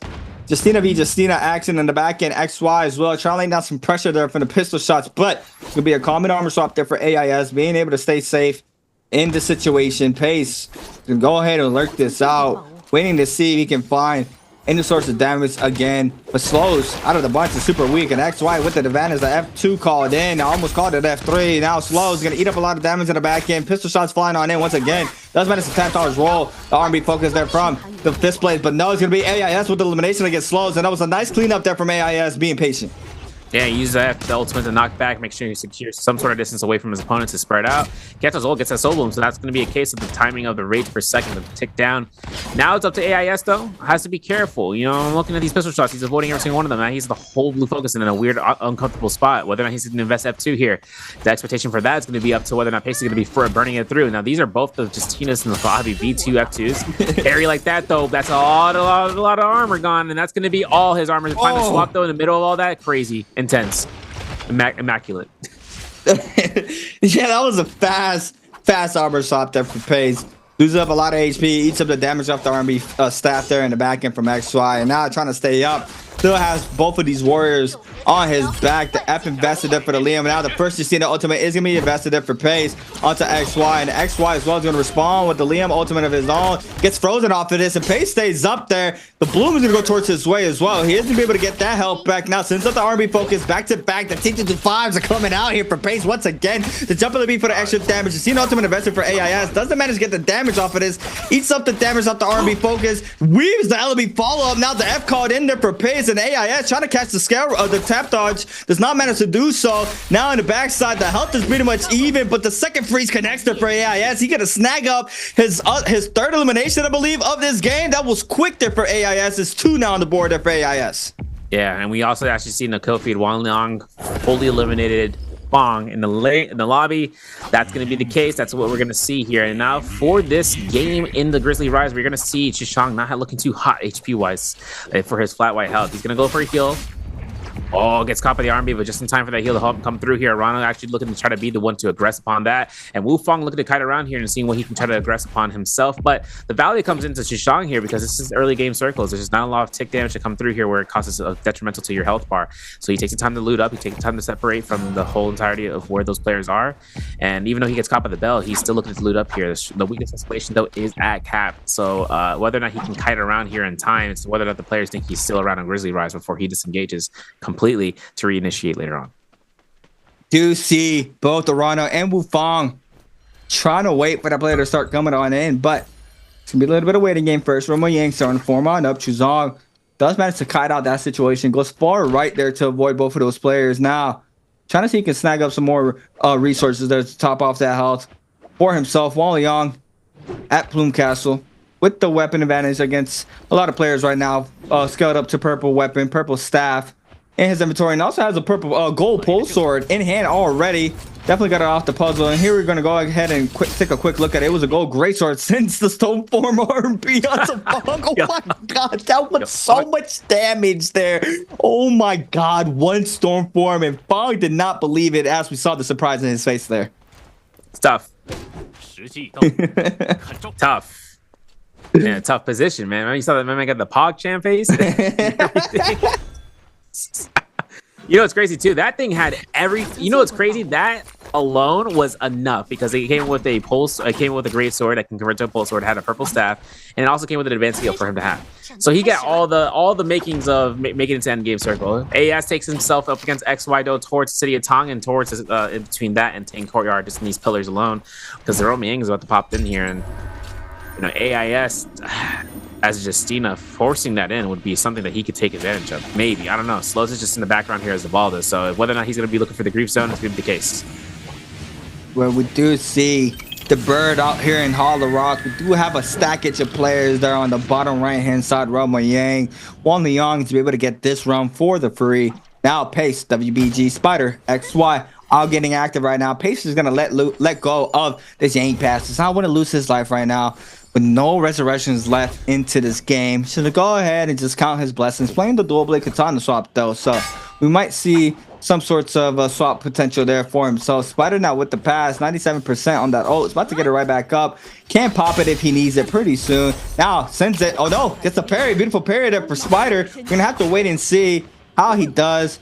What's going to be the mix-up here for Spider against XY? The cannon shot connects there. Gets a little bit of splash damage. Wants to save the pass and go right back inside the ring. Going to go ahead and top off that common armor. And taking the Romo Yang on common armor can be some sort of a problem. But Spider, not a stranger to doing that. We do see the F2 invested there. Now Spider's going to go ahead and invest this Valdo ultimate with 1 second remaining. Can go ahead and go inside the Romo Yang, but still trying to apply the pressure onto XY. The LB focus damage does go towards Spider's way. LB pry off of it into the spears. Going to go ahead and just take up his Romo Yang. We're going to have to wait and see how he does in this Romo Yang. Yeah, because Arano fits himself with the purple halberds, hoping to see whether or not the common armor swap might occur. Pistol shots might be ready. For Arano, though, missile mid-air swap coming after the R&Bs. He's not going to force a grapple strike in the face. Oh, the LMD would have been nasty there, but the combo breaker is still available. There's going to be the ultimate proc coming out from Wu Fong. He's going to go for the slashes. Back in the fourth is going to be the case. Leon's going to be looking to try to use the Orc Sword. And guess what? It's going to be anticipated. And the Orc Sword might be denied here for a slash. There it is. Confirmed number 1. Waits it off and gets confirmed slash number 2. Still waiting for timing to be had, and the Orc Sword, preemptive. Might be enough time though. Immortality Guard slash through the pillar is something that Rana was not anticipating there. The F1 is still available, and that's gonna be one LMB that Wu Fong captured right at the HP threshold. Oh my god, he almost caught the prio there, and nearly securing the Romo Yang with Spider against Wally Young. Blue Spear here for the Valdo. Wang Liang once again with the weapon advantage like I mentioned earlier. He is going to have that ultimate online. The Spear connects there for Spider. It's going to be the mix-up. LMB focus off of this. Jump LMB. No, LMB prior for Wang Liang. Into the post swap. Tons of damage. Into the extension. Does miss the grapple, but a reprior there for Wang Liang. Into the swap. Drops it for the second time. Now, the second Spear invested there for Spider. The ult is gone. Now the F is back online here for Spider. Trying to see if he can find something. Has the big barrier there. He's going to eat up the damage off the R&B focus. The bubble doesn't even come in play. We got Wally Young winning this Romo Yang beautifully here for the first Romo Yang.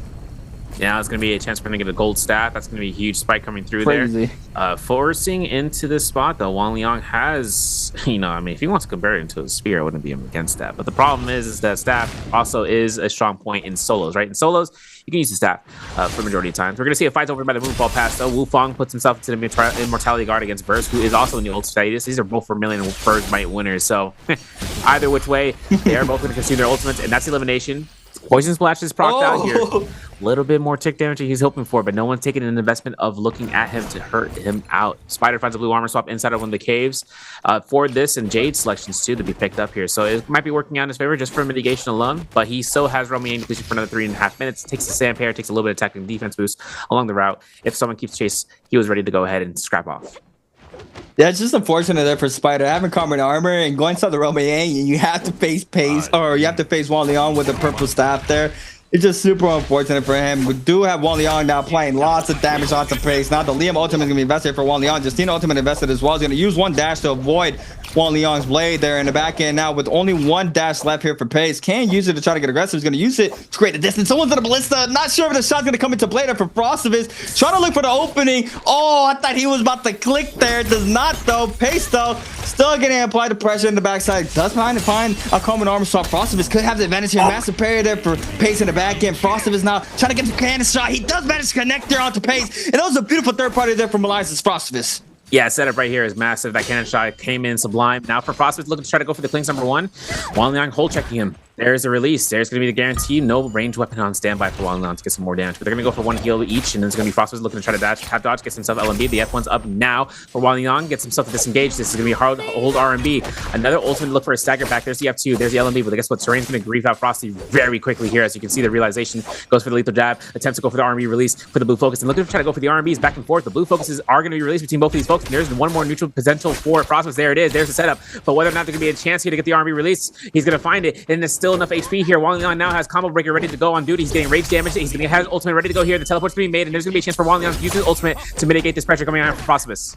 Wow, the F blade does connect there for Wang Liang. We see him swap there once again, and that's gonna be a lot of damage right now. Frostivus now is trying to back on up from the situation. There goes the Prawn second time around, and Wang Liang with the elimination here onto Frostivus, and it's just the weapon skeletons there that's just so much damage there, not being able to sustain the 2 gold weapons. It's just super unfortunate there for Frostivus. Now Rano losing up a lot of HP in the backside. We do have Spider still trying to cleanse out this gain depletion time was with 1 minute and 34 seconds still and counting. We do have a Rano swapping over to common armor swap. He is going to lose his armor, but still trying to stay up for this game. Now the pressure is going to go towards Spider's way. Wu Fang not showing up to the party, trying to see if he can find elimination onto Spider, but Spider with a massive parry there tries to read the F, does not manage to do so. Wu Fang not trying to back on up, losing almost all of that purple armor. The kill ultimate is going to be invested here. The first slash connects there for Wu Fang, and Spider now needs to see if he can try to back up from this ultimate. Now for Spider looking towards himself to take chances in his own hands for the next minute of trying to get a heal. No one's going to allow that. They're chasing this down from center bar down to Moonfall. Moonfall is going to be where Spider can try to look for the building to try to cut around here for the next couple of seconds. XY is actually taking Rum Yang portal, and he finds a little bit of the stairwell to take into chances. A lot of traps here, a lot of terrain grief here if you end up getting caught by one of these traps, but it looks like it's going to be moving past that. We're going straight to the buildings as mentioned before. For Spider looking towards Wu Fang here, no armor, well, let me rephrase that, 300 armor heal, to have on standby, but Spider needs his chance of catching. He needs to burn the F1 first though, and that's going to take time. Catching him is one step. Burning his F is another. That's a combo breaker that's going to be on standby for Wu Fang. So for Spider, the Wild Haymaker chase only comes into benefit if only another person was there to kind of keep track with him. Now, the Clink is had, but Wu Fang finds a scare rush. 20 seconds left on the clock. He won't be able to confirm with the skill. He knows that the combo breaker still hasn't been burned, so he has to space away. For everything coming out here, had it been done. He's got himself a gold fan that goes in the zone. That's a gold weapon that we won't see unless somebody ends up going to this area and it says, oh yeah, look, the gold fan, just to go to the bodies. But that's where we're ending up in with the Windy Gust format coming in from the zone effect. Heartstopper is anticipated. Arano might be sending this guy to the Shadow Realm because Strong, he ain't fucking old because he ain't got old. Oh my god. Oh my god. That's so much damage there off the parry. I mean, oh man, that's just super unfortunate there for Chuzong. Arana with elimination. Now we got FPSEQ's first gold dual blades in hand against XY. Let's see what it makes up here. We got a Keelan V, Liam for this Roma Yang. The overholds here from Verge, trying to find it for the perfect opportunity. We got XY playing the dual blade hung sword swap right now. Calvary Bloom here for Verse once again, trying to see he can find an opener here against the Liam. Overholds. Now the Liam ultimate is going to be invested here for XY. Cross ups. Let's lose the Calvary Bloom. Let's roll there from XY. Probably for XY. F card in there for the Keelan. Now Keelan ultimate is going to be invested here for Verse, trying to see he can find the first slash. First one does connect. The second one as well because of the terrain. Now the first Liam F is going to be called in to avoid it. He gets caught up in the air. Slide uppercut. Oh my god, nearly connects off of it. I read it. Now what's going to be the mix up for Verse? Trying to connect another slash. Misses off the second. The third one connects there for himself. Now the second blade is going to be invested in for XY. Nice F there to avoid that slash. Now the fourth one still applying lots of pressure there for Verse onto the Liam, and XY trying to stay alive, but Verse now with no ult online eats up the damage off the R&B focus, and the F called in as well, and Verse trying to stay up, but XY might have the opening that he needs here in this situation. Yeah, one pot shot's all he needs to get that pistol shot, but that clink right then and there, that's all he needs to get through, and that's going to be the elimination. Verse takes it. For Wolves is Wang Liang. He finds AIS, and AIS is looking for the fist plate R&B release. I don't know what's going to be coming out to the benefit of my friend. He's got ultimate still, Wang Liang, I should say, and both of them actually have ult. AIS is covered by the parry, and for R&B guarantees an element. He's looking for the Justina V2 proc for the ultimate to come out. He's looking to try to anticipate that knockback if it comes through. There's going to be the chance here, the LMBs. There's going to be the first Justina knock. There's going to be the first Justina dash, and that's going to be the Justina's life. And that's Wang Liang getting a gold armor as a result, and he's going to get everything he kind of wants. Look at this man swapping back and forth. Swap. Gold dagger actually has himself a Dreadful Whale. And Dreadful Whale got nerfed recently, but the effect of its golden tracking is also something for him to kind of work into Magic for this game, and especially that, you know, if he finds a way of invading from the sky down below, he can get a midair gold focus to be released in his foe's face. Man, he's just so skilled right now.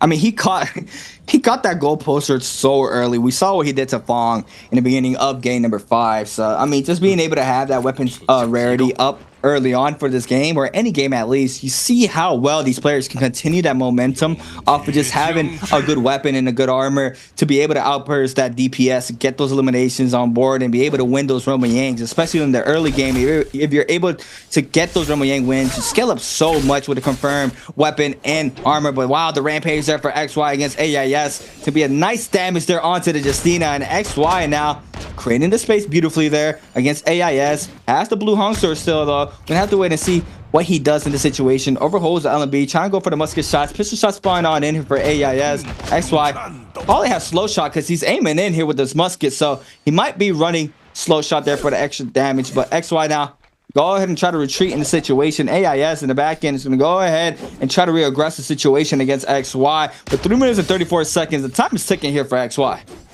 Yeah, time is ticking. F1 is still available, hasn't burned yet. I mean, listen, Justina can make anything happen. She can mitigate the knockback, she can mitigate the binding, but that's where the anticipation comes out, and XY is waiting a lot of time here. That blue armor might have been a miracle here. Blue focus comes out for the rampage. It's going to be baited out here for another R&B release, and there's a secondary rampage. F2's invested here. It is. Combo breakers used. Another rampage. It's going to be a good chance here for XY to go through it. There's a knockback though. Looking for it. F1 investment. Scare rushes in. A little bit scary moments here. Dodges the first slash. Okay, we're looking for the hold check here. We're looking to anticipate it. This is what AIS is looking for to try to do here. The Orc Sword is still available, and that's going to be the hit. That's going to be the knockback. But then there's another Liam to make this their own kill elimination. And an XY can just take the time to reset. But like we say, it's going to be a case of the 1-to-1. There's the R&Bs. There's Wang Liang. There's the White Tiger's prowess. And that's going to be a soul bomb picked up by one of these foes, as XY is still in the background looking to try to go ahead and re-aggress. But I don't think it's going to happen, dog. I don't think it's going to be a chance unless he finds someone to get parried, and maybe takes a chance for himself to look for this for the wink. I mean, like you mentioned, Severio, I mean, catching is one thing, right? But you have to re-catch if they have a gold F, you know? It's a double task just to try to output damage. And on top of that, once you do that, you gotta see if you can avoid the ultimates if you do manage to get them below. So just with time being this low right now for XY, he needs to try to see if he can find a third party or a player getting lobby as they are doing so right now. And it looks like the pressure is going to be going towards Wu Fong's way. So this is the perfect opportunity that XY needs to see if he can try to stay inside this game. The Calvary Blue in the back end is going to eat up a lot of damage, but Wu Fong now getting full clippers here from all these players. The R&B makes that from the backside from Verse as well. He's trying to see if he can read the pair, but XY is going to be forced to pop this F. The kite is out here as well here for XY. We do have Wu Fong taking a full reset in for himself. Ronald trying to lay down some pressure there off the cannon shots. Wu Fong makes it alive, stays up once again. So XY now with a minute 30 needs to see he can find the opening that he needs still. Yeah, dash R&Bs from XY might be crucial here if he's looking for Wufong. Sees the R&B release, doesn't carry for it. He's looking for musket shots, looking for poke. Takes another set of R&Bs there. He's going to be holding blues. He's going to be careful about his horizontal releases. You can see universal slash reveal as versus throwing that out here. Also with the Lara Croft climbing, climbing hooks there for the blue blade. So letting you guys know that for that build to be made. But for Wan Liang, man, this man's a menace with a dagger. If he can pull out a Dreadful Whale, there's something that he can be doing against that. I mean, he goes for the kicks, he goes for the bait out, and that's another thing about Dreadful Whale, right? It's like one of those things where you can just go for a neutral hit, or you can go for the blue focus and digging through the mindset of each player. If it comes down towards one to another, and they see that Dreadful Whale, they're like, is he gonna throw that wild thing and make it blue, or is he gonna go ahead and do the other blue? But XY takes it. You can see Dreadful Whale being thrown here from the background. The Forbidden Seal as the last Auric Sword gets consumed. He tried to look for the lockdown, but XY just couldn't get that done for Verse. Yeah, that would have been disgusting though.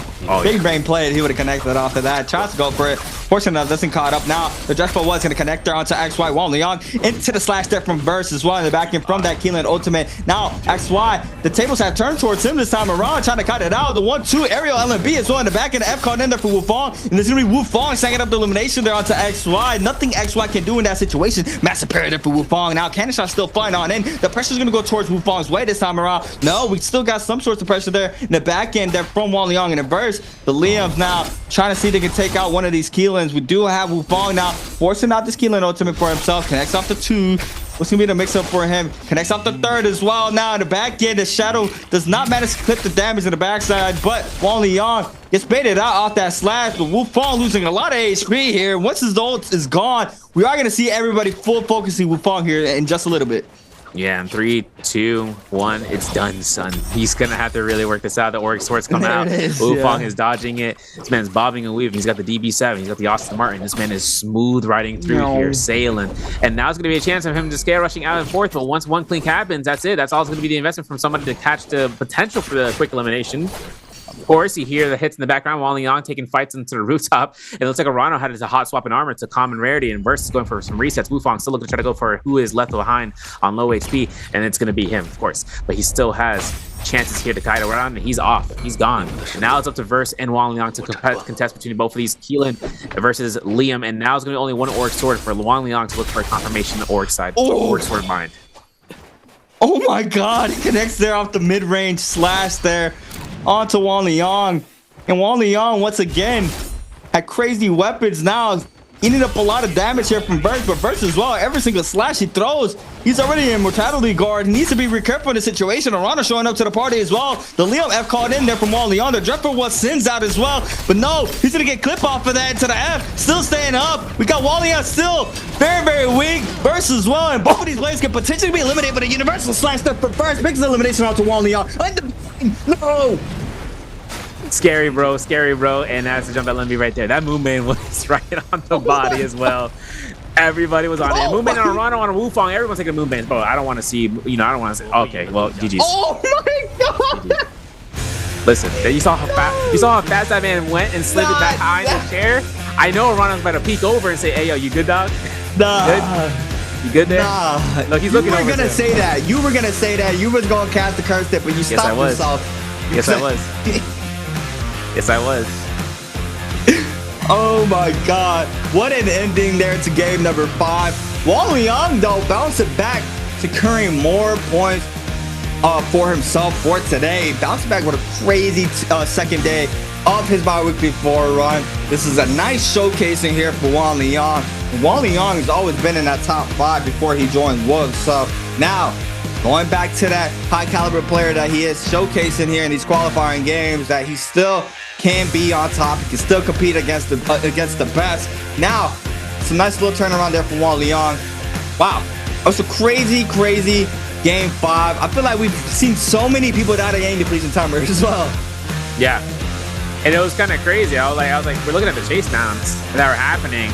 Some players are chasing down the players that were full HP sometimes, maybe in like a full HP white health and then some armor, right? And they still wanted to commit towards it just to make sure they can get that depletion. And then all of a sudden, those players went for ult consumption, just try to keep themselves a little bit alive for a little bit longer, right? We see that a lot with the Keelans in this round. We saw that a lot. We saw how many times the Keelans were able to kind of look for a proc ult, and even then, you know, the risk that comes with the Keelan slashes once you consume your red HP bars to be at a low enough HP, right? You're limited to one or two things. You're limited to investing as many slashes or how much HP kind of runs out. We're going to continue that point. But before that, Twitch questions before we actually go ahead and go through questions for you guys in the Twitch chat. Like we say, it's always going to be the Twitch chat. How many kills did the DRG Fong get in the game 5? Is it A1, B2, C3, D4? Pay attention. I know YouTube chat can go back into the VOD. They got that capability. But that's not gonna be for YouTube chat. But you guys are out there.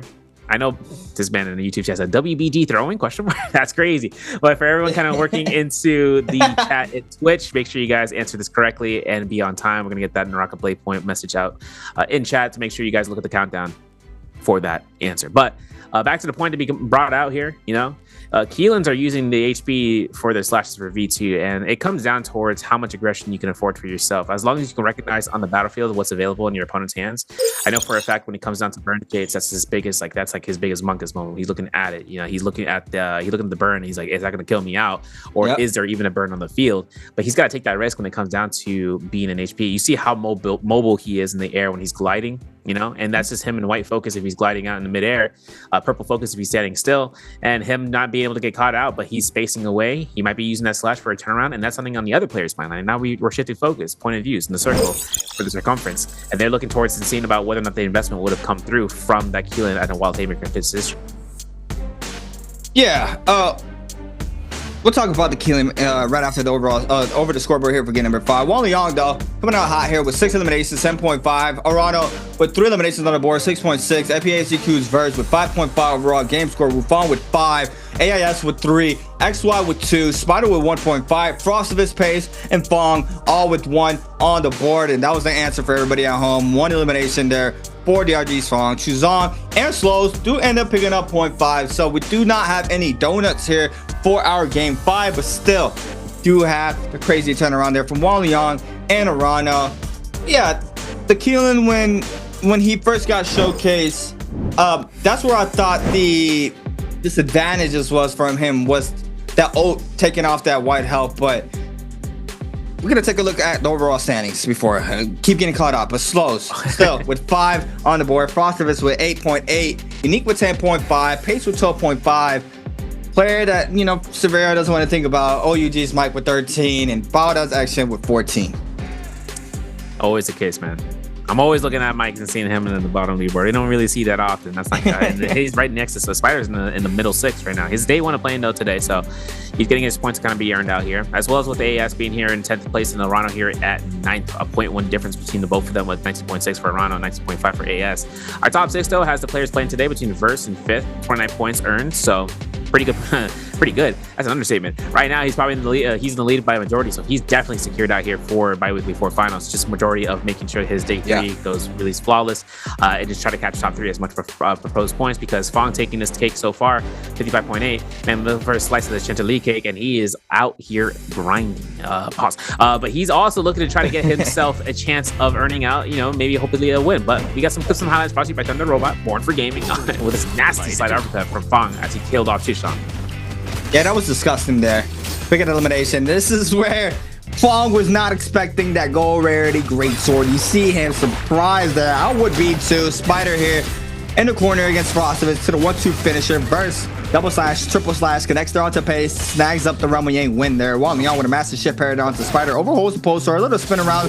Do there with the big damage. Fong against Verge, and I feel like these two were going at it all game 5 long. Big damage. Where's my support? You know, this is the light. There's gonna be jump R&B though from Wally Young. R&B's come through here. We're gonna see the teleport being made out. Chishan going down, and you can see Wally Young going straight for that kick. That kick confirmed and kill through the blue focus is nuts. And Wufong getting deleted. Actual deletion. Watch this. Boom. No. Watch it. Oh wait, no reaction. Wait, where's the reaction? This man kicked away from the chair so fast. I wouldn't be surprised. Speed run, any percentage there run. It is. And Arano, he's like, oh. He's like, oh. He was like, oh, all right. So that smirk though, oh, he's taking a teach to 5 enemies to the board. That's crazy. Oh my God, Wolves Wally Young though. being our MVP here for game number 5 with a crazy game 5. His 4th MVP, 6 eliminations, 19,000 damage. Was running dreadful well, advanced heal, blistering edge, Assassin's Life, Nether Step, Ripple Step, Phantom Step, and Cyan Bond or Fang for the Jade. I mean, just like I mentioned earlier, just having the weapon scale so early on and continuing that momentum there, especially winning those Roma Yang, just set him up perfectly here for this game to be able to have this amazing game that he had. Yeah, and I mean, and then, like the Salvation Podium chest that he took was massive. It had purple staff, it had a great sword, heavy weapon, right? Heavy sword weapon of gold rarity, and an advanced heal. That alone, like just having those 3 just to be combined and then finding a blistering edge just sets him up for shot. But he kept using the dagger and he was able to kind of utilize that into the instance. Now, the instance right now though is that we're going to a short break. See what I did there? We're gonna have a chance of seeing you guys later into round 6. We're gonna go into the final round. But after this break, make sure you get your drinks, rush them up. We'll see you guys soon.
Ladies and gentlemen, we are back out here for round 6. We are entering to the final round. We're entering to Morris Night, my favorite mode, my favorite place. And this is going to be where the day 2 will conclude. After this, we're going to have the chances of seeing what our players are going through. My name is Severio, alongside with creatives. We're going to have a chance of just seeing if we're gonna get either some shenanigans out here, because we got Valdes to be showcasing here or there. The Viper coming out from XY from the last More style match makes me think, is this man gonna be doing a double pick for this day? Because listen, Frostfist said it himself. Today's the day. This week is the week of testing. If you know you're not gonna make it to BIWEEKLY for the top 6 or for the BIWEEKLYs for summer, LCQs is your only other chance. We can test stuff now. This is gonna be the only opportunity we can test stuff. Go shenanigan mode. Yeah, and I mean, he double picked the Matari Frostovich, so I wouldn't be surprised if Valda comes out right now for his last game of the day. Like you mentioned, he did say that he was trying to play up that character and see how she works. And I mean, even throughout his second day, he's for sure going to be testing out different things. But XY, love to see another Temmie here for XY, especially in the nighttime. Would love to see him bring out the Temmie, showcase the Viper today, which is a new for the Pro League. Rarely see any Vipers ever being showcased for the solos, but Chuzong has had a really good run as well for the today's games. Has been putting up those points up on the board. Chuzong on his second day showcasing he deserves to be in the last BIWEEKLY finals still. Wufong is always he's the newest player to the league. He's been always in that top 5 for the qualifying rounds. He had a crazy run, I believe, for BIWEEKLY 3 as well, the qualifying rounds. He's just not been able to close out for the BIWEEKLY finals alone. So we're gonna have to wait and see how he bounces back, pretty much potentially for this BIWEEKLY 4, already in around 4th place right now. So he kind of already secures the spot there for the BIWEEKLY 4. I don't want to jinx him, but still, yeah, bro.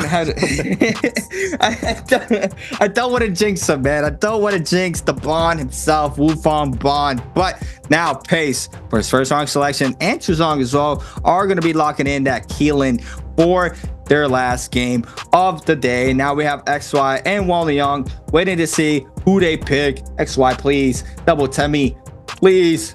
Love to see the Tomokes out here for these games. He's gonna go ahead and play it safe with the Liam. And Wang playing a little bit of a character roulette there on the fair, swaps back to the Justina. And we did see, I believe, we did have somebody play Barrier. Yeah, we day did. 1. Yeah, we did, but not pretty. a success. Yeah, I think it was Mike actually. I think it was Mike playing, the Farrier. Just now with the Yang depletion change, the Farrier had that strong suit of her being able to time out characters in the realm of Yang. But now with it being the time being adjusted and being a lot more higher than it was before, that that tech or that play doesn't really work nowadays. So it's just super rough to see her now. But now we do have Spider now in his staple, laid back chill spot. Do have AIS and Spider locking in Matari there for AIS and Spider on the Liam. Yeah, Frost was committing to his word in that interview. He's like, listen, I'll play Valda. I'm like, are you though? Now he is. Are you really though? Are you really though? He's splitting it into the Valda pick. Curious on the F1 or F2, right? Obviously. And then seeing how it turns out because Firefly is giving an advantage for him for just pickups and staying as shielded as much as possible when it comes to the water shield. But if he wants to go for the F1, I know he's mechanically set up to do that. It's just situations where he gets caught out. What's gonna happen? He can't do anything to get out of it. That's my worst fear. That's my worst fear for anybody with no combo breaker. That's why when I'm, if abilities are used, like how you see F2 Akos versus F1 Akos, right? Like F1 Akos gives you the mitigation aspect, but if it's anticipated, it's tap dodge. And not only to that, it's the avoidance of it's always going to be anticipated if they can find the spacing for it. But we're going to see an F1 Akos actually from Verse laying this out. F1 V2 for Slows. He is taking the Book of Fong into his own stead. I mean, Slows, we've seen this man play time and time again. I'm hoping for this man to succeed. This is like, I'm not looking for anyone's downfall. I'm looking for everyone's success, for the succession. And for Slows to make it through would be a nice come up. But all the hotties in the game are using V2, F2. And it looks like actually Wang Liang opted in for that same mentality for the F1 V2. Now, like I said, it comes down towards burning down time. It's also, and it's for all the characters. Let me rephrase that. Every single character, even worse for Valda, right? Because 18 seconds shaved off for a whole entirety of the ultimate. All you need to do is proc with F1 and no water spears can come out and there's something that can deny it. Yeah. Man, I don't know. I'm thinking about the Valda, right? I feel like Valda just... It's rough. I can't believe Wang Liang found so much success off of that game alone. You know, I would have expected the Valda just to get full focus like she did day number 1.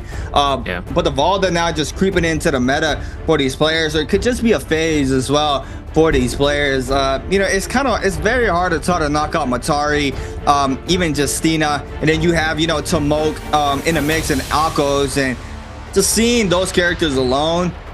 Ah, man, it's just rough to see her try to take up one of those spots. Yeah, the Valda can be very crucial if a lot more players start playing her. But until we've seen, I don't think we've seen a double Valda. Oh, yes, we have. We have seen a double Valda pick. But it just, you know, we haven't seen the crazy success of them both being up as well. I believe one did get eliminated earlier than the other. But still, you know, it's going to be very rough to try to get her to really be a staple in the meta right now. And also, right after this bi-weekly, we should be having our new character out as well, so that's going to be another factor to see if she's going to be able to stay inside the meta. Yeah, and another thing too, and seeing about the success of Wang Liang into the round 1 play, it was also to the aspect of Hottie swiping out. That was due to Spider, and then he just got last hit confirmations with the HP bubble. But Fong taking Crow's Nest into his own set with Wufong and XY. It looks like XY is going to hit the RMBs. He's going to get a confirmation against Wufong. Now Wufong looks for the jump LMBs after the LMBs, but he gets caught by 1, forcing F2, having the Fireflies necessary to say take himself to the skies, and just going for the V2 Hottie ultimate. We know this is going to be the swipes for the damage dealt, for the burn to be applied, but he's looking to try to kite around for supplies because he's got none in his pocket. Yeah, this is rough off job here for XY. Does manage to not get any more pressure thrown his way. That's another blue armor swap there, and he does have to end up going in for that armor swap. But it looks like Wufong still trying to look for some resources. Frostivus already picking up 1 on the board earlier against Wang Liang. No armor right now, trying to top off this armor that he has right now. The RMB focus is going to clip him there into the follow-up as well. The RMB mix there for Burst, going to get more damage there onto Frostivus, and the Valda's gonna fall here, and Burst on the Akko is gonna snag up this elimination against Frostivus. Yeah, Crow's Nest still has action to have here. I see the V2 just gonna come through the confirmation. No RMBs to come through and to hit Fong as he's able to get unfrozen to make sure he can get caught in the jump LMB. Spider looks towards it, finds kicks, doesn't hit any confirmations. Look for a parry there too. Double parry coming in here, and an omnidirectional parry, the first we've seen so far today with Wufong getting a front and center, and now it's gonna be a chance for DFG Fong to get eliminated from Verse. Burst snags up the elimination onto Fong. And oh man, this what happened day 1 there for Fong. I mean, he had a crazy start first 3 games, and then, you know, that momentum kind of slows down there for Fong, and we've seen it once again here for tonight that, you know, he had some decent games the first 3 games, and now for the last 3, oh my god, double parry there for Verse, and we've seen it another time, another parry for Verse. He's reading all the parries, reads the F as well, overholds, does not let loose, staying safe inside the corner, does not want to get a parry once again. We're probably not trying to kite out the situation, but Verse there, getting everybody's numbers there for those parries. Man's signature is going through with it, but we might be seeing Shishang finding his elimination here for his signature on the board for his first. Doesn't get it. First is on this cannon duty. He found the elimination. If he finds himself here, if he sees the immortality guard to be consumed, Shishang is actually going to be spamming this out. He's got enough sustain now to be at 100% HP, like nothing ever happened. Yeah, it looks like the ult is going to go offline. 30% here for Chuzong. Spider with that Liam ult, trying to see if he can find the pressure onto the opposing Liam this time around. Since the RB focus there, back-to-back as well. The TT25 is out to the RB mixes. Spider with elimination. Now, the F1 there for Verse on the Akos is going to come into play. Spider not trying to kite out the pressure right now from Chuzong, the first one on the scene. Another player in the back end might start moving on in. We have Arano and Verse both full chasing down Spider. So it's a 3-way scrap off here for Spider. Needs to be real careful, losing up a lot of HP here on the Liam. Does have that ult online if he needs it. Oh my god, the whole server is here. Everybody posted up. They do see Spider very weak inside this. Cannon shots flying on in, trying to get some damage. So this could be Spider's way a ticket out of this situation with everybody else showing up to the party. Oh, it's looking like a typical NA lobby. It's crazy. Here, Spider's gonna be looking for a blue armor swap. We're gonna be looking for the RMBs if he can. 1-2s, looking for the whole check. Anticipates for a parry and had to invest his F1 there. There's no questions about it. He had to invest the F1 just to make sure he doesn't get caught through. Now it's gonna be a case between the Sunveil dwelling into Celestra. If he can make his way through here, kiting out, he would be in a good spot. He might have to proc goal for a knockback, and it was anticipated. Slows is gonna be going through. Like I said, I'm hoping for this man success over there in the background. And meanwhile, though, we see Spider looking to try to kite, looking for the scare rushes here.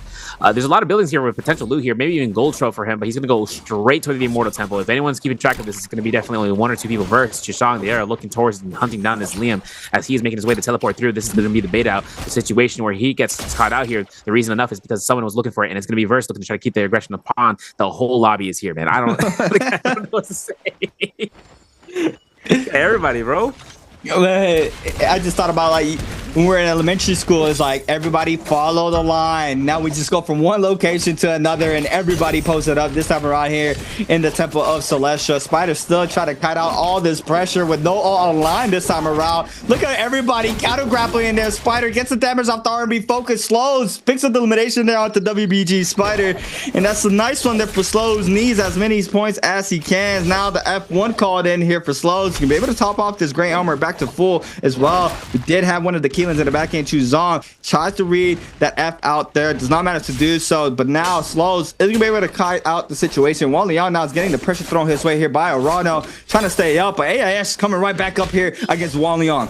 Wang Liang procking ult here. First dash is going to come soon. It's going to be V2. And looking at Slows here, Slows is going to be avoided. He needs to kite around here as fast as possible. Wang Liang finds that perfect positions and a little hidey hole he loves to take in terms of this. And remember, he has F1 too, so he's just going to burn out one armor powder heal for this. Slows, though, burning F1 himself.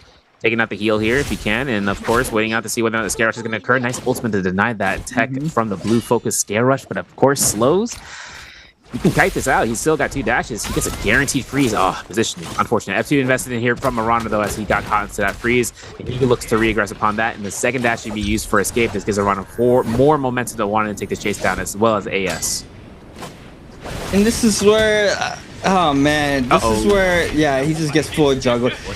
This is exactly where, and a burn just for the elimination there from Arana onto Slows. That's exactly where I feel like Slows is not finding success. He's standing inside the pocket. He invests a dash in for, aggression there with common armor. He falls off it, and I'm seeing him doing that time and time again. He's staying in the pocket. Yes, even sometimes with Yang depletion timer, you got to stay in the mix. But we've seen across the board other players do. Oh my God, big juggle there. Pace eats up the pistol shot as well. I thought he was gonna go for the full juggle down the hill. But yeah, opposed from other players, we do see them. Even with Yang depletion timer, they ice off the pressure. Even though that player is getting lobbied, whoever has the Yang depletion timer, whoever they have lobbied as well, they back up, take a full reset, and try to snag up the bloom there. You don't really need to kill. You just need to have to cleanse. But I don't know, man. It's rough to see Slows here. Fong, though, on the fan, practicing the 2-on-1 off of that. 2-on-1 once again on the fan. It's a little bit different compared to all the other weapons. On the other weapons, you can just hold down R&B all the way through. For the fan, you got to double click on into the hold there. So it's just a little bit of difference. I've never seen it with a dagger. Oh my God, I actually never seen it happen with a dagger. But XY might be posting up for this Roman Yang, but Fong already in, waiting for his opponent there on the hottie, and it's going to be FPSZQ's verse going against DRG's Fong here for the first Roman Yang of game number 6. Yeah, if I'm not mistaken, right there, yeah, Benthic Descent on Verse. So this could be a setup. Who knows, potentially. For Verse right now, though, Rocking Dual, however, is a purple rarity, is definitely going to be the key component here. Looking towards the sky here for bow shots. Fong will look towards the grapple line and making sure he can try to close his position. Grapple Stagger comes out for Soul Break. Not going to be the case. Hold check comes out, and that's going to be LMB. This, of course, is an F2. Wild Haymaker Blue Focus coming in for Fong, but an F1 investment from Verse to actually get some mitigation here for the aggression. He's using that cannon. He's using that proximity shots to his advantage. The reposition from Fong again for another Soul Break spam. This is where they break the mentality of whether or not what type of person you are, a blue spammer or a hold checker. And now it's going to be a case who is going to get avoided for the first pounds. Verse still has another one, but the level 2 swings, or level 3s, I should say, from Fong could be enough deterrence, because this chase could be going on for a long time. But the disengagement from the ultimate comes out, and it looks like Fong's going to be going on ground unit duty against the Tiger.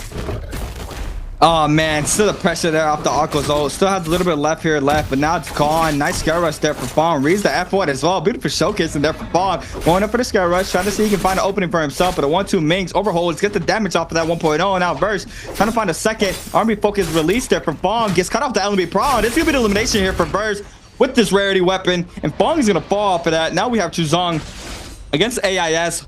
Purple dual blades or Hong Sword in hand for AIS. Chuzong on the blue rarity there off the Skeleton there with his ultimate, still trying to find his elimination. Does manage to do so there against AIS, and Chuzong is going to come out victorious in that Roman Yang. And we see actually the kill feed. Frost has won his Romy Yang as well up against Blue Fong, and it looks like it's going to be his elimination to be earned out. Purple armor, gold weapon, we know the deal. And it's going to be him to hopefully have this pop off for the Volta game. 2 eliminations so far for Prosperous. Wang Liang, though, looking to invest his dashes to escape in this cliffside as it reaches over towards the tower, the ballista. And for Spider to make sure he can kind of keep the kiting going, he's going to be looking to try to jump LMB, and it's not going to occur because that V2 or V1 from the Liam's going to come out, but he double rolled into that Soul Bloom for success. And now XY looking for the Velocity Untold reasoning enough to hold it in the face of danger, and Spider is not going to take that as a no. He's going to keep on going and keep on aggressing. If he can, it'll just be up to the case of that ultimate being depleted.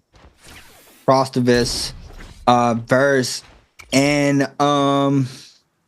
JDG there with the Vermilion's Burst Might for this game. Chuzong are going to be the ones getting full active with that gold weapon in their inventory. As we see Chuzong with the gold pole sword, trying to find somebody else. Burst with the Vermilion's Burst Might with the gold staff, opposed to the gold pole sword there from Chuzong. Frosted is first one in there against AIS. Trying to get AIS lobby here. We do have the Matari ultimate on invested there from AIS, trying to cut out the situation. The Valda bubbles are called in there for Frostivis. Now the pressure is going to go towards Frostivis' way. He's going to eat up a lot of damage. Now the Valda ultimate is being invested there for Frostivis as well. Catches the dash. No, it's going to be Matari F there for the damage. Does manage to catch. No, does not connect. Catches the pry off of it though. Trying to back on up from the situation. Frostivis now eating up a lot of damage off the cannons there from Verz. Might need to retreat off the situation, but he's trying to stay inside the pocket because he has the Vermilion's Burst Might, so he stays safe off of this alone. And Chuzong now in the mix. Killing ultimate invested for Chuzong, and now the mix-up starts up here for Chuzong.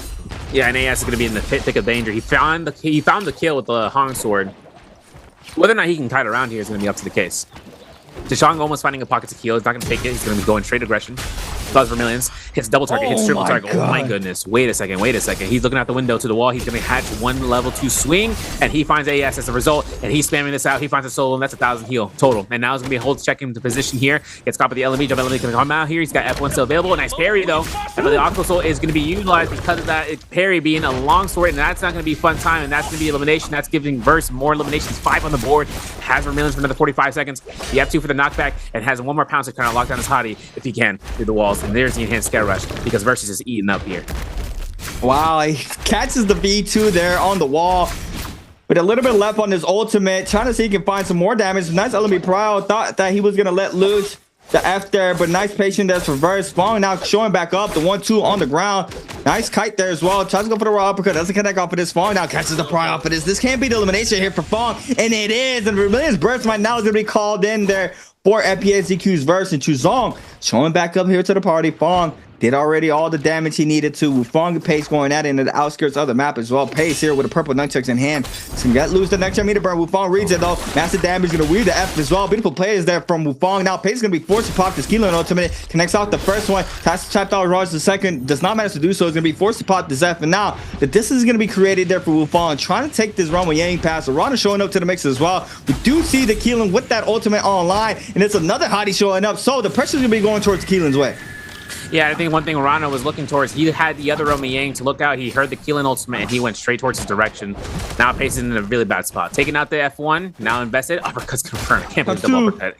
And so 3 RMBs to be spammed out here. And now it's going to be 1-2s in the RMB hold check for the meter dump. Not going to confirm it. And I'm looking for a jump here as the hold check is going to be consumed. Double blue focus both directions. Pace is looking for another dual Scion Fang hit for that sustain if he can for the dual circles animation. But there's going to be F2 kills. That can't be a thing, bro. That's diabolical, Wufong. What? What? I've never seen a F2 get off the hottie. A little bit of splash damage off the parachute there. That was insane to watch. I've actually never seen that happen. But FPSDQ's Verse posted up for the Roman Yang, practicing the 2-1-1, trying to stay crispy here for the Roman Yang. Has only one pair of weapon back up there with the purple halberd. So if he definitely wins this Roman Yang, he's gonna be able to have that second gold weapon in his inventory. This time around is gonna be against XY. XY on the Liam once again. We are gonna be having a Liam v Akos for this Roman Yang. Do have him with a cannon in the back pocket, blue longsword as well if he's managed to catch the prior off of that. But it's gonna be the mix up here for both players. XY and Verse both starting up high here for this Roman Yang. Yeah, no F1's his message just yet. Velocity Untold is being triggered back and forth from XY. Looking for the scare rush blue focus. F1 investment here coming in from the Akos. Huge dash LMB is going to force out the ultimate from the Akos because he doesn't want to get caught in here. And there's going to be a chance for XY. Now having I think he actually has the better advantage here as long as he uses, oh my goodness, yeah, he avoided the V2 pounds. That's 1 down. And XY can maybe even make sure that he can knock out Verse from his lifespan because Nunchucks, Liam, bro, oh my goodness gracious. If XY can look to try to get a quick moment of knockback with the V1 proc and catch neutral, he would end up putting out Verse in his misery unless he gets caught out with every single one of his abilities to be tap dodged. That's some beautiful spacing there from XY. Now He has the full green light to invest this Liam ultimate. Manages to catch the Scare Rush. Doesn't manage to catch the Prowl. Swaps on over to the longsword. He's looking for that carousel. We know it. We know he's looking for it. Catches the Scare Rush. And here it is. The grapple into the uppercut to the R&B. Carousel, big damage into the follow-up as well. There goes the Liam after for the extension to the double carousel. No, he drops it. XY with a rare drop again in the Ramaye. Does have to stay safe off the situation. And first manages to stay up, but the cannon shot there from XY, and that would have been disgusting that XY would have reconverted that carousel. That would have been nasty. V2 force proc here. Frost was taking this fight against Shishang, who has combo breaker, who has ultimate, and a whole horizontal release to try to force out time here as the spear throw has been consumed. First one is done, but it's going to be dodged, and Shishang gets caught. B for that stone form proc gets that one hit. Doesn't get any sort of confirmation here for another water spear. He is waiting this out for the stamina. Wait a second, but the F1's still available, so he has to go for R&B. And Shishang is going to have a free real estate position. Oh my goodness, no way, no shot. Can we extend this process? We don't drop these, right? We don't drop these. No! And we drop those. Okay, listen, the slash happened here. I lost my mind for a couple of seconds there, but this man almost got himself a position of TODing out Shishang, but alas, Thunderstorm picked up gold daggers being picked up, a purple hole katana. So that's going to be Shishang's victory. It's gold armor to be also accrued. You know, if you guys were a fan of Valda back in the day, I mean, you know when Valda came out, that F2 now, F3 previously, had the potential to just extend like that so well. You know, I never really played Valda like that, so I don't really know what converts now. But I do know there is some sort of conversion off the F2 bubbles now, but it's a lot different. But XY there with the elimination onto Spider, F1 different burst, still has Yang depletion timer. XY applying the pressure this time around. Aqua's ultimate invested. This is the rerun back here between both of these players. Aqua's online, trying to see if he can fish out Ronald here, trying to see if he can find an opening. Connects off the V2 from the top side there. Now, what's gonna be the mix up here for Burst? Catches off the first leap, but now the F called in here for the Hottie, and Arano now trying to cut out this ultimate as best as he can, but they need to be aware of the third party starting to move out in, as well as Wu Fong showing up to the party. Now for Verse, couldn't consume a second bounce, you know, it's unfortunate, but you can see Arano looking for the jump R&B there. Now the F1's invested 4 minutes under for that Roman invitation. Dual circle Cyan Fang gonna be released out here. R&B hull check out here. Jump parry attempt was not gonna be had, but he had to invest the F1 in the background. You can see that coming in from Wufang. Now it's up to Verse holding the ground, keeping himself hidden, but he is not in the bush right there, so he can get cannon shot from XY. XY is a menace for that one, but he also has XY also has, if I'm not mistaken, or Verse has dead around somewhere. Someone has if they can get a pistol, that'll be a good chance for them to upgrade their chance of locking down a headshot. Reposition, yeah, and he's gonna be a chance for the R&Bs. No thrown blue there, but Verse is still looking for a blue focus or a blue armor to avoid, but that's gonna be a nice wind spout gold fan. My goodness, Shishang's gonna go out here and Verse out of the game. Yeah, you see the headphones coming out there for the last game. Super unfortunate there for Verse, but still with 5 on the board, beautiful game here for FPSEQ's Verse. Secures that 4th place spot there with 34.5. So needless to say, an overall beautiful run here for FPSEQ's Verse. Frostivus though with 3 minutes and 19 seconds on the Valda, trying to cleanse out this Yang depletion timer. Fog just hiding in the bush right there, breaks the ankles. Frostivus is not aware, but he does manage to see if he can find him back there. But we got another player showing up to the party, XY. White Tiger's power is there for XY, as well as Chuzong. So does not want to take a fight between both of those players. We do have Wu Fong still in the mix here. Looks like Frostivus is going to wait out for the perfect opportunity. Still has a little bit of time to work around right now. Rano in the mix with Fong, XY, Chuzong. 6 players still remain with Frostivus in the mix as well. Purple longsword in hand here for Frostivus. Has the Valda ult online if he needs it. We do have Chuzong and XY both with 4 eliminations on the board. With Fong, Rano, and Fong with 1. And Frostivus does have 2 on the board currently here for his last game of the day with the gold pole sword, so he can do a lot of damage there if he's able to catch a spear throw. But we do see the cannon shots flying on in between both of the hotties, or onto both of the hotties. We got Arano trying to kite out all this pressure right now, but everybody in the server trying to let loose all this pressure here from the cannon shots, and the splash damage is going in. It is putting in work there on Toronto. We've got the Phoenix Blast in the back end as well for a longsword, and now the hottie ultimate is going to be invested here for Arano. Yeah, the thing is, Shishang is the only person to know that there is a Valda that he fought in the Romiang for him to decide upon investing his chase on, and then he can force that out for the lobby to then follow suit. But Arano taking this position of being caught out, that's just a matter of the circumstances. And right now, taking disengagement conserves at least 1/8 of his ultimate gauge. He's going to have to see whether or not he can escape here, because he's got a lot of trees to work off those branches. It's up to whether or not Frostivus in the next under 2 minutes time frame that if he can catch somebody out, maybe LMB, maybe an R&B, something of the blue focused nature, something. honk someone's health down to force lobby into it so he can find that chance of locking down that Soul Bloom. Otherwise, if he gets caught into a lobby situation, just because they want to make sure Valda does not enter into endgame circle, that's clean and simple, or simple and clean. Gotta shut out Utada. And now it's going to be a chance between Frostbus here to avoid the wind spouts, and there's going to be the kill elimination. XY finds it and maybe finding potential here to slowly crawl over here. Not going to be working out for Frostbus' favor. You got 70 seconds left on the clock or so for him to just work out a Soul Bloom to be earned to stay in the game. Yeah, that's unfortunate here for Frostivus. Everybody full W keying in, especially in the last game of the day. We usually see this aggression from all these players. Fong, though, spinning back to R&B focus there onto Chuzong. Frostivus, 55 seconds, around 55 seconds to try to cleanse. Just a lot of pressure right now. Bane surfing here for both players. Fong in the mix as well. Counter grapple connects there, clips off the Liam in the back end. Frostivus still going to go for Fong. F caught in there for the Hottie.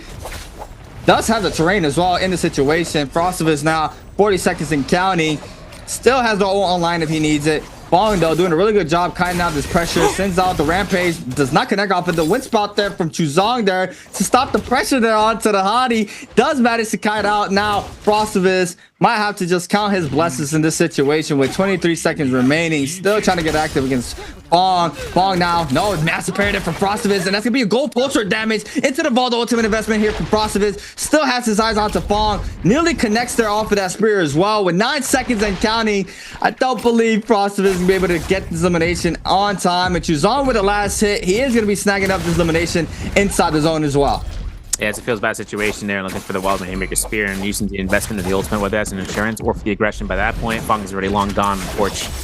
Taking the chances here. Chishang takes himself into a whole other world of danger, though. He's taking himself to force ultimate as Liam's able to kind of force in the progression of the damage, the control of the Liam's knockback into the Orc Sword. And now Chishang takes himself to take the sustain, advanced heal and proc status, has 5 eliminations here after being earned out. Having to actually work into this build. I mean, he's got a gold pole sword, gold staff, gold fan, well wind spout, as mentioned before. You know, in the thunderstorm, if he's looking to try to earn that one out. Now for Chishang, it's just going to be him kiting away. In this meantime, Phoenix Blast reveal here for XY, gold longsword 2. He's got himself to have another. He himself has an advanced heal as well, so keep that one going through. And having enough supplies here to be on reserve if he needs to double back here for when it does expire for the timer. Meanwhile, we're looking at towards Wufang. He's got purple weapons across the board. He's wielding that out. Has max mitigation working into the play. He's going to be using the bow for the scatter shot effect. That's going to be the play. Nice parry from Wufang, knowing the F1's going to be coming out and being burned from XY as Fong looking for those blessed shots. Another Moonbane's in the game. I ain't gonna say nothing. He's not trying to cast the curse of the game. Can't do it. Hey, that's very interesting now that the parry is 360, because you know lots of the times we would see still you would parry and you would still eat up the damage there if it would hit you towards the back, and now it gives you that opening to go for the tap dodge cross up instead of full turning around there with the aim assist to still confirm the parry as we saw there. So that's very interesting to see. XY though against Fong overholding R&B Proud, but F caught in there for the Hottie. Now Wufang trying to peel on out here for the fellow Hottie. We still have Chuzong and XY trying to see if they can get one of these Hotties out, but Fong once again with the movement game, got to try to catch him back to that terrain he was at earlier, trying to use the side of this clip, but doesn't manage to do so. And that shit parried in from XY, catches the prior off of this. F caught in once again there for Fong. Now the Hottie ultimate is gonna be called in for Fong. What's going to be the mix up here for himself? He is going to be able to create the distance to see what he is going to be able to do. It looks like he's going to cancel the ultimate, save that rage up, but XY still has his eyes here onto Fong. Yeah. And another thing too is that Fong has a lot of supplies. This man can sustain out for this end game circle as long as it doesn't come down towards him being death's door. But the whole lobby realizes that. A counter grapple against XY there. Kind of interesting decision to be made, I'll be 100% honest, considering that it's going to stop the chase here, but it is a gold armor and it is a gold longsword. Whether or not they realize it's the weapon rarity, by the time they reach a blue focus, they're going to realize that very soon, especially considering he has Phoenix Blast. Now, for everything coming out from XY, no ultimate here for another 12 percentage points. Catches Clink, 10%. Look to try to go for the R&B's, spam it, the wild haymaker around corners. This is going to be a very, very risky play, considering everyone's kind of in a safe distance to look for the parry there.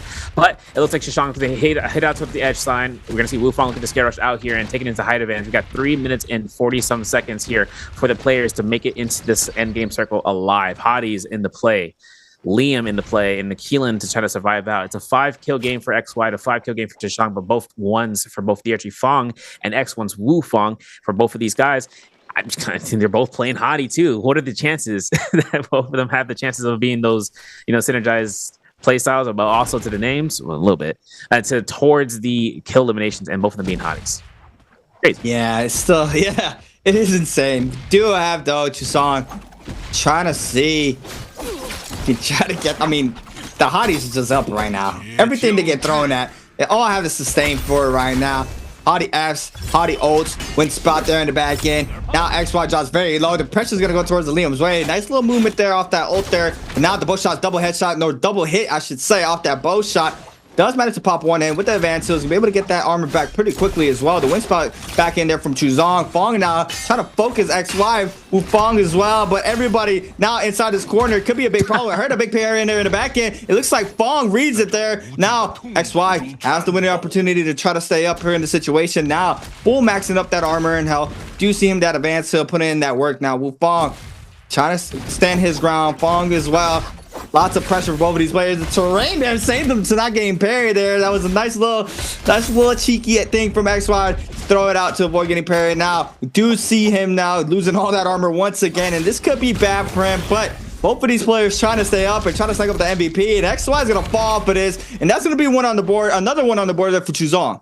Yeah, 6 eliminations taken so far. 2 other opponents for him to look out, and they're both hotties. And he's going to have Akil and ult to kind of look for slashes in the midair if they look for early investment for an ultimate. Now, for Chusong having gold rarity, I mean, this is going to be the scaling factor right now. And for Chusong taking the time to reset and no one taking the aggression, this is because they want this to last as long as possible. There's a lot of trees, but there's also a lot of grief here for scare rushes. Trees being the pillar type. Pillar types, if you guys don't know what I mean by that, pillar type terrain is when you're scare rushing, but you don't scare rush directly where you want to, you go straight up. And that could honestly put someone in a bad spot if they're trying to catch a quick corner off a rock and then ends up being a pillar because there was a pole right there next to them. Now, for Chusong, having himself to kite around this rock, he knows exactly where his position best lies into this keep. He's only got 2 armor patterns left into his reserves. So for right now, just trying to work out and not losing out a lot of health. Taking out fights between both of these hotties is not a battle he can win out unless he is going to be the one on top of the anticipation game. Yeah, he's doing a really good job there with the Stormform on the poster, but Fong as well has one. And all it's really going to take is one overhold there off focus attack from the poster to knock out a lot of that armor there from Chuzong, and already getting counter grapple from Wufong as well. I think I'll see scatter shots. I believe that was like more than one. Yeah, that was like one or more arrows being flown there towards Chuzong's way. So he's gonna have that advantage. That one connects as well.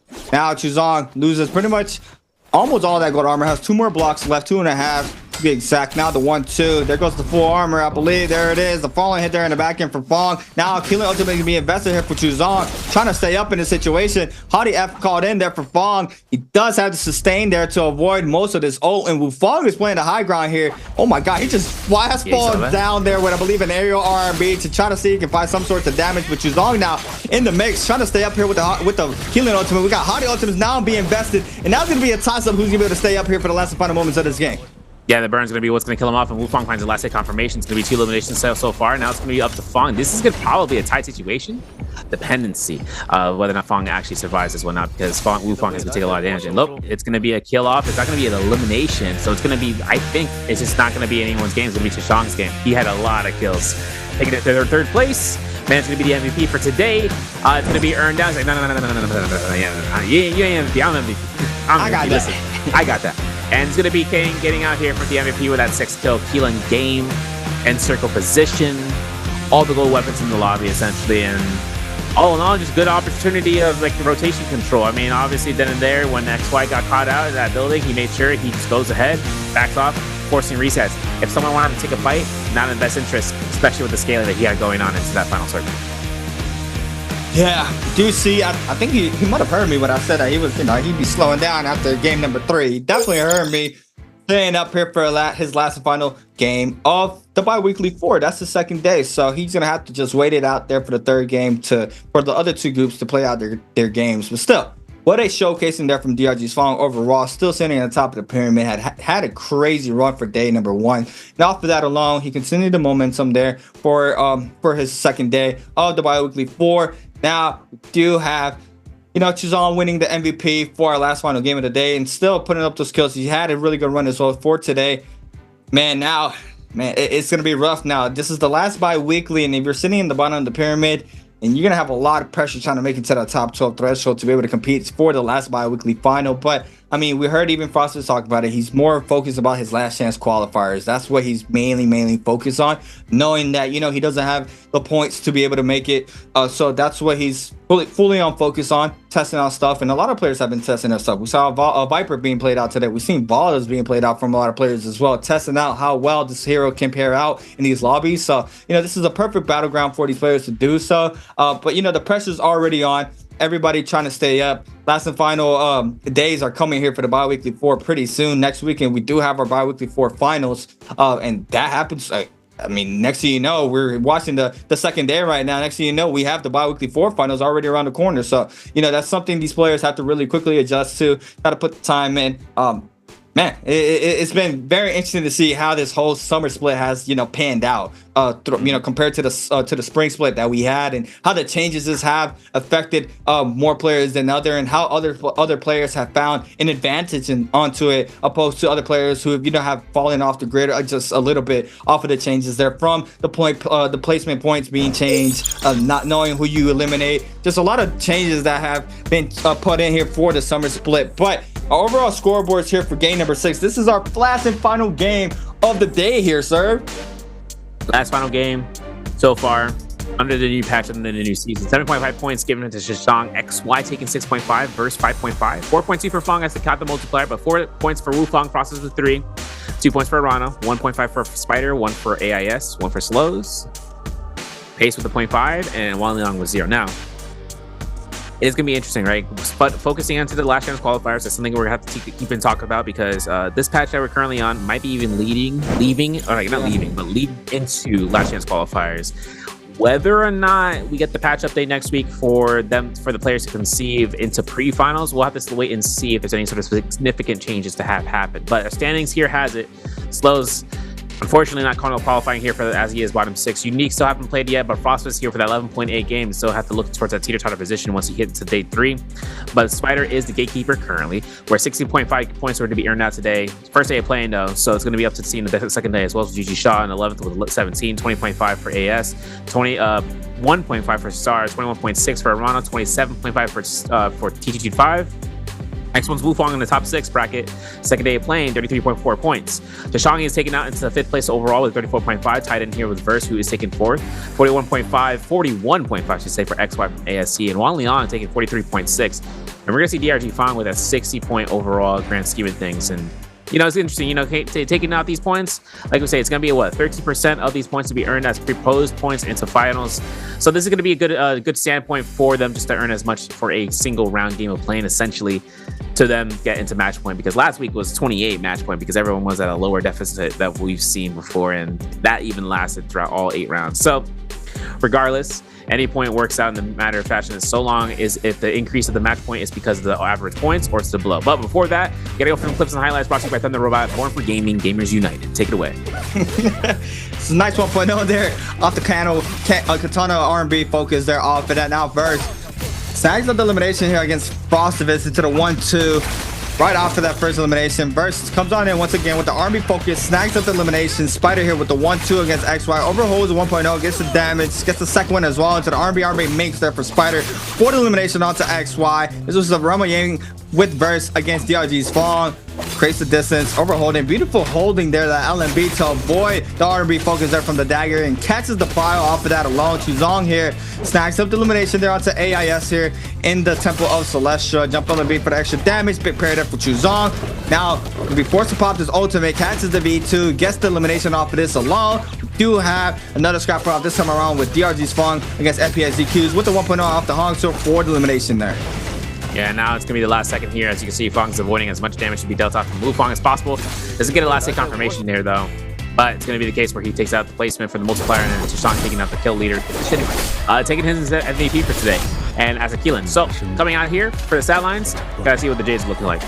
Considering coming through here, we had the chance of seeing about the effects of what he has gone through to the endgame circle. Windspout was a key contender for that, as he was able to utilize that as the weapon comes with double boot focus in a range position. Having the advanced hit to keep sustained, Sap Soul Jade, and Blistering Edge for the DPS, and having his DPS nearly to 21.6k damage, having a majority of that to be dealt out by his ultimate skills alone, and Pulsar being second tied behind. Gold Pulsar, 5100 damage, nearly to 5200, and then Phantom being below near to 4,800 damage.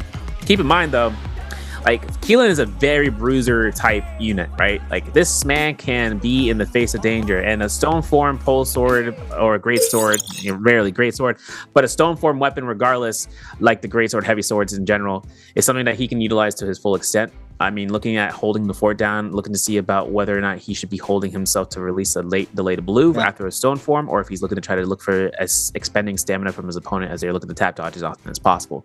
In which case, he can tech chase with the shunt that comes out from the pole sword after the stone form, and he can keep going. Now, if he takes himself in a position where he gets forced out, F1 combo breaker, parry mode, having that for at least 1.25 seconds for him to kind of strike out here is something that he has a huge advantage of in terms of what we see. We've seen players try to utilize the F2 because it's lower cooldown and it acts a little bit more of an offensive position because you can set up shop for dealing out combos or extensions, or even just using it to knock back opponents who are on blue or greater focus, where you deal out damage and it pushes them back pretty much essentially like F1. The only difference is though, a lot of characters are going to have a combo breaker regardless. For you to set up shop for an F2 is the same as you using a skill that is not a guaranteed be a combo breaker. But regardless, we're going to take a look at more about the minds of the players. We're going to look at the interview that's going to be coming up here and be right back right afterwards with you guys. So see you. Hi everyone, welcome to the post-game interview. I'm Leah. So this time we have City Wolves Wang Liang come to our interview. So please hello first. 也是请王亮先跟我们大家打个招呼吧。Hello， 大家好，我是成都狼队王亮。Okay, very nice to see you in the interview, and also we are quite happy to see. Now we can see some players play Valda in this patch, including you. So how do you think about Valda in this patch? 那其实我们今天也是非常开心的看到崔三娘这个英雄也是开始在我们的比赛里面进行出现了，包括你也去使用了这个崔三娘。你觉得现在这个版本，水娘对于比赛是一个什么样的想法呢？我觉得水娘对于打比赛来说是极强的，就是非常强的。但是就可能是因为没有人玩嘛。需要一个人去带头，然后可能才会出现一把出现到2个3个。其实只要有就是有人愿意跟你一起玩，不是那种独木难支就比较好打。So I think Valda is a very strong hero for this patch, but we need one person to be the first one to play this hero in the competition. Because if you are alone play Valda, you will be very lonely in the competition and you will be attacked by a lot of players. So if there is more than one Valda in the competition, it's better like for Valda players in the matches. Okay, well, because last time we interviewed T225, he said Valda is not fitable for this patch. He said it's because of the F and the ultimate. Do you have the same opinion with him? 那其实上一次我们采访到 T25 的时候，他是觉得水娘这个英雄不太适合现在的比赛，因为他的受击可能没有那么强，包括他的大招可能在那个决赛圈稍微弱一点。你自己是怎么看待这2点的呢？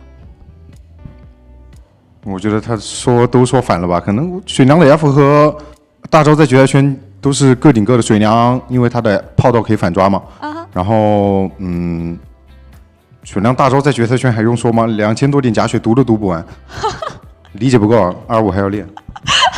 Okay, I think I have a so different opinion with T225 because I think Valda F and ultimate is really strong, especially for the F. You can use her F to fight back when you maybe have 1-on-1 situation, and for the ultimate in the final circle, she has more than 2,000 health in the final circle. Is quite strong, so I think maybe T225 need more practice in the game. Okay, let's move on to our answer for Treasure, please. So this time our question is, which hero did City Wolves Wang Liang use in the game 6? A. Materi, B. Justina, C. Kylie, D. Akos. 那这次我们的问题是王良在第6把拿了什么英雄呢？第一个是迦南， B 是顾清寒， C 是张起灵， D 是胡为。 Please count down time， 请跟我们倒计时一下吧。3, 2, 1. Okay, screenshot everyone. So what's the answer? B. Yes, the answer is B. You know, T225 said maybe Kylie is better than Valda. 其实 T25 当时说的是，因为觉得可能张起灵比三娘要更好，你怎么看？就是这2个英雄去做。综合来看，肯定是张起灵是各顶各的嘛，因为大家现在也是首选都出张起灵了。跟三娘对比的话，我觉得三娘可以放在2选吧。就如果按梯度来排的话，张起灵肯定是排第1，然后三娘排第2。但是在决赛圈中，我觉得三娘还是比张起灵厉害很多。Okay, of course, Kylie is the top hero for this patch. Everyone like to pick Kylie in the competition, but I think maybe Valda can be the second choice because you can't use Kylie every games. And for the final circle, I think Valda is better than Kylie. Okay, thanks Wang Liang come to our interview. 也是谢谢王亮来到我们的赛后采访。That's all for the interview. Bye bye everyone. I mean, like I mentioned right there, he's saying and confirmed it. You heard it from the man himself. What was Wang Liang saying that, like I was saying, the Valda shines a lot more if it's just not a lone wolf Valda. And off of these 2 days that I did see the Valda being played out, that's what I got from it as well. We did see some success being played out there with the Valda from Wang Liang today. But yeah, you can definitely see if, more players in the servers are down to play the Valda, she can be a very, very hard unit to deal with. As you heard from Wang Liang as well, he's saying just the health advantage that you have in an end circle is just way too good not to use. And, he showcased it today. He proved everybody wrong, and he said little things there about TT25. He got to lock in. He got to go back in the lab and start using Valda a little bit more. But we might be seeing that. We saw Spider picked her up. Frostivus was playing with her as well. So a lot of these players are trying to see what she's working with. But yeah, definitely if there's more than one Valdas, I can definitely see a higher success there from Valda alone. Yeah, even funny too. Like Spider double picked her. He double picked her both exactly. F1 and F2. I didn't go crazy with her in terms of the value. First round he did in terms of like getting eliminations, but having a chance of seeing about Valda being used. We're gonna look at the standings. We gotta look at the overall. We gotta look at the overall. Like we mentioned before, slows just straight shot. Feels bad. We got 17th place over Unique 7.5, 11.8 for Frostmas, pace with the 13, tied in with the Mike. How to say it, right? Because it's the first time I had to mention it. Taking 14 points here for his day one of playing, and that's gonna be 13th. The gatekeeper is Spider, as mentioned, 16.5 for him for his first day of playing, 17 points for GG, 20.5 for AS, Star with a 21.5, as well as 21.6 for Arano, and then 27.5 for TT25. Now, considering that we have two-day winner or two-day players, dependent on how many points were earned out, they could also just be the flat gatekeepers, such as with Wu Fang. This is his second day of playing. He's at 33.4 points. That's a threshold that could be lead out to be the 12th place. Otherwise, Chishang is at his second day of playing as well as 34.5, as well as with Verse at fourth with 34.5. 41.5 for XY from ASE, 43.6 for Wolves is Wang Liang in second place, and then DRG Fang taking 60 points here in first place. And mentions to the points, right, with Valda being able to be chosen out here, is also to see about her congruency into trios. I need to watch back into the trios yesterday, see where things kind of light out, because players like to take things into their own hands. It matters in trios, those comps. And this is going to be where we're going to see the rotations here. Bedoria's Morning Dew, not the Firefly map, just the regular old daytime map. Going to be the first round. Holoroth Sunny in the second round. Morris All Middays in third, as per usual. But then Holoroth Dusk goes in the fourth round. Morris Night comes in the fifth round instead of the last, as in solos. And then Bedoria Midnight is the final round for trios when the gameplay happens. And it's an interesting notion, right, for her to kind of show up here in solos. It's kind of more about the basis of how long she can help herself to be sustained, but it's also the potential that we almost saw. This is where I yelled. I audibly yelled. I saw Frostmas trying to go for the F3 extension that you were mentioning too, where we've seen that. Things like that, small notions like that could be used in the advantage of Valda, right? And that's something that she has in her kit that's a setup. And that's like one of those things where you see people kind of use a defensive option offensively, and that's manner of fashion is a huge up. Another example, not related, by anything, but like how Akos is, they best suit themselves with Akos F1 with the R&B from Nunchucks because they get a guaranteed R&B, right? Or even a bow shot, kind of using a defensive ability to then use it in an offensive manner, just catching extra tip damage here and there. And that chip damage stacks up, and all of a sudden they can lose any sort of types of fights that they're kind of looking for, which is the war for how long they can keep their abilities up. But trios, we're segueing. Going to be an interesting notion here for day two. If teams are going to want to try to evolve things out for comps because of the season, the new Immortal War changes for the White Tiger's Prowess nerf to be happening, the change of duration for the Spirit Wells to be, and the buff duration for those final circles. It comes a long way in terms of what Season 14 has brought about for these players to stay in and locked in about. Yeah, I just want to apologize to NPHCQ's Verse, man. 34.5 for one day alone. We saw him MVP a lot, and you know, I wasn't giving him his credit. I mean, he had a crazy day, his first day of the Biweekly 4, 34.5. He was nearly up there with DRG's Fong first day. I think DRG's Fong had 39, a little bit over 39 points. So, I mean, Verse with a crazy day 1 for his game. He still has a second day to be played out next Thursday. So, I mean, you know, big shout out to FPSGQ's Verse, putting out a massive amount of points up for one day alone. I feel like sometimes I'll be sleeping on some of the players that, you know, they be putting up consistent points and they're going up in the overall leaderboard, but I kind of just stick to, you know, the standard like top 5 in the mix. But still, big shout out to FPSGQ's Verse, big shout out to everybody at home, big shout out to Severio. My name is Creatives, and this is going to conclude our day 2 of the Biweekly 4 solos. I'll catch you guys, or will catch you guys next time.